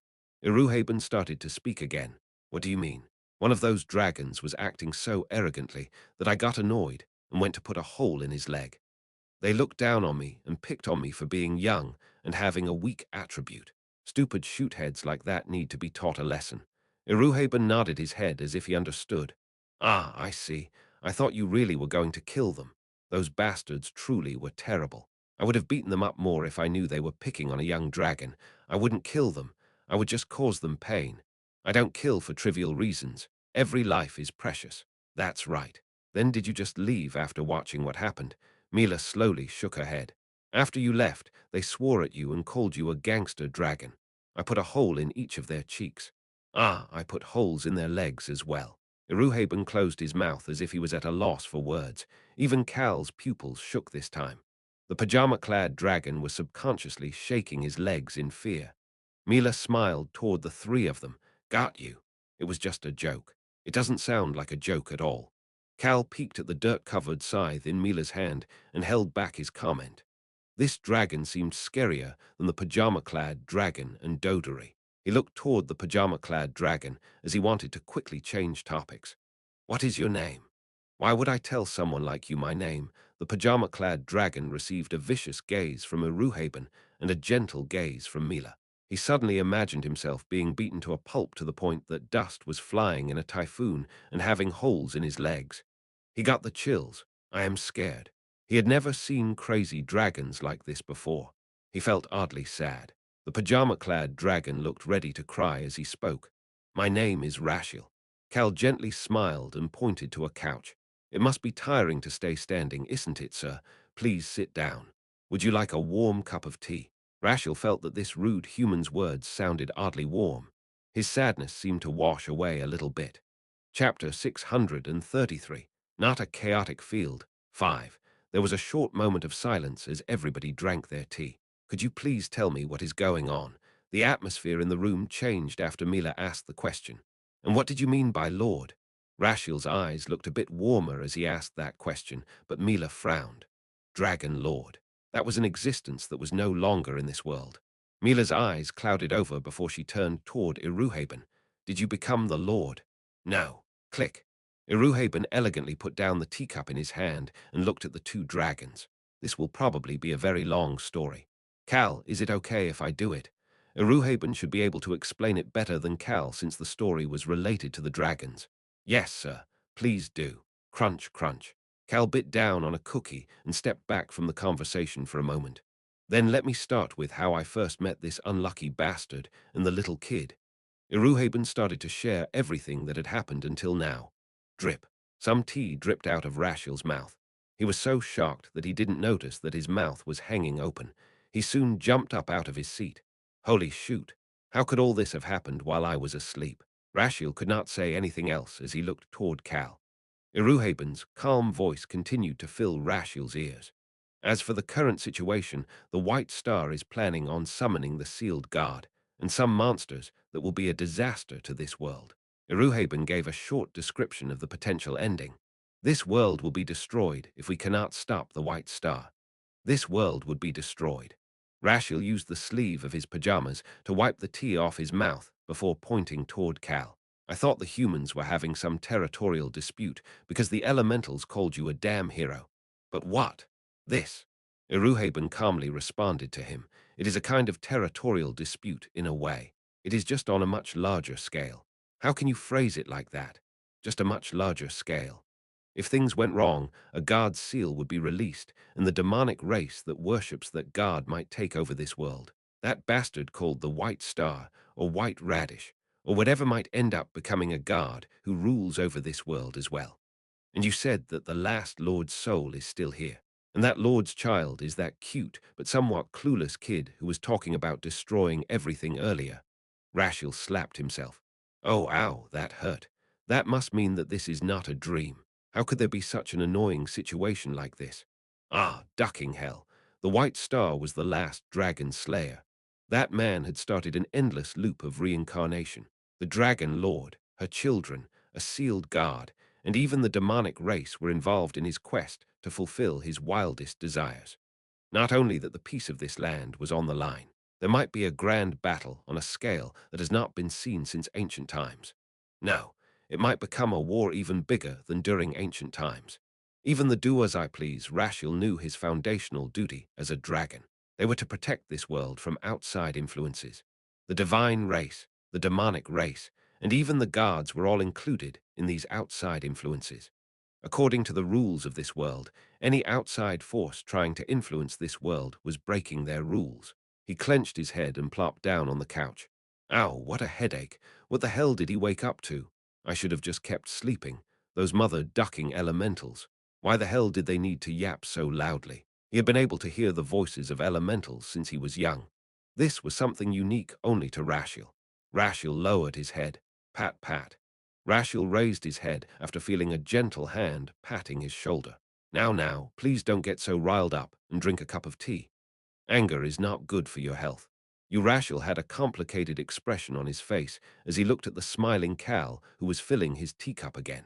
Iruhaben had just explained how many terrible battles this human had already been through, and he knew that there were too many more of those battles in his future. Rashil was on the selfish side and found altruistic people like Cal quite mysterious. However, the life of this human named Cal Henitus was beyond mysterious. It was astonishing. You're a really good bastard, aren't you? Cal was also the only one who was nice to him, even though he had tried to cause a ruckus. Not at all. I'm not a good person. I'm extremely materialistic and selfish. Urashil was at a loss for words. He stopped talking and clenched the teacup before looking away from Cal. His mind was a complicated mess right now. Good, I am winning him over. Cal observed Rashil and smiled internally in a way that Rayan would call him a scammer if he had seen it. Surprisingly, he is showing the most normal reaction. Cal found it odd that Rashil was having such a normal reaction because of how their first meeting had gone. Although Rashil grumbled and was a little rough to handle, he seemed as if he would truly give his all to fight against the White Star if Cal handled him well. On the other hand, I can't tell anything about this dragon. Mila was quietly drinking tea with her scythe placed down by her side. What do you think? Iruhaben asked Mila that question, and Mila turned toward Cal. Once I learned that I became a mother, I thought about what I could do for my child. Mila put the teacup down. You start to understand the ways of the world when you farm. No matter how much effort and love you put into raising your crops, a single natural disaster could ruin a whole season of crops and destroy everything you put your heart and soul into growing. She then picked up her scythe. I did not raise Dodori by spoiling him with the utmost care. She took a rag out of her pocket and slowly wiped the dirt off her scythe. However, if these natural disaster-like bastards try to get in my child's way, I will get rid of that natural disaster. Mila's face was reflected on the now clean scythe. I will kill anything that puts my child in danger. It was at that moment. Clunk, clunk, the teacup and kettle on the table shook. Wind was blowing around Mila. Gulp. Rashil subconscious gulped. He could feel her years of experience, but had thought that her attribute would be weak because of her peaceful aura. That was why he had paid less attention to this dragon over Iruhaben, but she seemed extremely dangerous right now. Clunk, clunk, clunk. The teacup looked ready to crack at any moment because of this rumbling. To be honest with you, I don't care what happens to this land. It doesn't matter to me whether the God of Despair's seal is removed, whether the demonic race invades, or whatever the hell this white star does. All I care about is my child's happiness. Mila looked toward Cal. However, what my child wants is to follow you and your dream of peace for this world. In that case, I must step in. Her eyes had an odd glow as she looked at Cal with a piercing gaze. Rachel slowly lowered himself down on the couch after feeling a mysterious pressure. It was at that moment. Smile. Cal started to smile. You're a wrong, madam. He then placed his teacup on the table. Tap. The rumbling stopped once he gently placed his cup down. You said I am wrong. Yes, ma'am. My dream is not world peace. It is just focused on me. I just want a safe place for my people, and I so that we can live peacefully doing whatever we want to do. However, I just need world peace in order to live like that. That is why I am doing all of this to protect the peace. Mila looked into Cal's firm gaze. World peace is not what I am aiming for. Milanim, you must be thinking that I am very different from what you expected, am I right? Cal believed that he was not a hero and had no desire to sacrifice himself. He cared most about himself and his people, and his goal was to live peacefully as a slacker. He truly believed he was not a good person, as he frequently told people. Cal started to smile. Mila quietly observed him for a bit before starting to speak. That's extremely arrogant. Peace is just a step for your goal. I never phrased it like that, madam. That is how it sounded to me. Mila's aura slowly dwindled before it disappeared, but I like it. She started to smile. I do not like heroes. I especially do not like heroes who sacrifice themselves. Sacrifice. She believed that these heroes were very noble in their causes, however they make the people left behind extremely sad. There will be a large number of people who will be happy about the things they earned through a hero's sacrifice. Some of them might even feel sorry for the hero. However, the people close to them, the loved ones of the hero who sacrificed herself, the ones who had been by the hero's side, they would end up feeling a deep sense of sorrow. Mila didn't like that. That was not a completely happy ending. She looked at Cal. He was completely different from what she had learned about him from the book. A human who believes he is not a hero even when the entire world believes he is one. He still continued to sacrifice himself, but dreamt of living peacefully without sacrificing himself nor the people around him. His desires were extremely clear and firm. People like this usually achieved their desires. I like it very much. Mila liked Cal a lot. The real Cal was like her, unlike the Cal she had learned about from the books Dodori bought and forced her to read. It sounds like Dodori will learn something good from you. Cal smiled. Mila's words meant that Dodori was definitely joining Cal's side. Now if Mila joins us too, there will be 7 dragons, including Sheret, and the dragon Half-Blood. Cal's heart was beating quickly as he waited for what she had to say next. Mila gently asked a question. A student's parent can tag along and participate as well, right? A student's parent. Cal tilted his head to the side in confusion. I'm not a teacher. It's my condition. Cal shut up immediately. Mila just continued to speak with a relaxed expression. Show Dodori a way of life. Then Dodori will naturally learn something from you. If my child is learning something from you, doesn't that mean that you are a teacher? Smile. There was a beautiful smile on her face. Isn't that right, Teacher Cal? You unlucky bastard. He heard a Ruhaben sigh in his mind. I am too delinquent to be a teacher. I understand. That condition of being a teacher, I will accept it. But Cal added on with a stiff expression. However, although I may be a teacher by name, I will not do anything specifically to teach him. I will just let him watch what I do by my side. That is what you said, isn't it, Milanim? That's right. Please just give him a place to watch, hear, and feel things by your side, Mr. Teacher. Mila looked quite scary calling him a teacher while holding her scythe. Mila noticed Cal's gaze on the scythe and tapped the scythe with her finger. It sounds like he'll be getting blood on this scythe for the first time in a long while. Ho ho. Mila's sparkling eyes looked the same to Cal as Dodori's eyes when Dodori said that he would write Cal's biography of a hero. This was no mistake. Dodori was just like his mother. Son of the buzz-cut dragon Rashiel looked away from Mila as his legs shook in fear. Cal wanted to shake his head at this dragon, who seemed oddly full of concerns, unlike other dragons. Dodori, Mila, and Rashiel. These 3 dragons, will everything be okay with these 3 tagging along? The die had been cast, and Cal suddenly got chills on his back. It was at that moment. Bang! There was a loud noise and the door burst open. Why did the door? Is it an enemy? They could see the anxious servants outside the door. It's okay, so please calm down. Choi Han calmed them down while Dodori walked into the room looking confused. The one who slammed the door open spoke into Cal's mind. Human, the dragon half-blood. The dragon half-blood. Rayon's voice was shaking as if to reveal his complicated heart. They said that the dragon half-blood fainted. Cal stood up with a stiff expression on his face. The dragon half-blood had been given half a year to live. He had lived longer than that after meeting Sherrit. Human, he is apparently asking for you. Cal started to speak. Iruhaben Nim. Yes. It looks like I need to go visit the Forest of Darkness. He then started to speak to the three dragons. Please come with me to meet the Lord. Cal raised his hand. Although he could not see Rayan, he knew Rayan was always close enough to be reached. Rayan touched his hand, and Cal tightly clenched Rayan's shaking front paw. Chapter 634.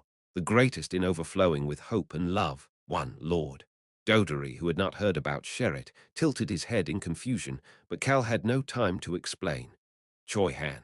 Choi Han started to speak, as if he already knew what Cal wanted him to do. I will stay behind and inform His Highness about the situation. That meant that he would take part in the Grand Assembly as Cal's proxy. Cal nodded his head. He's an innocent one, so he should do a good job. Choi Han and Crown Prince Albaru, the two people who knew the most about his current situation, should be able to take care of any weird situations that pop up. Cal felt that he had some reliable people supporting him. The preparations are complete. Cal looked at the other dragons after hearing Iruhaben's comment. Mila was walking toward him with a gentle smile and Dodori by her side. Rashiel was awkwardly stiff as he walked over, and Dodori was happily walking after hearing that they were going together. Human, Cal started to speak while patting Rayan's back. Shall we go?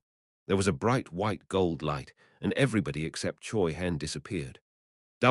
What just the chief of staff who had rushed in after being contacted by a servant didn't know what to think as he watched Cal disappear.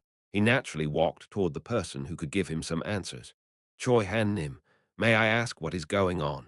Fear was visible on the chief of staff's face.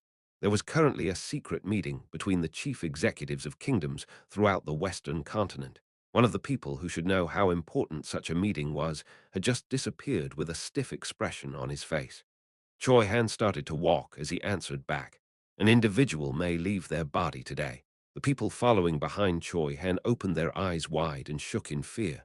Leave their body. That meant that someone might die. Who is it?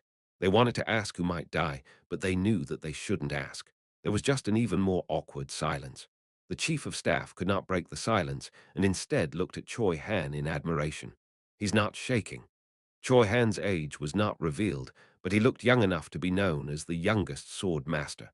His age probably corresponded with his appearance, but such a youngster was calm while talking about someone's death. Heroes are bound to be surrounded by other heroes. The chief of staff started to think about the hero and the hero's party that was also full of heroes. He then thought about death and felt as if he was being suffocated. This suffocation was probably from the pressure that those heroes are always facing. That was why the chief of staff got out of the way for Choi Han, who was walking into a room that was heavy with a different type of pressure without any hesitation. Choi Han walked into the meeting room and flipped the room with his words. The meeting paused because of his unexpected arrival, and Albaru jumped up to look at Choi Han with confusion. Choi Han, no, instructor, what brings you here? His eyes were asking a question. I thought you guys were dragging dragons inside.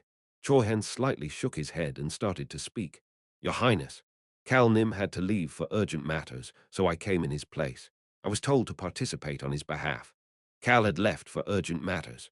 Those words made Tunka, Latana, Valentino, Clope Seca, and the rest of the representatives look toward Choi Han with piercing gazes. They had come here wanting to ask about Cal's condition, but that hero had left for urgent matters without even showing his face. Silence filled the area for a moment. Is something the matter with young Master Cal's health?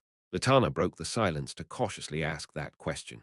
Choi Han did not think much about it and answered honestly. His health is never good.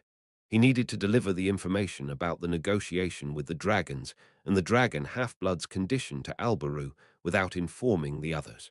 That was why he had honestly answered Latana's question while walking closer to Albaru. His health. How bad must his health be? Latana's voice was shaking, and she could not even finish her sentence, but Choi Han did not notice it. He was focused on relieving Albaru's burden, as Albaru seemed to be thinking that Cal had caused some kind of trouble. How sick is my close friend? Choi Han nonchalantly told them about the things he had seen after hearing Tunka ask a question as well. He coughed up blood and fainted a few days ago and could not control his shaking limbs. The weak Cal that Choi Han had seen was, naturally, during Cal's time as Kim Rok-soo. However, he survived it with his desire to save everyone and to change the future. He was in so much pain that it felt as if his heart would be ripped out, but even that could not stop Cal Nim. See, Choi Han Albaru was so shocked that he forgot to call Choi Han instructor and instead called out his name. Ah, Choi Han finally realized what he had just done. I made a mistake. Kim Rok-soo and Cal. Choi Han, who considered the two as the same person, had talked about how Cal had been while fighting against the unranked monster. The current Cal's condition was not that bad. He was a bit skinny and pale, but his health was much better than before thanks to eating well and resting well lately. Choi Han felt an odd chill and turned away from Albaru to look around at the meeting room that was located at the deepest part of the palace. The different representatives of each kingdom were seated around the table.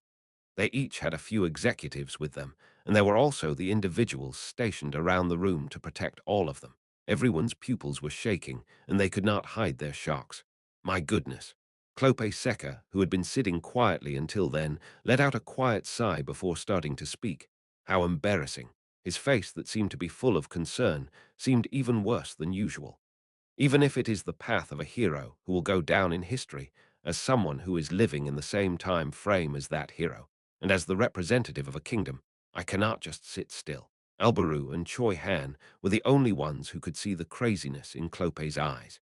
They thought they could feel Clope's strong desire to chase after Cal, who was creating a legend, so that he too could go down as a part of that legend. We will definitely join hero Cal Henitus in his terrible yet noble fight for justice. He truly wished to do so. Clope's strong will to help made another passionate person respond. Barang, I will also join my close friend. The shield will not break. It was naturally Tunka, but a burning desire to help slowly filled the hearts of everybody else as well. Some of them were passive, but they must have felt the overall feel of the room as they silently nodded their heads. This was something that Choi Han, Albaru, and especially Cal had not expected at all. A magnificent black castle that was well suited for the forest of darkness appeared in front of Cal.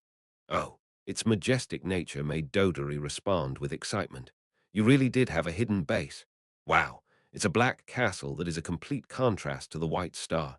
It's even located in the forest of darkness. Who knew you had such preparations? Dodori. Dodori's mom Mila put a hand on Dodori's shoulder and spoke in a quiet voice. Quiet. Mom, how can I be still when looking at a black castle that is making my heart beat? So far Dodori was about to argue back to his mom before shutting up after seeing the look in Mila's eyes. I need to listen to my mom, no matter what she says when she has a gaze like that. His dragon life had consisted of 14 years so far. This was one of the many lessons he had learned through years of trouble. Mila looked away from the now calm Dodori. I wish to know what is going on. However, she looked at Cal and the no longer invisible Rayan and continued to speak. I guess I will need to wait until later. I'm curious as well. Dodori added on because he was curious before quickly shutting up. It was because of his mom's gaze again. However, Dodori also started to frown while looking at Rayan's face. He had only seen this Hoopy dragon once before, however. Maybe that was why he felt concerned after seeing the look on Rayan's face. What happened that he needed to rush out almost immediately? Dodori kept his mouth shut. This was the same for Rashil as well. The still pajama-clad dragon quietly looked around. Unlike Dodori, it was not because of Rayan's expression. That black castle is no ordinary castle. He was looking at the black castle in front of him. He could tell that something was unique about this castle. Dodori probably could not notice it, but dragons at Rashil and Mila's level got chills after sensing the magic circles inscribed in the castle and feeling the surrounding mana. They could feel a strong presence inside as well. Screech, the castle's gate opened on its own. Rashil and Mila became certain. It's a dragon. There was definitely another dragon here. Is it that Lord? It's the Dragon Lord. They heard Cal's voice at that moment. I must head in first. If it is okay with you, could you please wait in the first-floor reception room? The tiger shaman Gashan and Lark, who happened to be inside, came out to greet them. Young Master Nim, young Master Nim. Both of them had grim expressions on their faces. Gashan, please take good care of our esteemed guests. Yes, sir, I understand. Please head on in. Gashan looked at Rayan for a moment before looking away. Cal started to walk behind Lark, who had turned around to guide him. Rayan had a difficult-to-describe expression on his face while flying next to Cal. He wasn't shaking unlike earlier. Iruhaben was a step behind them as well. This room over here. Lark stopped in front of the door to the most isolated room inside the Black Castle. Over here. He didn't need to say who was here. The dragon, Half-Blood, and Sherrit. The two of them should be inside. Cal stood outside that door for a moment. It's complicated. The dragon Half-Blood was an extremely complicated individual for Cal. He did not grab the doorknob. The individual who had opened the castle gate was not opening the door. I am here. The door finally opened once Cal said that. Sherrit, who was sitting on the couch, made eye contact with Cal. No, she opened her arms toward Rayan, who was floating behind Cal's shoulder. Will you come here? Rayan then quietly flew over and snuggled in her arms.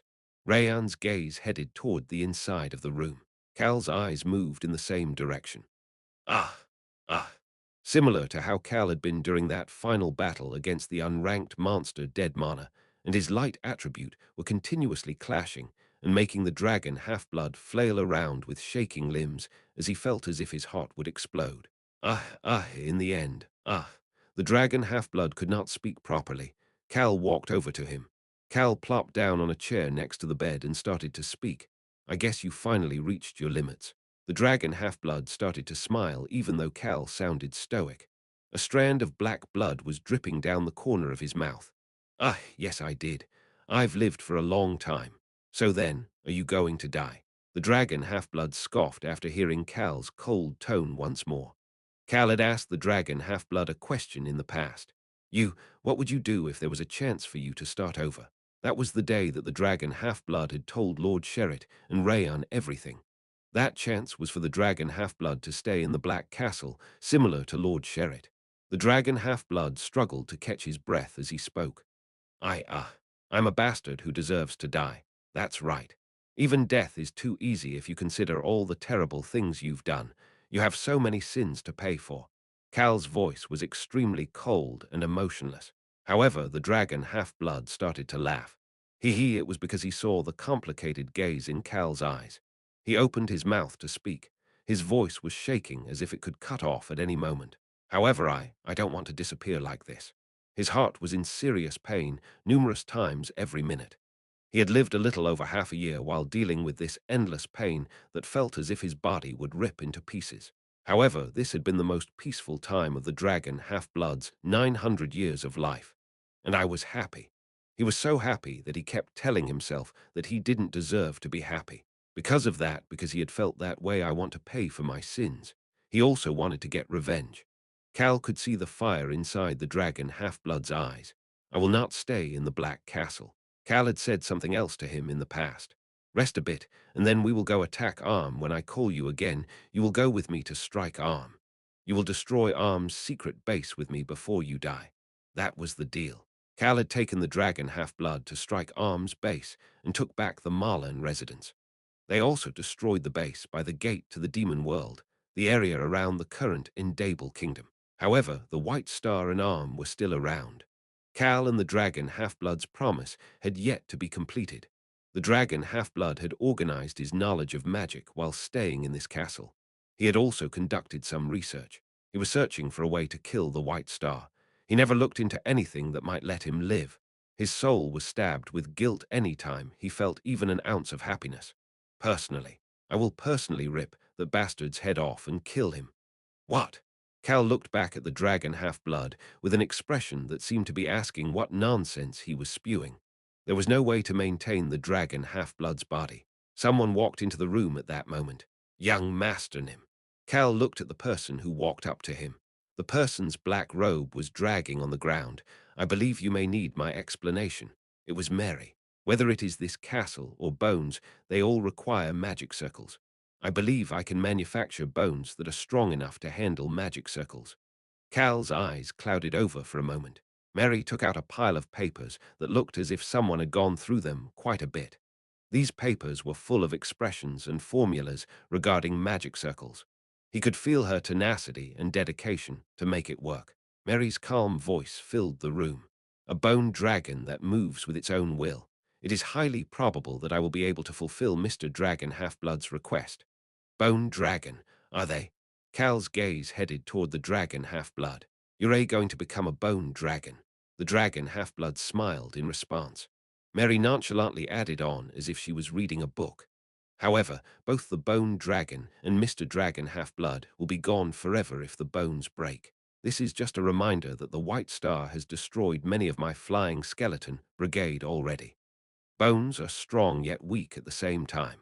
Although the dragon Half-Blood was restricted to the Black Castle, he could live in peace here. Then there was this other method where he could fight once more. But he would die the moment that the bone with the magic circle inscribed on it was destroyed. The dragon Half-Blood started to speak to Cal, Rayan, and everybody else in the room. He at least needed to get their permissions to do this. I want to become the dragon that the ducking bastard wanted me to become for so long and fight against him. That was his last and only remaining desire. Chapter 635, the greatest in overflowing with hope and love too. The dragon Half-Blood raised his hand and pounded his chest. The White Star should consider me to be a failure. The White Star had collected dragon hearts for the dragon Half-Blood. However, the dragon Half-Blood was only a half-dragon who could not make it to the third growth phase. Wouldn't the White Star be at least a little bit flustered if that failure shows up in the form of a dragon to attack him?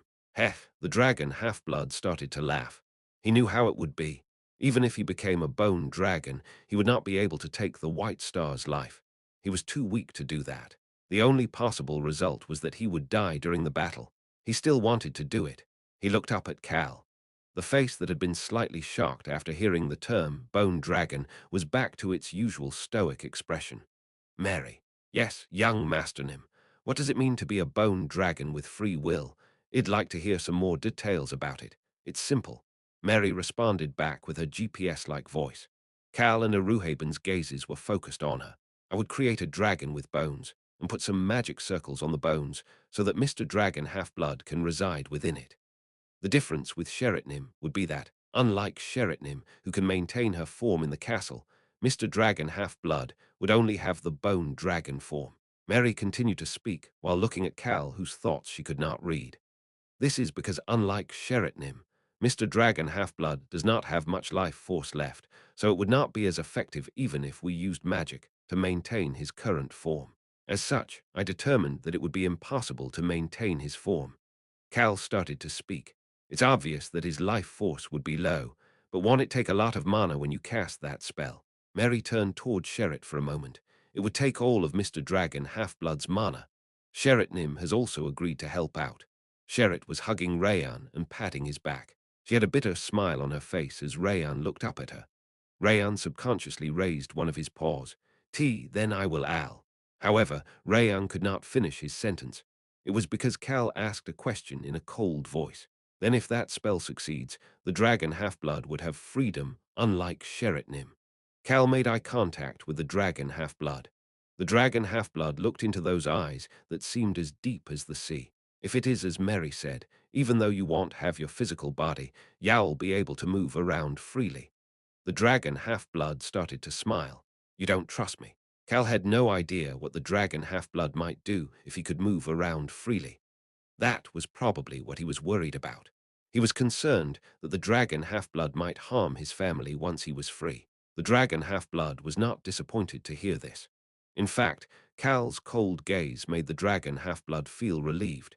He did not dare to call Rayan and Sheretnim his family. Cal was by their side, and Cal was very thorough about anything that could harm his family, even a little bit. That should be the reason Cal was looking at him with such a cold gaze right now. But the dragon Half-Blood truly felt relieved after sensing this coldness directed toward him. A gentle voice flowed out of his mouth. Yes, don't trust me. Cough.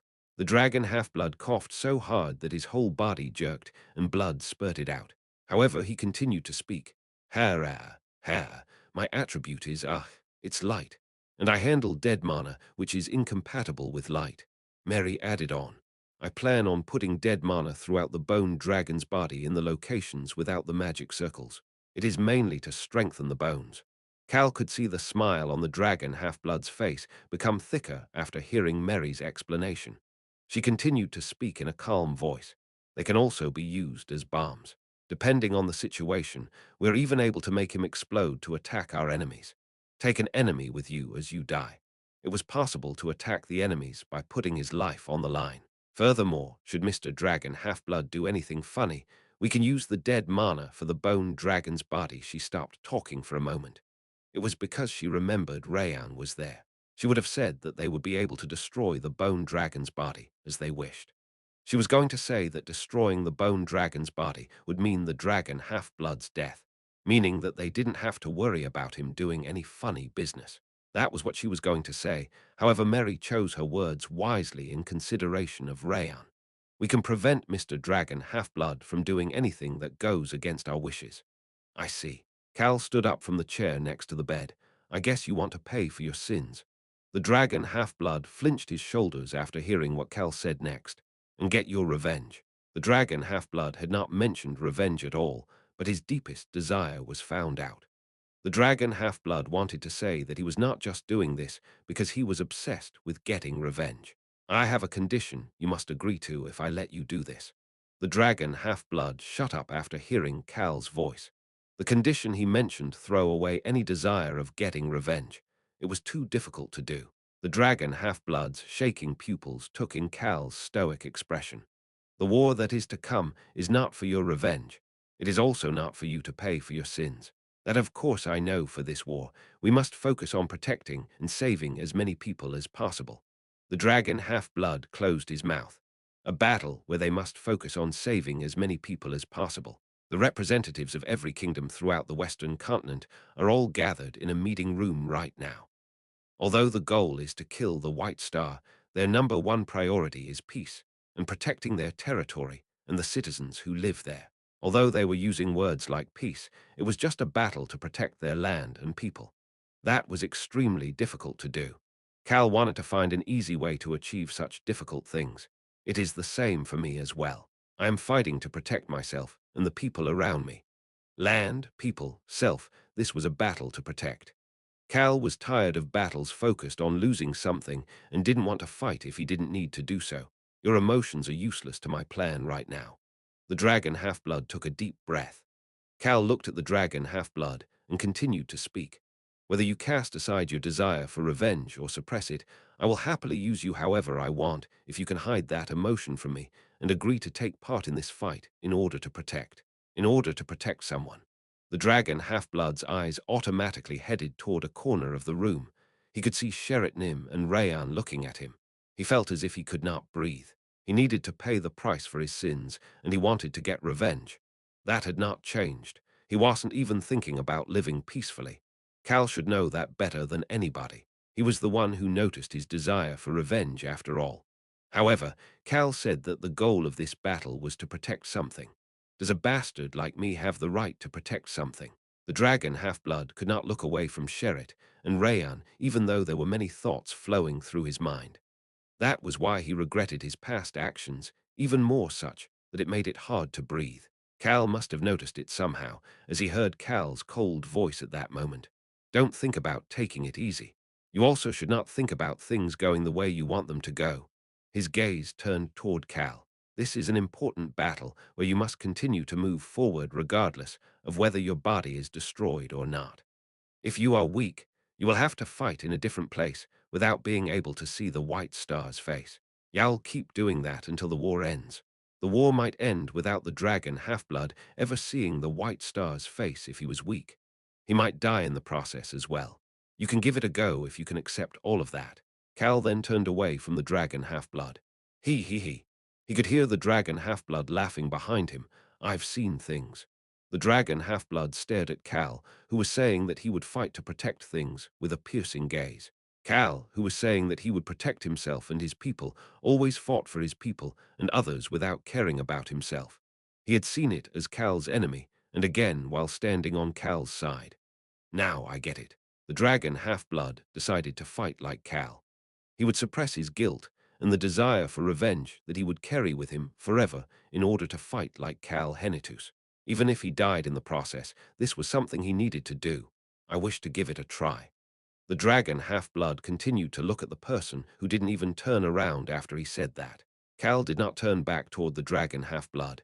He just started to speak to Mary. Mary, yes, young Master Nim, when do you plan on doing it? I plan on doing it whenever I finish the preparations. It will be within the week. It won't be too difficult. It's doable. Cal nodded his head, and that was the end. He patted Lark's shoulder once before stepping out through the open door and into the hallway. Thanks. However, he couldn't help but stop after hearing someone thank him. I don't think there is any need to thank me for this, Sherrit Nim. I know. I still wanted to say it to you. Sherrit had a gentle smile on her face. Rayan was squirming inside her embrace.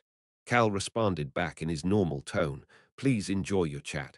Rayan, come back as soon as your chat is over. Cal nonchalantly added on after seeing Rayan tilt his head in confusion. We need to eat. Heh. Rayan finally started to smile. I got it, human. I will find you after I finish my chat with my mom and the dragon half-blood. Cal nodded his head and walked out. Iruhaben was standing next to him. Are you not going to say with them, Iruhaben Nim? There's no reason for me to be there. Iruhaben peeked toward Cal and nonchalantly made a comment. I am debating helping them with my mana as well. Why don't we ask the other 3 dragons as well? Iruhaben looked confused as his eyes opened wide to look at Cal. Cal shrugged his shoulders. Wouldn't it lower the burden on each dragon and be more effective if there is mana from 6 dragons instead of 3? That is true. And Iruhaben flinched after making eye contact with Cal. You should worry more about yourself than the dragon half-blood, Iruhaben Nim. Ha! I still have the jar. It was cracked, but Cal still had the jar with life force. That item would be used to extend Iruhaben's life. Iruhaben had rejected it, but Cal was planning on making Iruhaben take the life force in the jar no matter what. Heh! Cal started to smile. Iruhaben suddenly felt as if his back was getting cold. Please drop your guard. The moment you drop your guard will be when your life is extended. Cal was the first one to give Iruhaben chills like this during his close to 10 years of life. That is an extremely scary threat. It is not a threat. So please, please drop your guard. The way Cal was smiling looked completely identical to Rayan. Although Iruhaben knew that this was touching and a good thing, he felt as if an unknown sense of unluckiness was coming to him in buckets. He tried to say something, but Cal was quicker. Are Duke Frido and Solna here? Ha! Yes, they are. We moved them here because we couldn't continue to leave them in the Henitus territory. I guess I should go visit. I'll lead the way. It's not that far. Iruhaben pointed in the opposite direction from where the dragon half-blood had just been. That room is where Duke Frido is, and Solna is in the room next door. Mary has been looking after them until now. Mary seems to have been quite busy. Mary is the best among us when it comes to dead mana and things related to that attribute. Cal followed Iruhaben and arrived at the last room on the other side. Duke Frido did not regain his consciousness even when you left to go to the capital. That is weird. I heard that his recovery rate is very quick. I agree. Screech. Iruhaben turned the doorknob and air that was colder than the hallway flowed out of the room. Cal could see Duke Frido lying there with a pale expression on his face. Solna has not regained consciousness either. They look fine and have passed the dangerous situations, so I'm not sure why they aren't waking up. Cal approached Duke Frido while listening to Iruhaben. Duke Frido was lying on the bed and breathing normally, however. The way he had his eyes closed made it seem as if he would not ever wake up. Cal started to frown and started to speak. Duke Frido needs to hurry up and wake up so that we can get information on where the White Star is right now. Cal, it was at that moment. What the hell? Cal almost fell forward because a strong force had pulled at him. Cal, are you okay? Iruhaben quickly supported him while Cal looked at the body part he was being pulled by. It was his wrist. Duke Frido. Duke Frido, the one who had been lying here as if he was dead, was the one who had grabbed Cal's wrist. Cal's eyes looked toward Duke Frido. Ooh. His eyes were still closed as he barely managed to open his mouth to get a single word out. Blood, blood, as Cal was about to frown panacea, panacea, blood. Duke Frito had told Cal about it in the past. Your blood is very good for vampires. Taste, nutrition, healing properties. It is a panacea. Cal started to speak while thinking about that moment. Duck. Chapter 636. The greatest in overflowing with hope and love. 3. Cal was frowning so hard that it looked as if he would never stop frowning. Cal, is he asking for your blood right now? Iruhaben had a look of disbelief on his face, and he looked back and forth at Cal and Iruhaben. He then slowly asked a question. Your blood is a panacea. It was at that moment. Human, no. Rayan was quickly flying toward Cal with his wings rapidly fluttering. Sherrit was naturally with him. Cal had expected them to have a long conversation with the dragon half-blood, but it seemed to have been short. Human, not your blood, you are weaker than glass. Actually, if I am completely honest, you are weaker than a pastry. You crumble if you're even touched ever so gently. You'll definitely crumble if your blood is drawn out. Cal felt oddly attacked by Rayan's words of concern. Iruhaben looked at Rayan and pointed toward Duke Frito. Then what about Duke Frito? We can't leave him like that either. Rayan's eyes were moving around quickly as he thought for a moment before sticking out his front paw. I'll give him my blood. Cal looked toward Rayan at a loss for words. Who in their right mind would use a little kid's blood? It was so unbelievable that Cal could not say anything for a moment. Iruhaben was also in disbelief, while Sherrit was shaking her head with a smile on her face.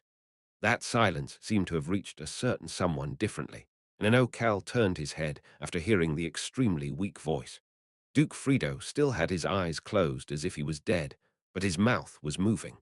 Dragon blood, I don't want it. Reptile blood doesn't taste good. Cal realized it at that moment. Hey, he looked angry. You're a fine, aren't you? Duke Frito kept his eyes closed and mumbled without any changes to his expression. I'm not okay. Cal looked down at Duke Frito's hand that was holding him. Total bullshit.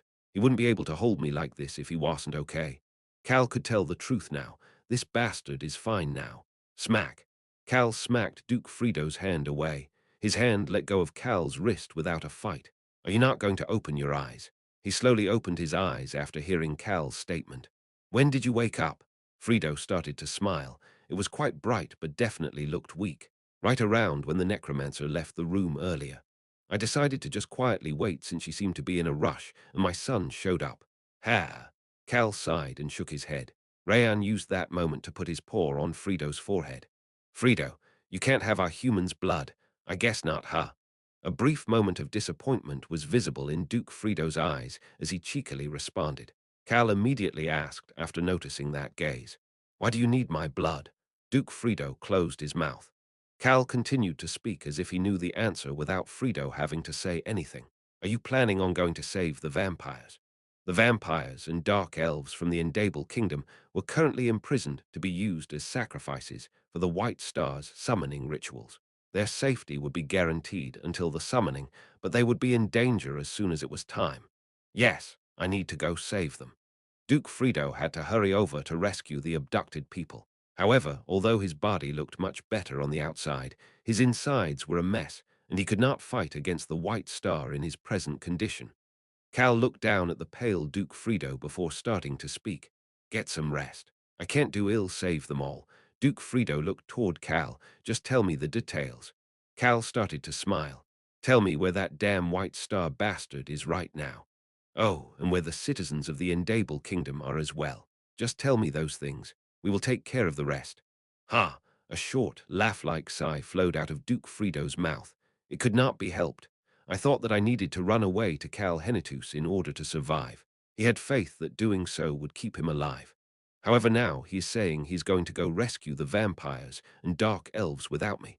Had he ever had an ally like this before? Duke Frito looked toward Cal with a new look of appreciation as he started to speak. I don't know where the White Star is right now. The White Star was on his way somewhere when Solna ran away with me on her back. It must have been quite important if he left without making sure to kill you first. Yes, you should know about it as well. Duke Frito's eyes had an odd glow to them. The White Star is incomplete right now. Cal nodded his head. The White Star does not have an Earth attribute ancient power. His plate is currently unbalanced. No matter how sturdy the White Star's plate is, his body being unbalanced will restrict him from using his full powers. Cal knew that the White Star currently had fire, wind, water, and wood attribute ancient powers, as well as the sky attribute ancient power. That was why there could be only one thing that the White Star would be rushed to do. He probably left to fix his issue before the summoning. Yes, he seemed to be on his way to look for an Earth attribute, ancient power, or something that could make up for it. Well, that is just my guess. The White Star could have left for something else as well. Nonetheless, Frido's hypothesis was quite trustworthy.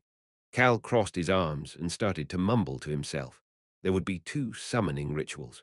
Either of them taking place would put both the eastern and western continent in a terrible state of chaos. The White Star went to fill the one remaining hole he had in order to rule over that chaos. The fact that he left without any hesitation at a time like this must mean that he already had some sort of clue.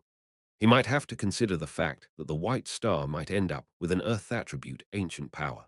The enemies had time to power up while Cal's side finished their preparations as well. Human, but we now have 6 dragons. There are 7 if you add the dragon half-blood. Well, the little kid is right.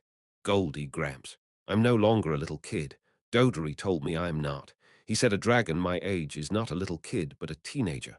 Ha! He just had to make friends with a dragon just as weird as him. Ha! Cal, who had quietly listened to Rayan and Eruhaben's conversation just now, turned toward Duke Frido. Where is it? He wanted to know where the dark elves and the vampires from the Endable kingdom were being held captive. Duke Frido closed his eyes for a moment before opening them back and responding. The land of the cat tribe. Rayan started to frown. It is the place where a few different cat tribes live together with the Fog Cat tribe in charge. The Fog Cat tribe. That was the tribe that called on and hung mutants and forced the siblings to run away. There is a large stone mountain at the center of their territory. It is kind of like a citadel. The cats that are talented in fog and assassination are protecting the place. That stone mountain is where the captives are. Yes. Duke Frido had a serious expression on his face, but he soon flinched and looked toward Cal. So that's the case, huh? Cal started to smile. Duke Frido couldn't help but question the extremely wicked smile on Cal's face. Heh, human, you are smiling like a delinquent. Don't do that. Cal ignored Rayan and nonchalantly responded, That's perfect. I planned on causing a ruckus there anyway. This is good. This is very good. Cal's eyes flashed as he continued to mumble that this was very good. Cal clearly remembered the cats that always spewed some bullshit every time they saw on and hung. Duke Frido cautiously asked, after seeing Cal smiling more and more like a scammer.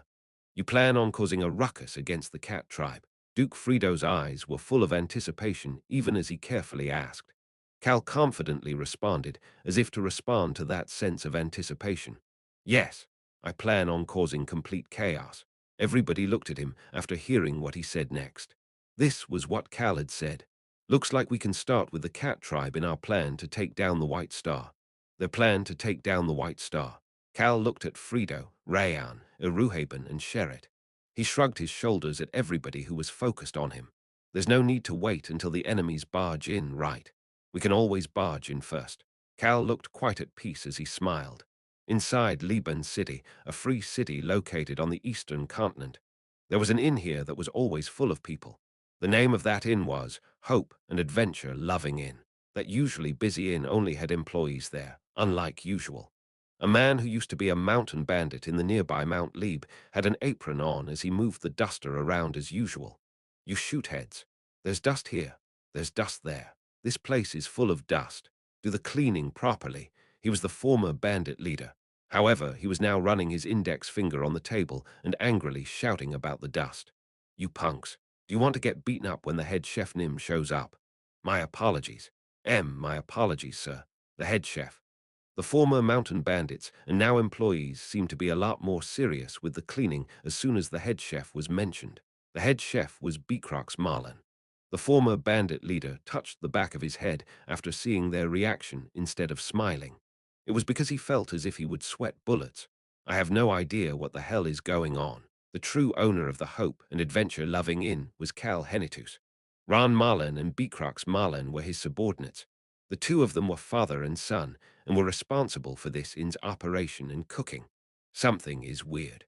The condition of the eastern continent does not seem normal. Multiple kingdoms around the eastern continent were moving troops around, making the people who lived here worry. He didn't know the details, but he was feeling it was serious because the people from the Marlan household seemed to become busy every time it happened.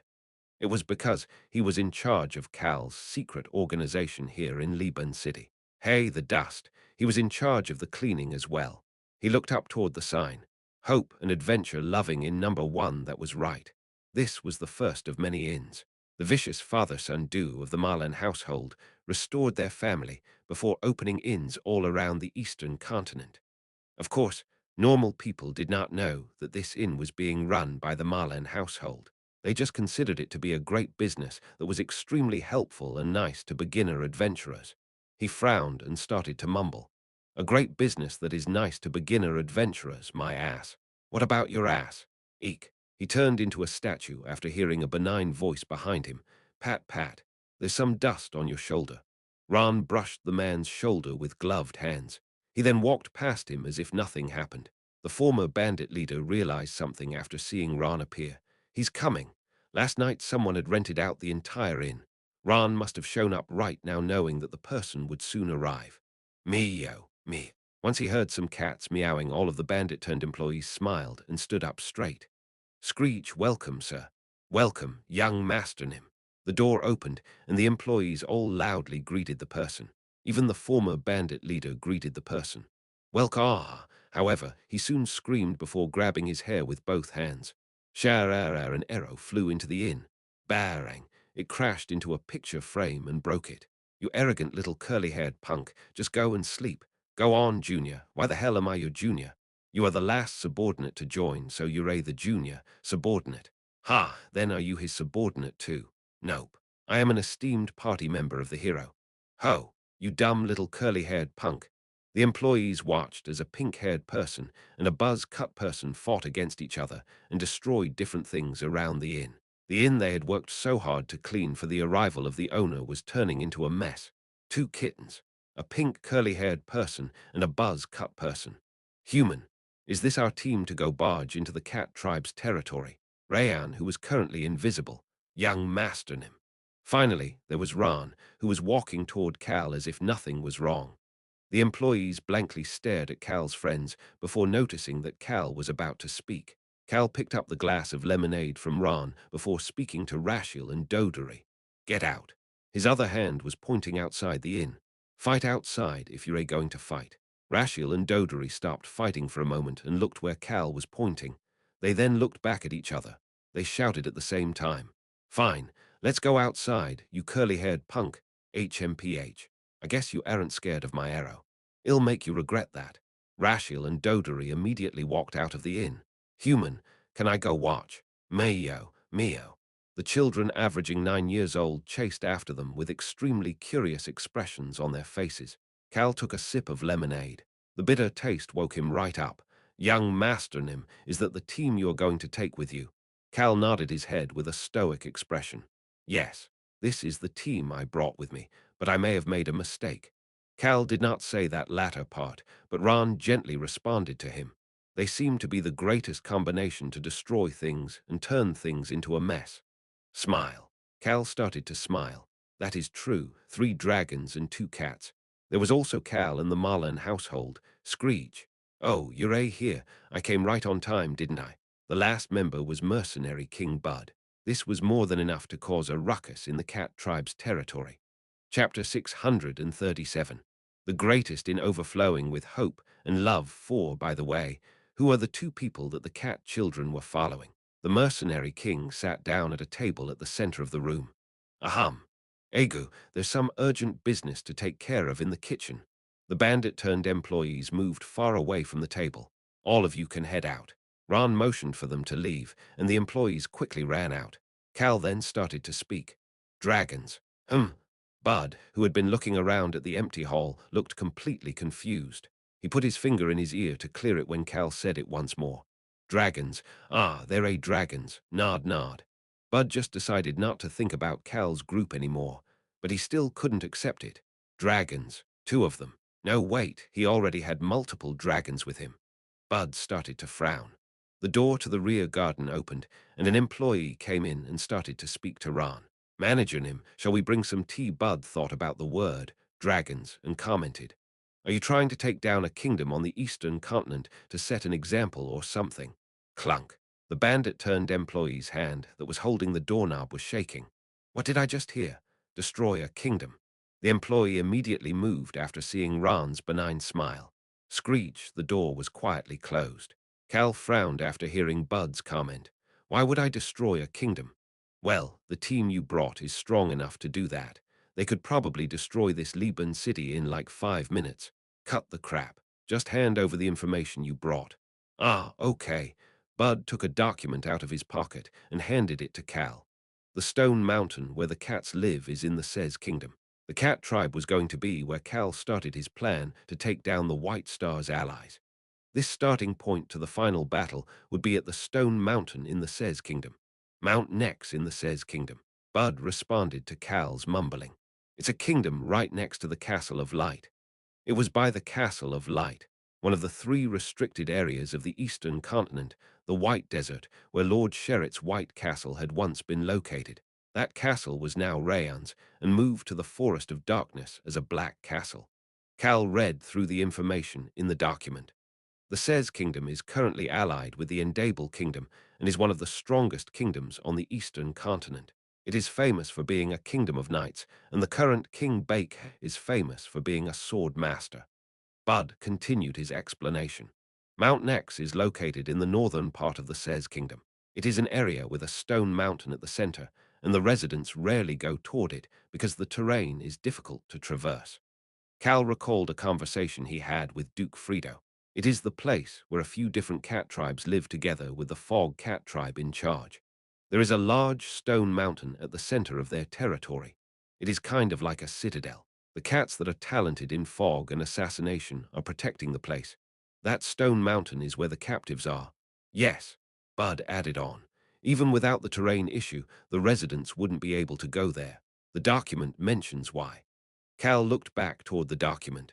Mount Nex has been passed down for many generations as a holy mountain based on a tale about the Sez Kingdom's first king, and people are not allowed to enter without permission. The Sez Royal Academy is located right underneath the mountain as well. Ha! Cal scoffed in disbelief. The Fog Cat tribe resides in a mystical mountain that has a tale about the first king. They're letting the cats keep the imprisoned sacrifices for the summoning ritual at such a holy mountain. Bud responded with a stiff expression to Cal's question.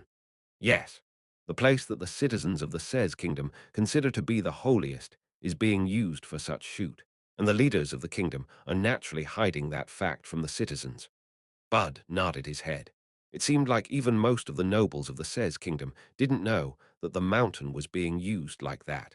We subtly asked the nobles and merchants our guild has connections within the kingdom, but none of them seemed to have any idea.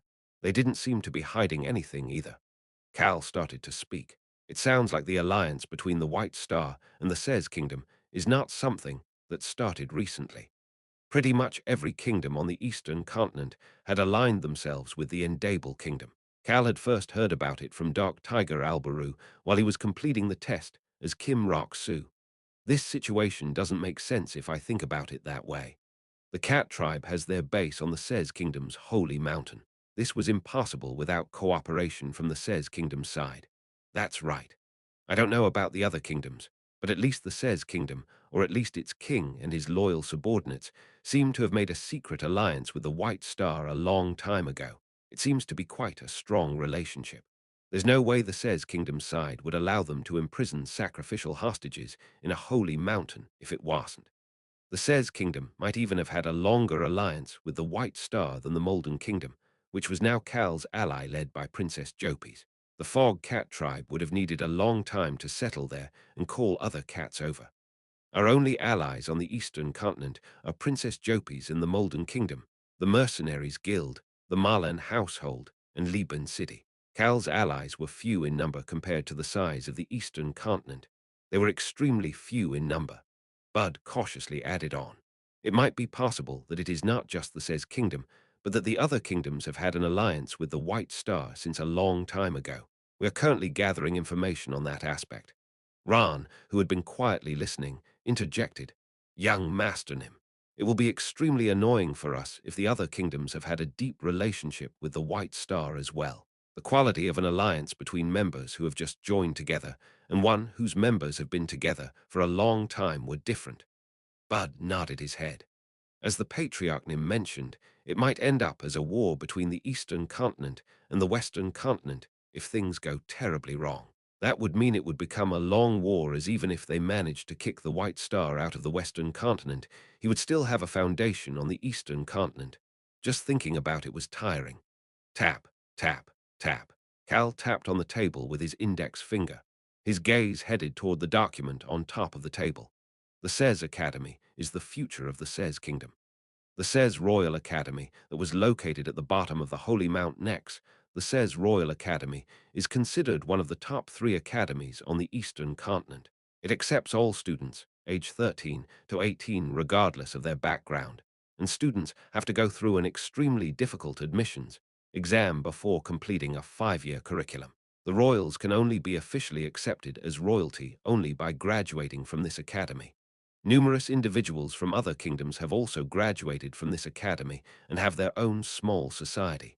Tap, tap, tap. Cal was tapping his finger as he started to speak. Bud. It seems that I will have to do as you said. What I said. What did I? Bud recalled the things he had told Cal today. He then recalled a specific statement and had to ask, "Are you trying to take down a kingdom on the Eastern continent to set an example or something? Are you talking about that statement?" Bud's pupils were shaking. He could see a smiling Cal. "Take down. Am I the White Star? I don't have any plans to do that." Bud started to think. Although Cal was saying that he was not planning on taking down a kingdom, his face makes it seem like he is planning on doing something similar. He could not share that thought out loud. He just focused on Cal's mouth that was starting to open. "We are changing our target to 2 things. Tap." His palm tapped on the table. "Our first target is destroying the Cat tribe's base and rescuing the hostages. After that, our second target is destroying the Sez Kingdom's alliance with the White Star to start a chain of kingdoms on the Eastern continent, breaking their alliances with the White Star. We might as well do it since we are headed to the Sez Kingdom anyway. That would be the greatest result if things went as Cal planned. The White Star would end up a target with nowhere to run. Everything would end with the final battle." Bud started to speak. "That's something you might as well do because you're headed there." "Yeah, sounds like something we can handle." Cal pointed to a portion of the document. "The Sez Kingdom celebrates the anniversary of the day the first king came down from the Stone Mountain. The current king will visit the Holy Mount Nex on that day to proclaim that he has carried on the will of the first king." CHHH. Cal flipped through some pages before pointing at a different spot. It was the part that explained about the academy. "There is a rule that the current king will visit the Sez Royal Academy and give a speech on the day before they visit Mount Nex." Bud gulped and looked at Cal. He could hear Cal's calm voice. "That day just happens to be in 4 days. Smile." Cal started to smile. "It looks like we can see the king's face on our way, so we might as well destroy the alliance as well." Bud just nodded his head. 2 days later, mercenary King Bud made a statement with a grim expression on his face. "Tomorrow. Tomorrow is the day the Sez king will come to the academy. The current king of Sez will visit the academy tomorrow to give a speech. He would climb Mount Nex the following day to celebrate the anniversary of the first king." Cal touched the tie of a school uniform he had not worn in a long time and started to speak. "We will infiltrate the academy tomorrow and grab the king." Cal looked at the team, who were all wearing the different outfits they were going to be using to infiltrate the academy tomorrow. Bud was in a different outfit as well. "Doesn't grabbing the king mean that we are going to abduct him?" He wanted to ask, but held himself back. He said something else instead. "It is not just the king. There will be other nobles who visit as well. 2 knights' brigades from the palace will be guarding them. They will also have mages and other guards." That wasn't all. The soldiers from nearby territories will be gathered together, and the nobles who have territory in the northern part of the Sez Kingdom would all be there as well. It was a speech directed at the students, but it was quite a large ordeal. "Cal." Bud cautiously shared his thoughts with Cal. "Why don't we aim for the day the king heads for Mount Nex instead of tomorrow? That's a holy place, so he needs to go on his own." Cal shook his head. "A lot of people need to see it. They need to see us grab the king." Yes, the students, nobles, royals, knights, even the citizens who were gathered outside the academy, hoping to get a glimpse of the king, everybody needed to see them. This need was explained easily. The Fog Cat tribe will be the ones who abduct the king. Ah! Cal looked toward On and hung while Bud subconsciously gasped. On nodded her head with a look of determination. Cal patted her head and looked at the map of the Says Royal Academy that the Mercenaries Guild had procured. We will use the king to rescue the vampires and the dark elves. Bud couldn't help but speak after hearing that they would conduct the abduction and the rescue at the same time. Will all of that be possible? Smile. A wicked-looking smile appeared on Cal's face. Yes, of course, it's possible. The plan would probably take all day tomorrow. It might even go into a second day, but they had figured out how they were going to do it. Cal explained this to everybody, and once his explanation was over, meeting adjourned. Cal announced the end of the meeting and looked out the window. He could see the Says Royal Academy and Mount Nex behind it through the window of the special suite in the hope and adventure-loving Inn No. 7 that had newly opened in the village with the Says Royal Academy. Mount Nex was covered in fog. It looks like all of that fog will disappear tomorrow. He was holding the golden top's whip that allowed him to hear the voices of the wind elementals in his hand. The wind elementals started to speak. Long time no see. Cal, I missed you. Chaos, destruction, peace. Don't worry. We will figure out where the White Star is right now. That's right. We will figure out the White Star's location, even if we need to assemble all of the elementals. We should be able to find out within a week's time. Chaos, destruction, destruction of the White Star. We will definitely get that information. Peace, love. There were a lot of things Cal might as well do while he was on the eastern continent. The super rock whispered to him. Cal, are you planning on stopping the White Star from getting another ancient power? Are you going to take it for yourself? Of course. Cal was planning on taking it for himself if he could find the opportunity to do so. Chaos, destruction. The sculptures still seemed to be at the Endable Kingdom. He was also planning on destroying the sculptures. 8 unranked monsters that was too many to handle. Alberu Crossman, who had completed the Grand Assembly on the Western Continent last night, said the following to Cal. Dancing, I have no plans on letting that White Star bastard take a single step into the Roan Kingdom's territory. Everybody has agreed to help me. Cal had the same thoughts as well. The Says Royal Academy was extremely busy and full of people today. It was because today was an important day in the students' curriculum, the day the king would give a speech. We're here, Naya. On had an awkward expression on her face as she touched her school uniform. On was looking at a young boy who looked exactly like Duke Frito. Cal currently looked like young Master Naru right now. He fixed his tie before motioning to On. Let's go. The two of them headed out of hope and adventure loving in number 7 and looked toward the Says Royal Academy. The pillars that the White Star had worked so hard to build, it was now time to take those pillars down one by one. Chapter 638. The greatest in overflowing with hope and love 5. There was an extremely large plaza in front of the Says Royal Academy. In an alleyway just outside that plaza, what's wrong? Does it feel weird? On touched her hair at Cal's question. Cal was here looking like Duke Frito's son, young Master Naru, while On was in her human form. However, they both looked different from their usual appearances. I used the dice spell really well. Both of their hairs were as red as the sunset. You don't like it? On immediately shook her head at Cal's question. I like it, Naya. On had subconsciously touched her hair because she liked the fact that it was the same red as Cal's hair right now. But it was also true that her mind was a bit of a mess. The Fog Cat tribe. On and Hung were the former tribe leader's only remaining bloodline. However, Hung had been On's only family member for as long as she could remember. The Fog Cat tribe only ignored them and kept them under surveillance while calling them mutants and trash. On had realized that she and Hung were originally the true successors to the leader position because they monitored them despite calling the two of them trash. She then found an opening to grab Hung and run away. She thought that doing so would be the only way they could survive, and now they were heading over to destroy that Fog Cat tribe. Maybe Ill be able to learn the details. She might be able to learn more about herself and her brother. On frowned. It was at that moment. You don't need to think that hard about it.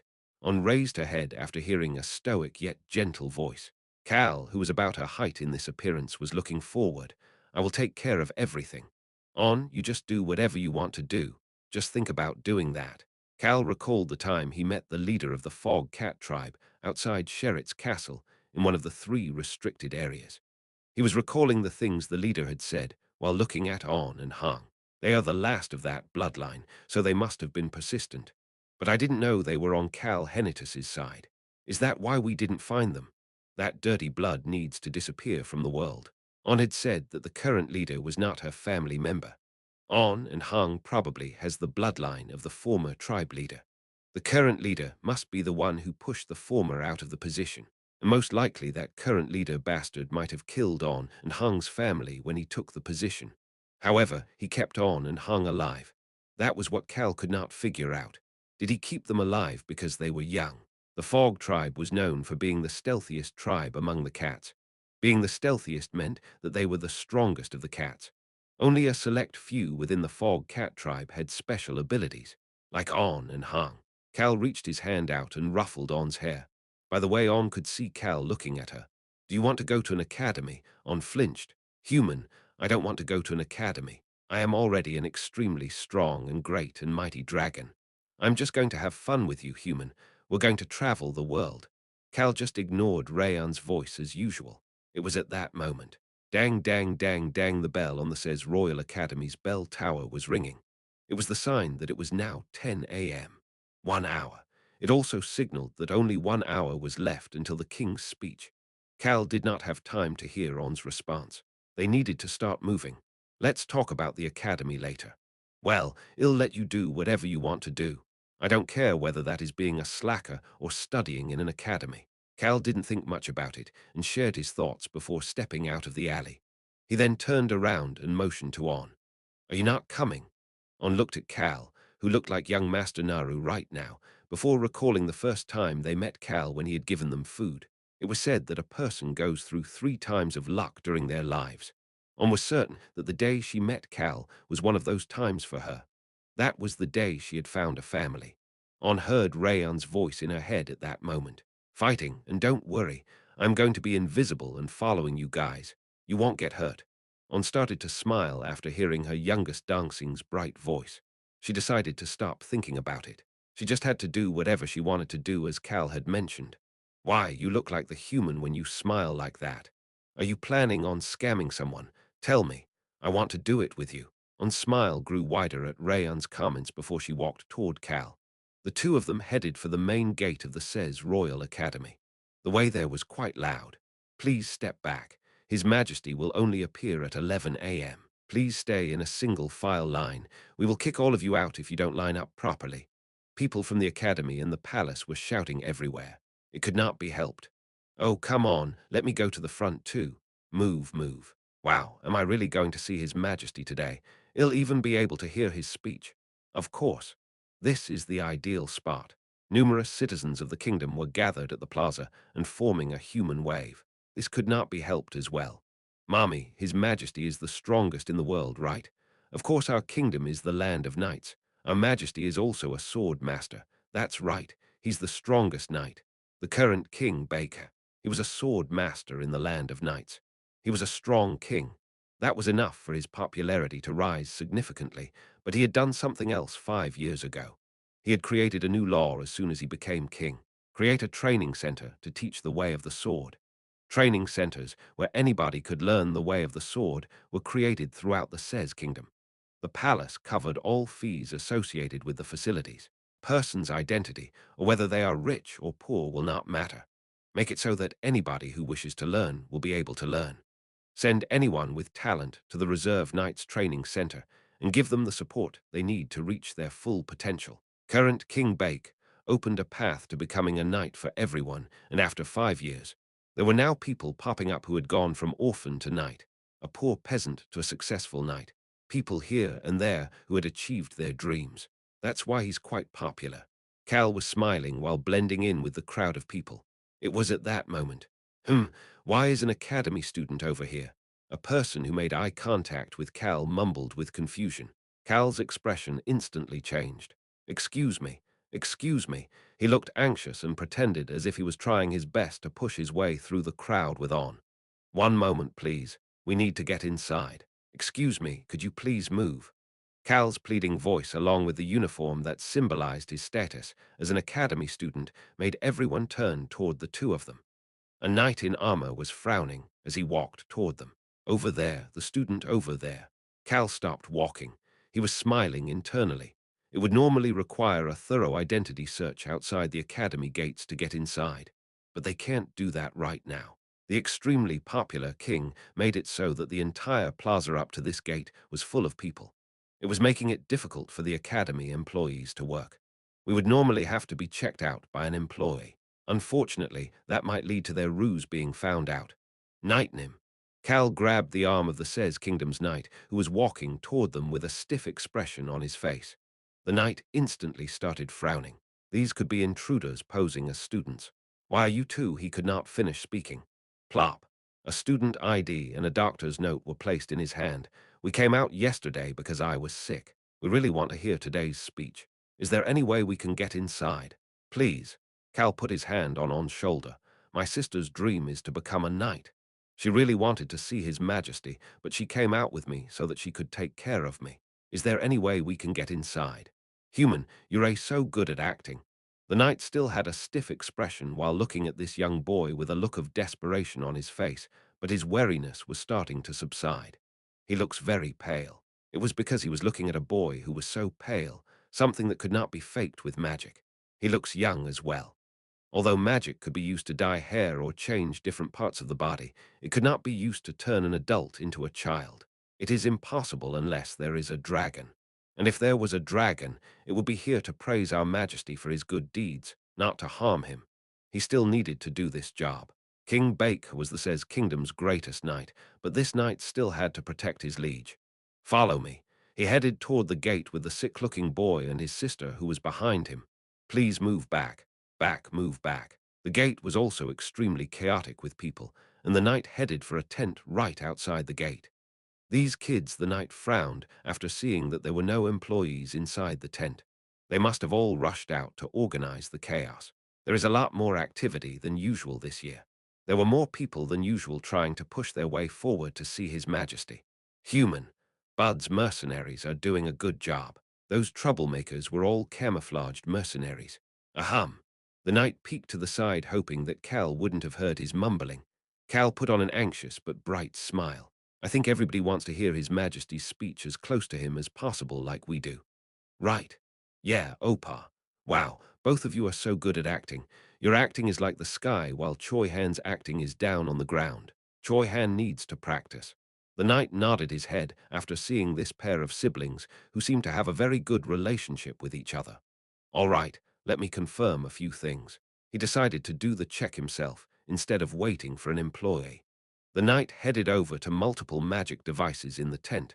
We will check your student ID, followed by your aura and mana. They normally only used magic devices to check that the student IDs were real. But they were checking for aura and mana today as well, since the king was giving a speech. They wanted to prepare for any potential trouble. Put your student ID over here. Yes, sir. Cal placed the ID on the magic device. It naturally said that it was real. He. I slightly twisted the mana in the magic device. It was thanks to their dragon buddy Rayan, who had done something that was not easy to do at all. They easily passed the mana and aura tests as well. These two were on, and Cal after all. Both of their powers had nothing to do with aura or mana. The knight apologetically smiled at the siblings whose IDs were real and had no powers of any kind. Follow me. His tone of voice was much gentler as he led them far away from the main gate to a small side gate. He could not open the main gate right now. Vice Captain him. Who are these kids? The knights guarding the side gate noticed Cal and On and looked toward the knight who brought them here. I checked their identities. Their IDs were real and they didn't have mana or aura. Ah, is that so? Those devices were made by the Says Kingdom's greatest mage. Nobody would question the magic devices made by a highest-grade royal mage. Only a dragon would be able to mess with those devices. And what reason would a dragon have to mess with a small device that checks a student's academy ID? All right, head on inside. Cal bowed toward the knight. Thank you very much, Knightnim. I'll be able to show something great to my sister thanks to your help. The knight chuckled after seeing the joy on the young boy's face. On thanked the knight as well. Thank you very much, sir. I truly hope I can become a great knight like you, vice-captain him. Ahem, hem. It's not like I did much. Hurry on inside. There are less than 30 minutes left. Cal and On respectfully bowed toward the embarrassed vice-captain, shooing them inside as well as the other knights before quickly starting to move. They really do seem to be students. They're moving through the extremely complicated pathways of the SES Royal Academy that are difficult to navigate without a map with no hesitation. That's right. They seem to know exactly where they are going. The knights had no way of knowing that Cal had a clear map in his mind. Oh, human, the buildings are all so pretty. The buildings of the SES Royal Academy were giving off a vintage feel that showed its long history, as Rayan mentioned. However, Cal's eyes were sharply looking around. It's over there. He was walking through the complicated streets with no hesitation until he arrived at the Academy's plaza that was directly in front of the main gate. The plaza floor was made of marble. There was a high platform in the front. That is the king's spot. There was an area for the nobles in front of the platform, followed by an area for the chief executives of the academy, and then the rows of students. The whole area was surrounded by knights and soldiers. 10 minutes. There were only 10 minutes left until the speech now. Who are you guys? The knight in the rear frowned at them and Cal quickly bowed. I'm sorry, sir. We went to the restroom, shut it, and hurry up and get in line. Yes, sir. Cal grabbed On's hand and stood at the back of the row of first-year students as if that had been his original spot. Stand in front of me. Okay. On stood in front of Cal, and Cal looked around. He heard Rayan's voice at that moment. Human. The dragons have infiltrated with no problem. Rayan's report continued. Grandpa Ran and Beacrox have made it in as well. The Marlan household members are all here. Bud said that he made it through a dog hole, so you don't need to worry about him. 1, 2. As his allies all made their ways inside, using their own methods, boom, boom, boom, he heard some drums before reverent music filled the plaza. He could also hear the cheering of the citizens from behind the gate. Cal turned toward the platform. A person was slowly walking to the top. He was a beefy man. He was someone who had always kept his sword on him and looked after the kingdom in full armor from the moment he became king. This was the SES Kingdom's greatest knight, the SES Kingdom's sword master, the king who had given opportunities to his people and showed his benevolence. This was the man known as King Bake. A magical fog slowly started to descend from the holy Mount Nex the moment he became king 5 years ago and started covering the entire mountain this year. The citizens of the kingdom cheered that a new legend was starting with their king. However, Cal had realized something the moment he heard about that. This bastard. The king walking up to the platform right now, that bastard allied with the White Star before he even became king. He must have handed Mount Nex over to the White Star once he became king. The White Star would have used the Fog Cat tribe to slowly turn Mount Nex into a place for him. Once that fog covered the entire mountain today must have been when the Fog Cat tribe moved over. Duke Frido had said that the entire Stone Mountain was a place to imprison the sacrifices. Boom, boom, boom. The king finally arrived at the top of the platform and looked down toward the crowd. The music stopped, and everyone bowed to show their respect to the king. The king started to speak with his voice being amplified through magic amplification devices to spread throughout the academy and the plaza outside. Everybody raise your heads. Cal raised his head and whispered to On in front of him, On, spread your fog. On nodded her head, and Cal started to smile with anticipation. Slowly, white fog was slowly starting to appear without people noticing. Once this white fog covered where Cal was standing and the platform that is when everything would start. That time quickly arrived. What the heck? Once the people in the back noticed the fog creeping in strongly, Cal gave the order. On and Rayan answered back. That's easy, Naya. I'm getting started too. There was a sudden gust of wind, and the fog burst in size before charging forward as if it was going to gobble up the platform with the king. Swoosh, wind whirled around Cal's ankles at that moment, and his body followed the fog toward the platform. His goal was to capture King Bake alive. Chapter 639. Are you scared? When I can't see the fog. However, people couldn't even see the person next to them, let alone their king on top of the platform, because of the thick fog. Everybody could tell that this fog was not a natural phenomenon. Someone had attacked the SES Royal Academy. Their goal was most definitely the king. The citizens outside the academy gates gasped with astonishment while looking at the plaza inside that was white from the fog. What is that? What kind of fog? The citizens at the distance were becoming frantic because they could not understand this sudden development. Some people started shouting from all around at that moment. An enemy has attacked the academy. They must be aiming for His Majesty. No, we must save His Majesty. Those words became etched in people's minds. This king is a knight. King Baker's voice echoed through the area thanks to a magic amplification device once again. I am the Says Kingdom's greatest knight. I'm a sword master. Just trust in my abilities. Ah, numerous people gasped in relief. That's right, Her Majesty is a sword master. He is the greatest knight. The Royal Knights Brigade and the mages are here too. I am sure it'll be taken care of soon. The citizens and the people stuck inside the fog all started to look relieved. They believed that nobody would be able to take down their king. A couple of people slowly moved away from the plaza at that moment. These people who had shouted just a moment earlier that they should save the king were mercenaries of the Mercenaries Guild. It's going to turn into chaos. The mercenaries did not dare to imagine what the citizens would do after seeing their king being abducted in front of their eyes. They heard Bake shout at that moment, "Intruders, hurry up and show yourselves. Don't aim for our citizens, but come, I am waiting for you right here." People could feel his love for his subjects through that shout. King Baker's aura shot up from his sword inside the fog as well. Pad. The sky blue aura surrounding the sword was glowing even within the fog. It was at that moment. "Your Majesty." Ah! Baker heard the knight captain's groan before it disappeared.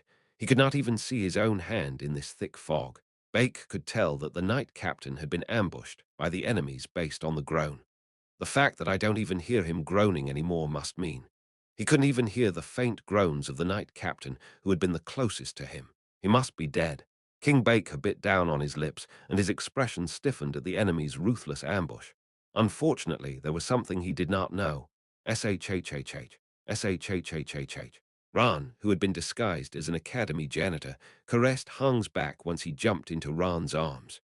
The knight captain, who was knocked out with sleeping poison, was on the ground in front of them. The king did not know that the knight captain was only hit with a sleeping poison. Huff! Huff!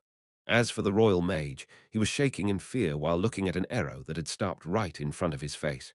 The pink arrow, imbued with a significant amount of mana, was aiming for the royal mage, as if it would blow off his head if he made the slightest of movements.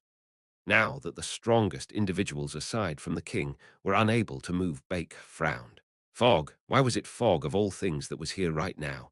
He didn't know who the intruders were, but he couldn't help but think of the Fog Cat tribe living in Mount Nex behind him.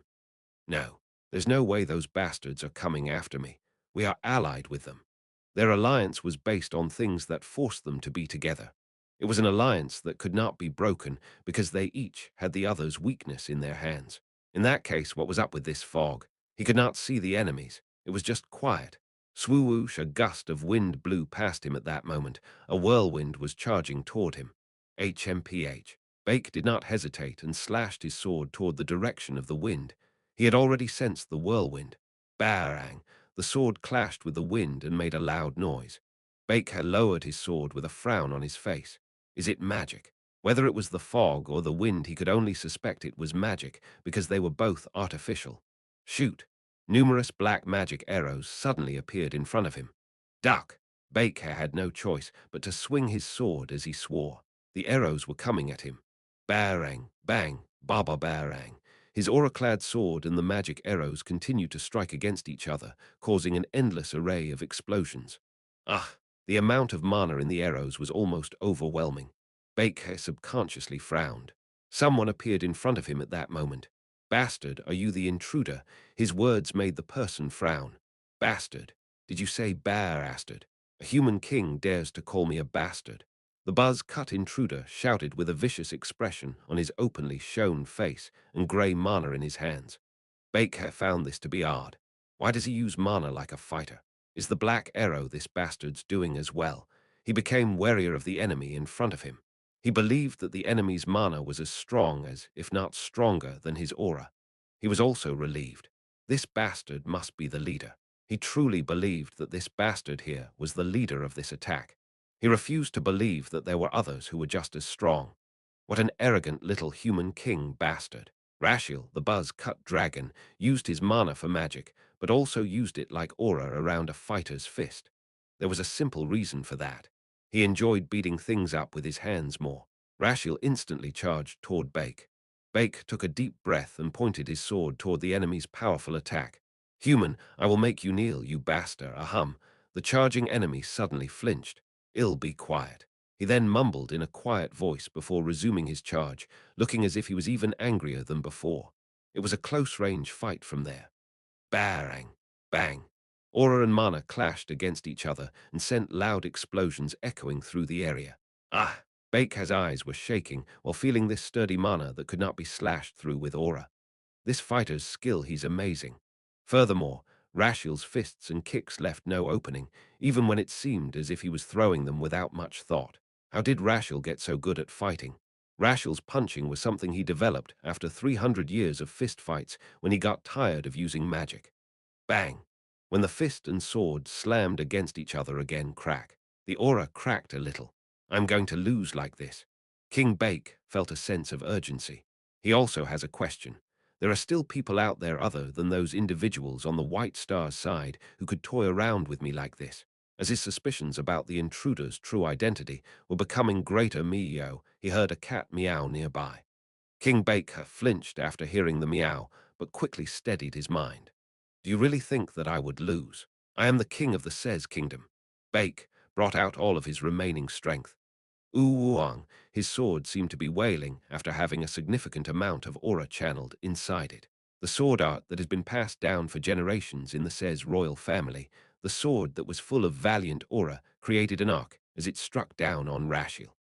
Oof! Rashiel looked angry as he tried to block the sword with both of his hands.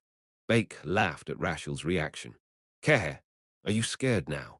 Bake was about to smile once more after seeing Rashiel trying to stop his valiant sword with both hands instead of charging in to attack. What are you talking about? However, the results were different from what he had expected. Grab. The valiant aura-covered sword had been grabbed by the grey aura-clad fists. Bake heard a quiet noise behind him before he could realize what was going on. Tap. It was the sound of someone landing on the ground. As he noticed that stealthy movement, he could see a black rope tying him up. MMPH, MMMMPH. He could also see cloth being shoved into his mouth. His gaze headed down. A child. No, an academy student.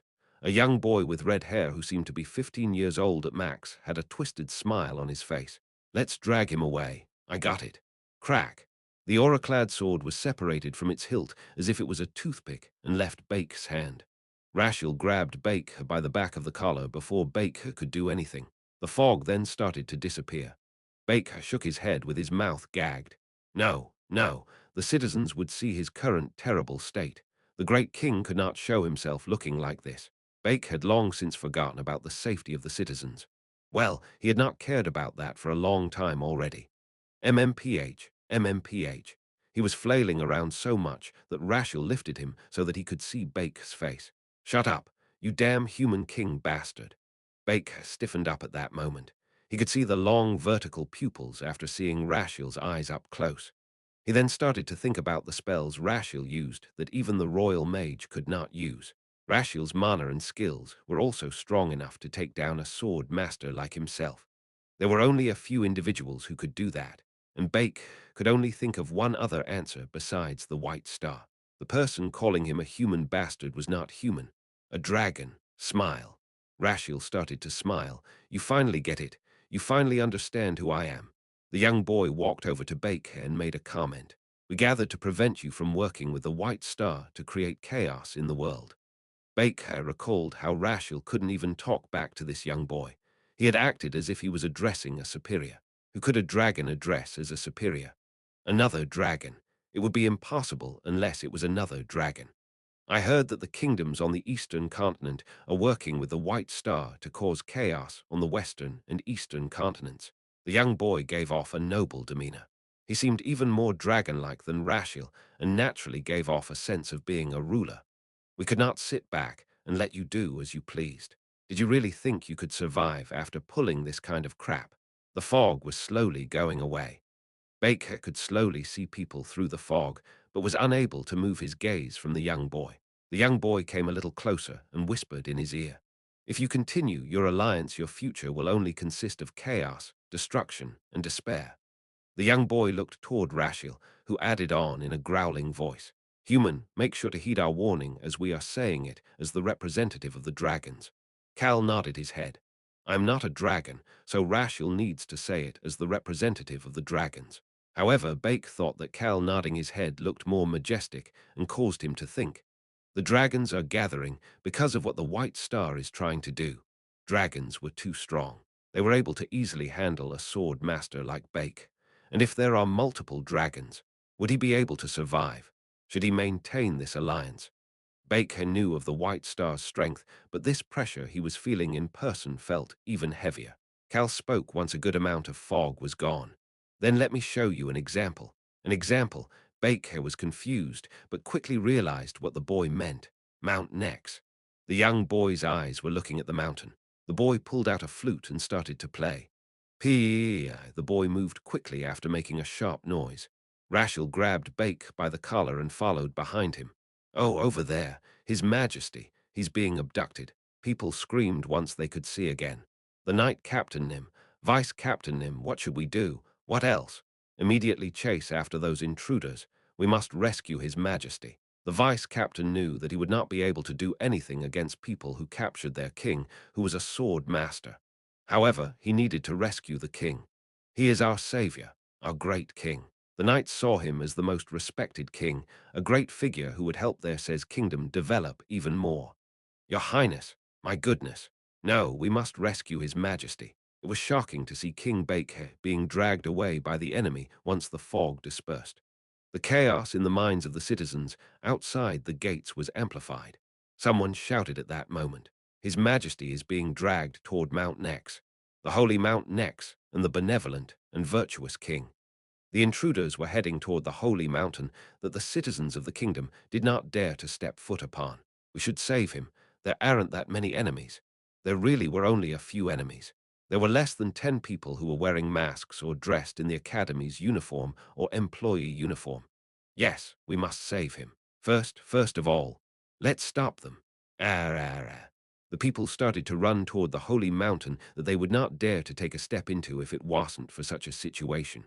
Of course, the knights, soldiers, and mages were already chasing behind the enemies. They could not allow the enemies to step foot onto Mount Nex. It was at that moment, once everybody was focused on them, Mio, one of the uniform-wearing children, turned into a red cat. This was On, whose fur was dyed red with Rayon's dye spell. She then cast her fog again. The cat tribe. People realized it immediately. They noticed that there was a cat within the intruders' team. MMPH. King Baker was the most shocked of all. He started to flail and kick after seeing a cat while he was being dragged to Mount Nex. They know. Bake's mind went blank. "These dragons know that I am in an alliance with the cat tribe. That's why they are taking me hostage and headed to Mount Nex." Baker could imagine what was about to happen. He turned pale, thinking about people finding out what was going on inside Mount Nex. So this is Mount Nex. The moment Cal took a step onto the bottom of Mount Nex, individuals who were just as shocked as the citizens of Sez at this sudden situation could not hide themselves. Even the stealthy cat tribe could not react immediately when someone suddenly barged into an area that was supposed to be a secret. "What the hell?" "Duck, did you contact the leader? Hide first." The cat seemed to be in chaos. Cal smiled, looking at the shoot show he had created with chaos to the front and the back. He then waved toward the cats. "We captured the king. Stop the enemies behind us. We will drag the king up." Cal was waving as if he was happy to see reinforcements. He then whispered to the pale Bake, "You're unsure about what to do because the White Star is strong, right?"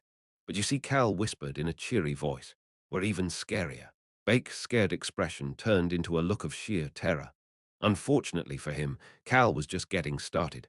Chapter 640. Are you scared?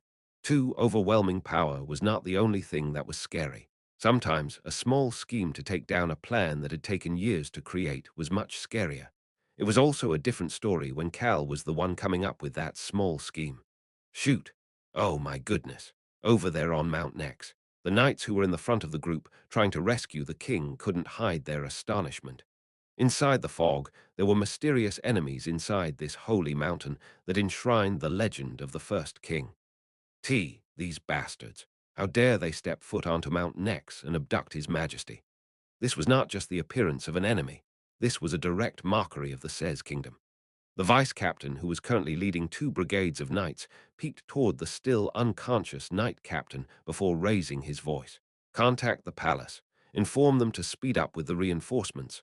The vice-captain turned toward his king. MMPH, MMPH. His liege was looking at him with desperation while flailing around to get away. The vice-captain understood what his liege was trying to say and ordered the mage, holding the video communication device. Sound the alarm. This is an attack on our kingdom. This is a declaration of war. The bastards who messed with their king and their holy Mount Nex, he shouted in anger, toward the people who abducted the king and the enemies who were slowly becoming visible within the fog. We will rip all of you bastards to shreds. Do not look down on our Sez kingdom, the great land of knights. Boom! He and the other knights stomped their feet and drew their swords. Now that their initial confusion was gone, the courage befitting the land of knights appeared once again. That bastard. Unfortunately, King Bake was going crazy after seeing what the vice-captain was doing. Why did the knight captain and the strongest mage have to faint? The two of them were the king's subordinates and knew of his contact with the White Star. However, both of them were currently unavailable, and only the people who did not know about his relationship with the White Star were chasing him to Mount Nex. If what has happened in Mount Nex is revealed, Baker knew that that would be the end. The cats were having the same thought. Who the hell are those bastards? Holy shoot. Where is the tribal leader? When will he get here? The cats who were standing guard at the foot of Mount Nex could not hide their shock. This was truly total chaos. Most importantly, the bastards who had abducted the king, who the hell are they? This is driving me nuts. The cats all seemed frustrated while looking at Cal's group, which had some people with masks and some people without. Those were quickly charging toward them. Holy shoot, why are they coming this way? Cal, who was standing in front of this so-called group of bastards, opened his mouth to speak. We're heading to the center right away. The cats didn't know what to do as they watched Cal and the others quickly charging forward. Squad leader, should we attack, sir? Should we stop them? I don't know. We for now are we. Cal took a step onto the mountain, the cat's territory that didn't even have a small fence before the cats could finish speaking. Those bastards really took His Majesty to Mount Nex. We will head to Mount Nex as well. Let's protect our majesty and our holy ground. The vice-captain and the people of the Sez kingdom shouted in anger, while the squad leader in charge of standing guard here looked at the number of citizens behind the Knights Brigade and the soldiers and had no choice but to shout, We are your allies. We did not abduct His Majesty. The people of the Sez kingdom scoffed at this bullshit and became even angrier. Are you trying to insult us even more? Those bastards deserve to die. We will protect our Sez. We are the citizens of the land of knights. The Sez Knights Brigade stepped foot onto Mount Nex in the fog as well. The squad leader had to make a decision. Duck, stop them. We can't let them get past here. I don't care what you do, just stop them. Yes, sir. Yes, sir. The cats disappeared into the fog after hearing the order. No matter whether it was the knights or anybody else who showed up, the cats were the strongest in the fog. We will chase those bastards. Ring the emergency alarm. The squad leader took his strongest subordinates and started chasing after Cal. There were some eerie noises throughout Mount Nex at that moment. Screech, screech, screech. The fog on Mount Nex became thicker as they heard something screeching in pain. Damn it, if the fog gets thicker. The citizens in the back stopped moving after getting scared by the thick fog. They could only stand around Mount Nex and anxiously stomp their feet. Let's go. A large number of old and middle-aged individuals stealthily moved away from that group and into the fog. They looked completely different as soon as they stepped into the fog. Their clothes were completely black now. The oldest man raised his hand. You all remember the Patriarchnim's orders. The cats were not the only ones who were strong in the fog. The Marlen household was also strong in the fog. Everyone in the Marlen household was strong in the fog, but this was especially true for these people who had the most experience. These were people who barely managed to survive when the underworld of the eastern continent was destroyed by the White Star and Arm. And that experience made it so that their stealthiness was something that the youngsters could not match at all. They were the cream of the crop in the new Marlin household. They were currently dealing more with information and trying to come out into the light. But all of these people had their own assassination skills that were top-notch. They were all taking those skills back out today. The oldest man started speaking again. This situation involves the Patriarch Nim's disciples. On and Hang, Ran Marlin's disciples. Once Ran agreed to teach On, and Hang the people gathered under the Marlin banner all knew what was going to happen. Those two children are going to become the Marlin household's future, although it was something that none of the four, Ran, Beakrax, On, and Hang and said, or even thought about the people who chose to serve the Marlin household all thought that way. Beakrax Nim learned to use a greatsword, and his greatest desire is cooking. He has no interest in stealth either. These two children are carrying on the Patriarch Nim's secrets. They are learning everything except assassination. That was the reason they had dragged their old bodies here at Ran's request. Our job is to help the children who will lead the Marlin household in the future to proudly live under the sun while doing good deeds. The old man took a dagger out of his pocket. The blue dagger had seen so much blood until now. Let's go. They would do as they have always done. Although nobody answered the old man, the core members of the Marlin household scattered into the fog. There was actually one more group of people who had crept into the fog. The vampires have saved our friends in the past. It was the Mercenaries Guild. Although it had only been half of them, Duke Frido had done everything he could to rescue the Mercenaries Guild's Ranger Brigade. The surviving members of that Ranger Brigade Bud's core group of mercenaries entered the mountain as well. It is our turn now. As Cal stole everybody's attention, the powers who would take down the cat tribe stealthily snuck in, while the cats were worried about the forces from the Sez Kingdom. Screech, screech, a new legend was starting in the Sez Kingdom as the eerie alarm echoed throughout the mountain. And at the center of the legend MMPH, MMPH, MMPH, King Baker was continuously groaning. It hurt like hell being dragged by the collar by Rashiel. Pow! Ah! However, Rashiel smacked the back of Bake's head with his other hand. Shut the hell up. Bake could only stop after hearing the dragon's warning. Get him. The reinforcements will be here soon. Speed up. Yes, sir. Yes, sir. The squad leader was following behind them. Those cats with the squad leader were not the only ones. Human, cats are coming from all directions. Rayan was speaking to the red-haired boy who looked like young Master Naro. Cal listened to the information Rayan was giving him before continuing to move without any hesitation. Swoosh, the sound of the wind, swirled around his ankles and helped him maintain his speed. It's here, Naya. On was telling him where to go. On was able to find the path inside the fog created by the Fog Cat tribe, leading them from the front. Ran and Beakrax were guarding On from her sides. Hang was in Ran's arm as well. Their goal was the mountain peak. Duke Frido had said the following to Cal when he told Frido that he would save the vampires in Frido's place. The entrance to the prison with the hostages is located at the top of the stone mountain. That is the only way in and out. The inside of Mount Nex is completely empty. It is just a prison that is shaped like an ant cave. It is also hell. Cal recalled the information Frido had given him while increasing his speed. Cats are approaching from the 3 o'clock direction. There were cats chasing him. However, he didn't have to worry about them. Over there, the intruders, bang, bang. Pink arrows were flying and creating large explosions. The arrows made of pure mana were blocking the cat's paths and preventing them from running to Cal. Human, Dodori said he will take care of this area. He says not to waste your energy on the peons. Their other dragon Dodori was acting as a magic archer and launching endless volleys of arrows to their enemies. Mila was not here with them. Only Dodori needs to go.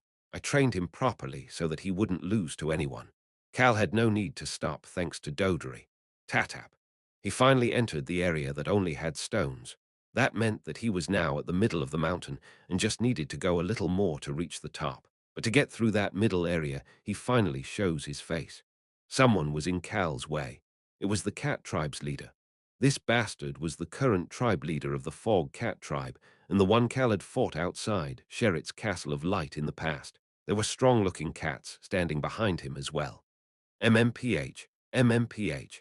King Baker started flailing around while the tribe leader looked at him with a cold gaze before looking elsewhere. He was looking at On, who was in the front of Cal's group.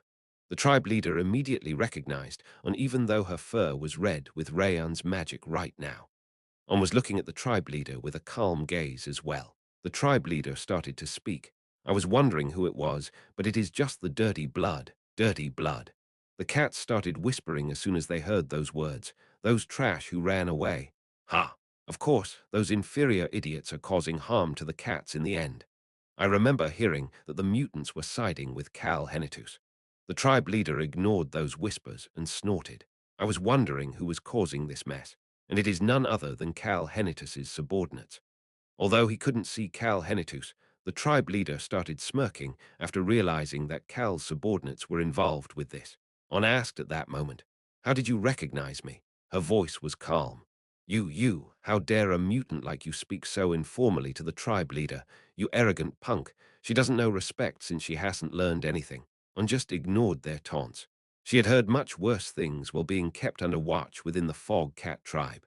The tribe leader calmly responded to On. "I can't forget the dirty color of those eyes." On and Hung were the only cats with gold eyes. Their eyes were the same as the former tribe leader. Ha! It was at that moment they heard someone sigh. The red-haired boy whom the tribe leader had not paid any attention to was looking at him. That boy, Cal, was extremely annoyed after hearing the tribe leader continue to use the word dirty. "Hey, tribe leader, can you shut the hell up before I rip apart your dirty trap?" "What?" He flinched after seeing the boy's face. Although the hair was a different color, young Master Naro, he was the escaped Duke Frido's son. They had all been looking for this bastard. As the tribe leader's eyes were starting to heat up now, they heard a shaky voice echo through the fog. "I'm not dirty. My Nunar is not dirty either." Hung was shouting even though he was shaking in fear. He got out of Ran's arms, stood next to On, and bared his fangs. On flinched and raised her front paw to tell him to calm down, but Hung continued to show his anger without stopping. "Ha!" The tribe leader scoffed in disbelief. The shooty kitty who hid behind his sister because he was scared last time was baring his fangs at him. The tribe leader laughed out loud. "Ka-ha-ha-ha, it was just too unbelievable. Why are you laughing like that?" An unexpected individual appeared behind the cats. Cal frowned. A pale and feeble middle-aged man appeared from within the fog. "It's Dorf." He was Dorf, the Lion King. They could see other lions behind Dorf as well. The cats were not the only ones here at Mount Nex. That was the reason the cat's tribe leader could be calm. "Let's kill them right away." The tribe leader raised his hand once Dorf said that. "Let me say something first." The cat tribe leader looked toward On and Hung. "Let me tell you the truth before you die." He debated telling these shooty kitties the truth. "Do you know why you guys are dirty and inferior? Aren't you curious to know why we call you mutants?" On and Hung flinched. They could remember being called mutants, dirty, and inferior for as long as they could remember. You two On watched the tribe leader's mouth open, thinking that she shouldn't listen to what he was about to say for some reason. Boom, boom, boom. Her heart was beating wildly with an ominous feeling. The tribe leader looked directly at her and smiled. He then said the following: "You guys will never be able to go berserk. Beast people who could not go berserk." Ran, Beakrax, and everybody else flinched. However, On and Hung were the most shocked. "That was the reason your father was pushed out of the tribe leader position." One step. The tribe leader took a step toward On and Hung. "Beast people earn the true power of the beast when they go berserk. But for you two, what you have right now is your limit." He took another step. The tribe leader was getting closer to them. "You two received your daddy-ass inferior blood." The current tribe leader's crazed eyes glared at On and Hung as he recalled the past tribe leader. He took another step. "Half beast people who can't even go berserk. Can such failures truly be called beast people?" The tribe leader's large shadow was heading toward On and Hung. Hung subconsciously started moving back. "Beast people who can't go berserk." Hung recalled something he had said to the Marguru Empire Sir Rex in the past. Sir Rex, he was the new leader of the Marguru alongside the Sun Guard twins, thanks to Cal's help. He was a cat and an adult, but had never gone berserk before. What had Hung said to him when they first met? "He's an older Hyang, but he's a baby because he hasn't gone through his first berserk transformation." That's right. They said all cats are babies until we go through our first berserk transformation. He's the same as us. But Rex had not gone berserk because he did not know anything about the cat tribe. However, On and Hung were different from Rex. "We can never go berserk. Our blood makes it impossible. Then we really are mutants." Hung had no choice but to step back. But in that instant, Hang's back paw was about to move back. What a load of bullshit. A brusque voice responded with disbelief. Ah, Hang felt someone pick him up. Hang could feel a rough but warm hand patting his back as he was being hugged in a person's warm embrace. On turned her head and looked at Cal instead of the tribe leader. Cal was leaning on one leg and patting Hung as he shouted, "Inferior, my ass. There's nothing like that. I don't get why you keep saying nonsense with that dirty trap of yours." Uwuang, Black Mana swirled around them, and Rayan appeared right next to On. Rayan shouted with an extremely angry expression on his face, "Do you want to die?" My Rayan hesitated for a moment before looking at On and Hang, and then glaring at the tribe leader as he continued. "I'm not going to let you mess with my Nunar and my Hyang. I will destroy everything." His voice was calm but full of anger. Shhhhhh. He then moved to stand in front of On. On and Hang could see Cal nodding his head. "That's right." Cal's calm voice echoed through the area. "We need to destroy everyone who messes with our kids."